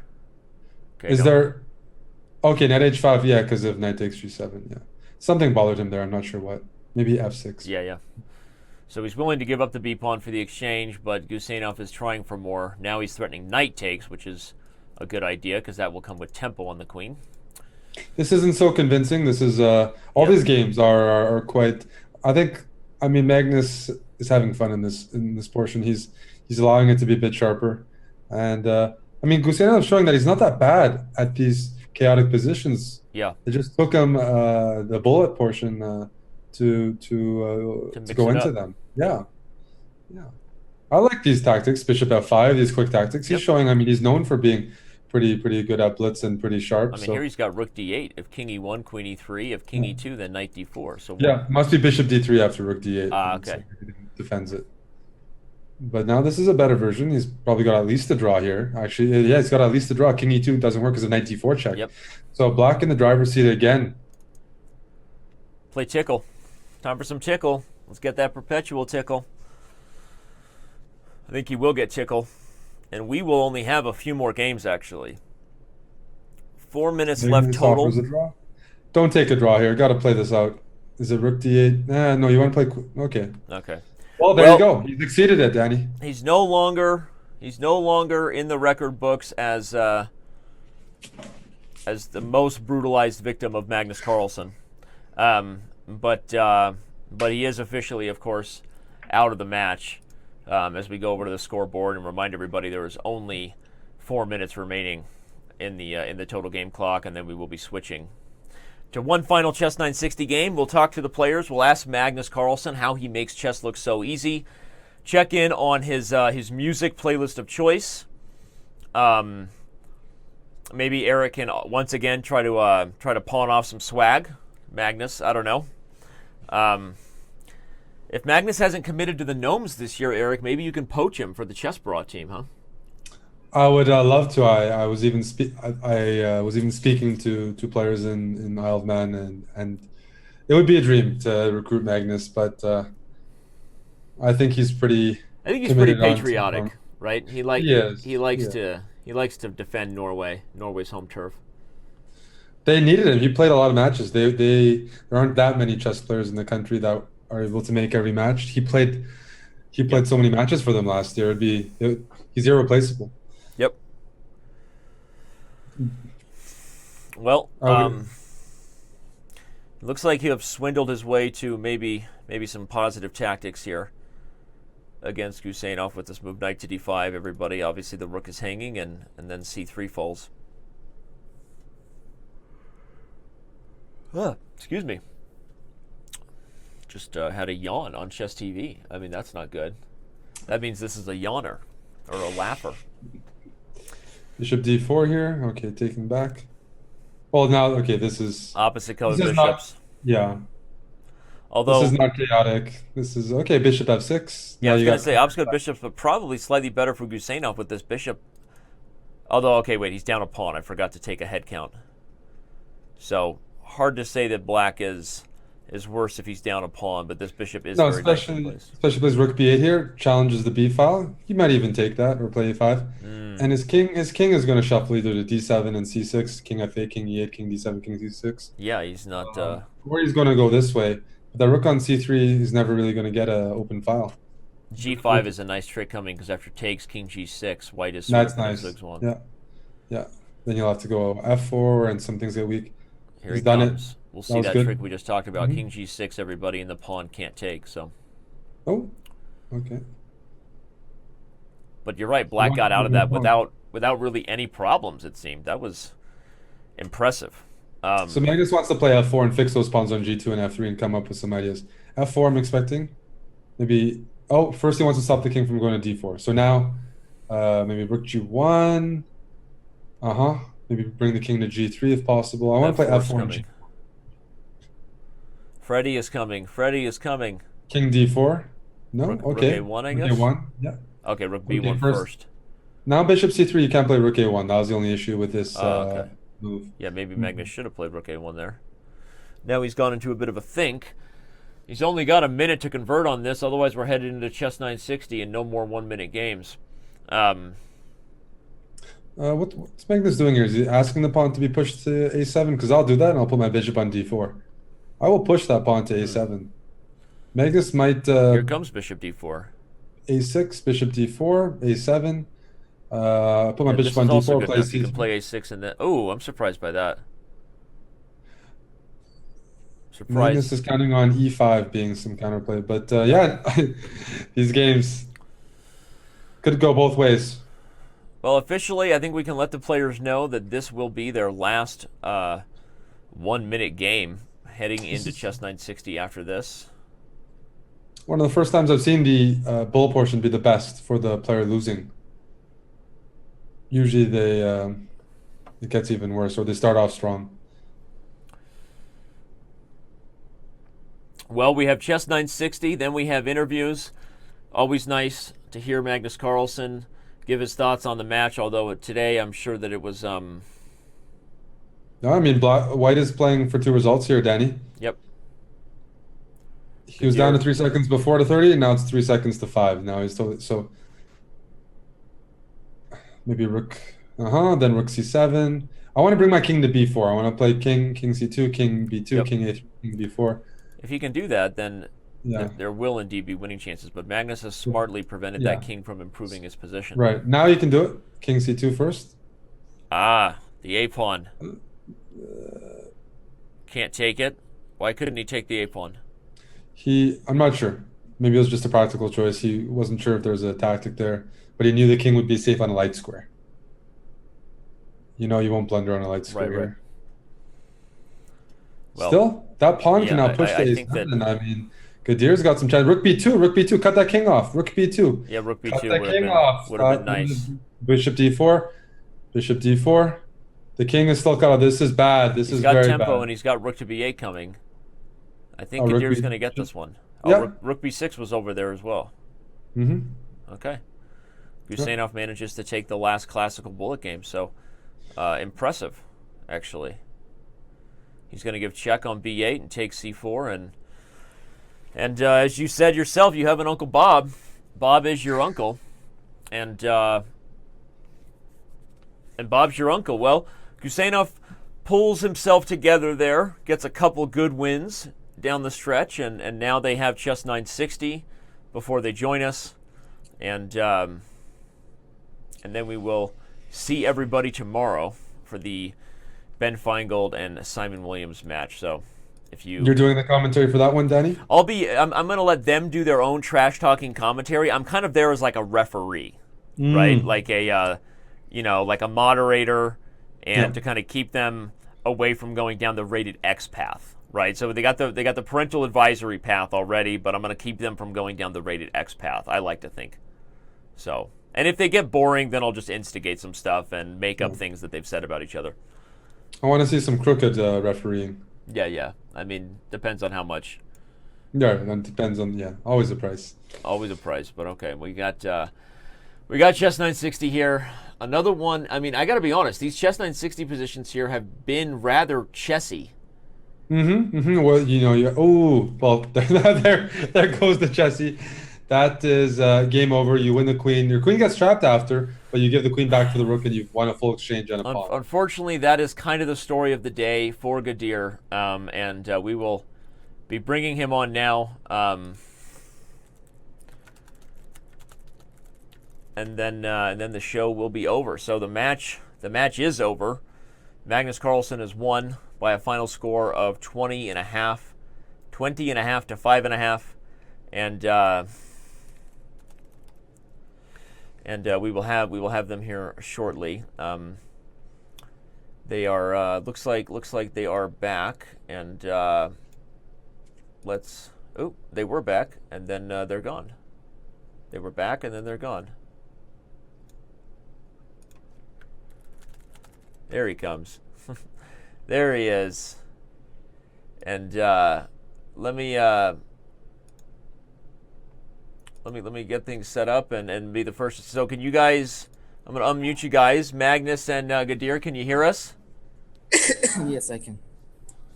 Magnus, are you there? Not sure Magnus can hear us yet. I will let him know. Well, Gadir, let me be the first to congratulate you again on qualifying to be in the event. We know this was a tough... And we've lost his camera again, but I think he can hear us. Gadir, if you can hear us, your camera's off again. Yes. There we go. I don't know what's going on with that. This was obviously a tough matchup. You knew it coming in. You're playing the strongest player on the planet, and he certainly played like it today. What were your thoughts as things kind of started to get away from you and you realized Magnus was really in top form? Yeah, Magnus was playing very well because almost all in games I lost to him. Sometimes, I missed some points. I think about rook a1, king c1. I didn't play knight a4, and then knight c3. It was simply a win for me. and also I had one game with extra exchange. I think it was winning position. And also in first game I was very disappointed because I had extra pawn in upper side bishop's position and I blundered and lost. But of course I know that everybody knows that Magnus is a very big favorite to win all tournaments. So of course for me it was a good, exciting experience to play with him this match. The style, your style seemed to be, you kept pretty consistent to your opening repertoire. You seemed to want to get in positions where you could have like a nice, I don't know the positional strategy is the right way, but a nice maneuvering kind of game. But it seemed like Magnus, obviously we know Magnus is, probably the best player in the world with that style. Did you just feel like you didn't quite get sharp enough positions, maybe create enough opportunities for him to make any blunders? Yeah, I think first game I took wrong style to play some long games, and then I realized that I have to play tactical chess, and I start to sacrifice everything, and it was much better because sometimes it was lucky and I had some good games. So I think from first game I had to play very aggressive and don't care about pieces, just play on and play tactically. So I think because in positional chess in Endgame Magnus very strong, you just seen he won some really fantastic endgames. I mean in Blitz game it's really difficult, but he won and he has very high technique, so it's very difficult. Magnus, can you hear us now? Mm-hmm. So how do you make chess look so easy? I don't know. I don't think I did. I think you do. Well, you played very well today. It was a joy for us to watch. Congratulations, moving on. Where do you feel then if you don't think you did? Where do you think you had struggles today? To be honest, I think I didn't think I played well at any point today. So, yeah, I'll have to do better next time.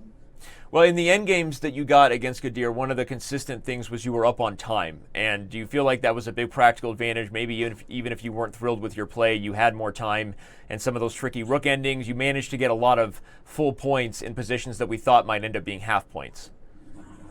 Yeah, for sure. It's important to play faster in Blitz, but yeah, was.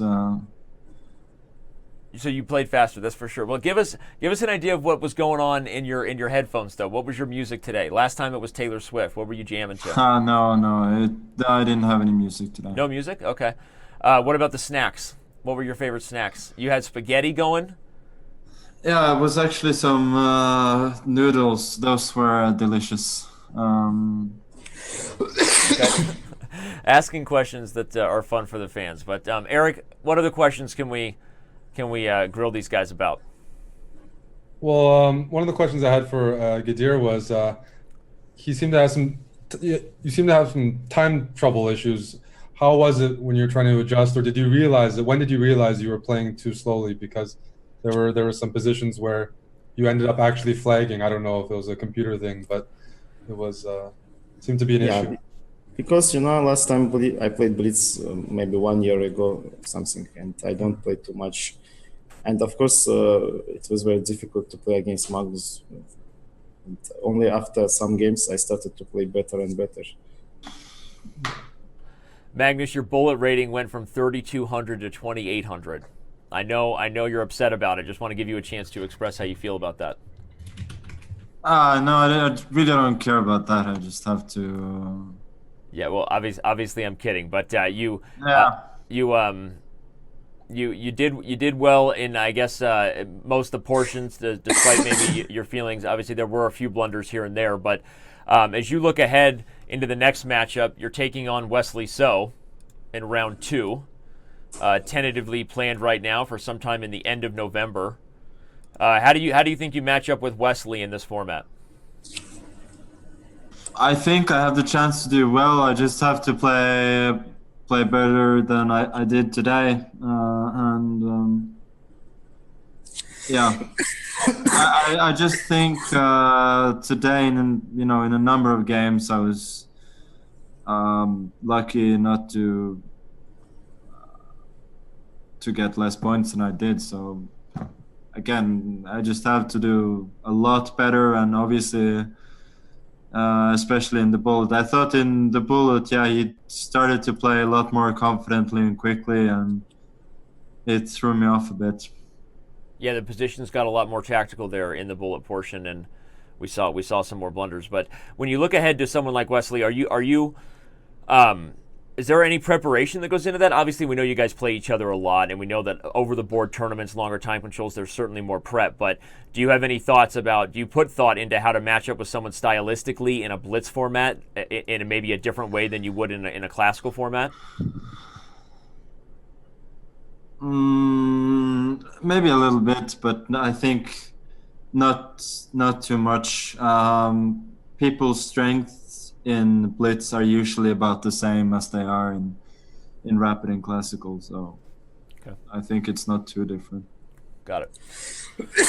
Well, sorry about your cough, Gadir, and sorry that today maybe didn't go the way you had planned. Although, as you said, I know you told me before the match today that you knew you were in for it. Obviously, taking on the world champion.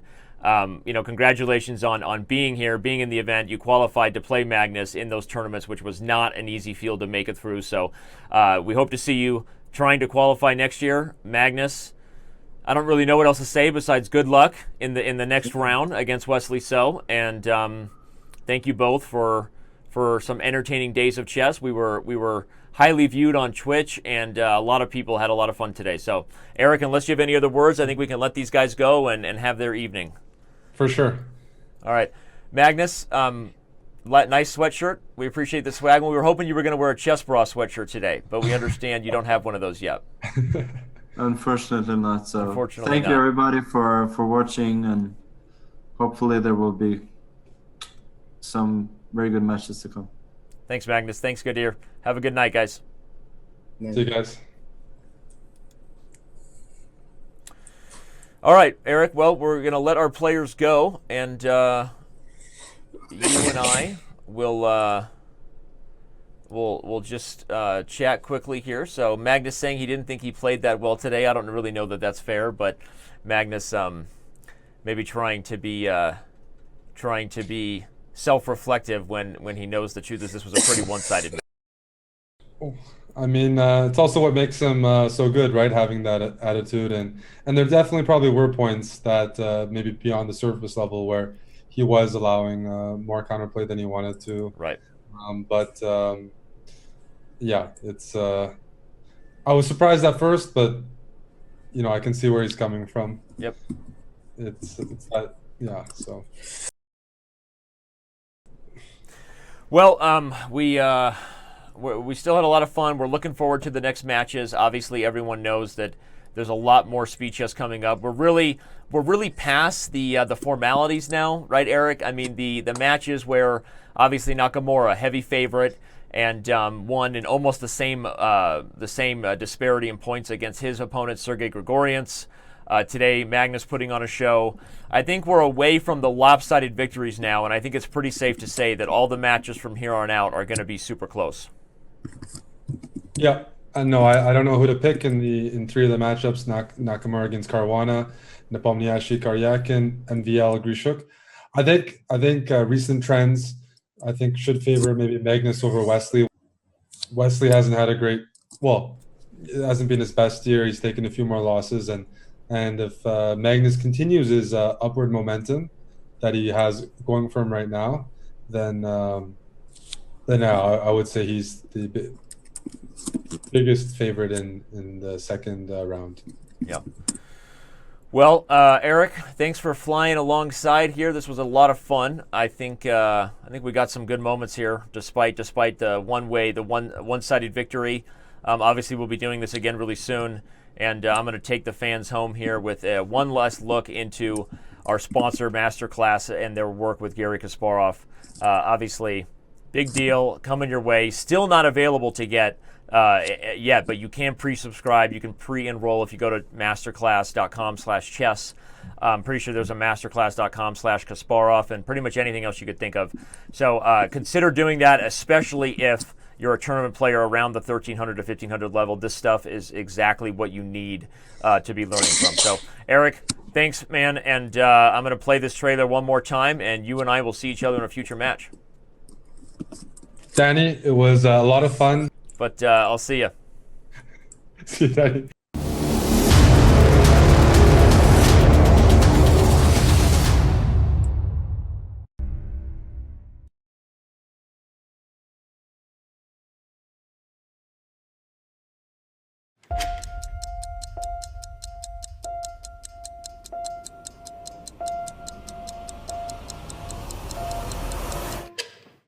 Check.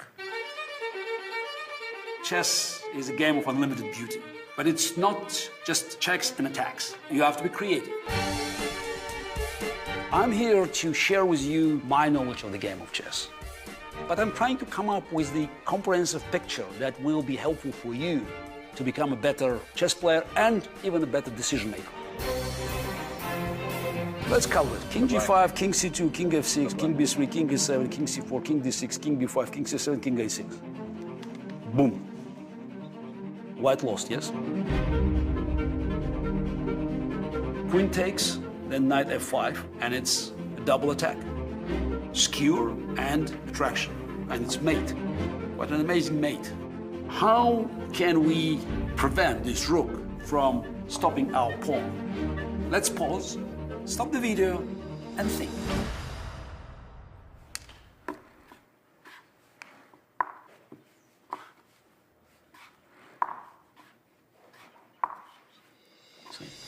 You have time to find this winning combination. Did you see that your bishop was hanging? Why did you have knight c5? No, I didn't see that line. That's interesting. So you attack my bishop, and then you protect your bishop. Right. So let's go back and see whether we can improve and what's the next logical moves.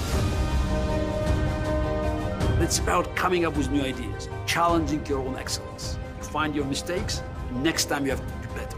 I've been thinking about a few ideas that I never used. The one I want to show, it's another sacrifice. I like sacrifices. And it's one of my favorite openings. So just let's have a look.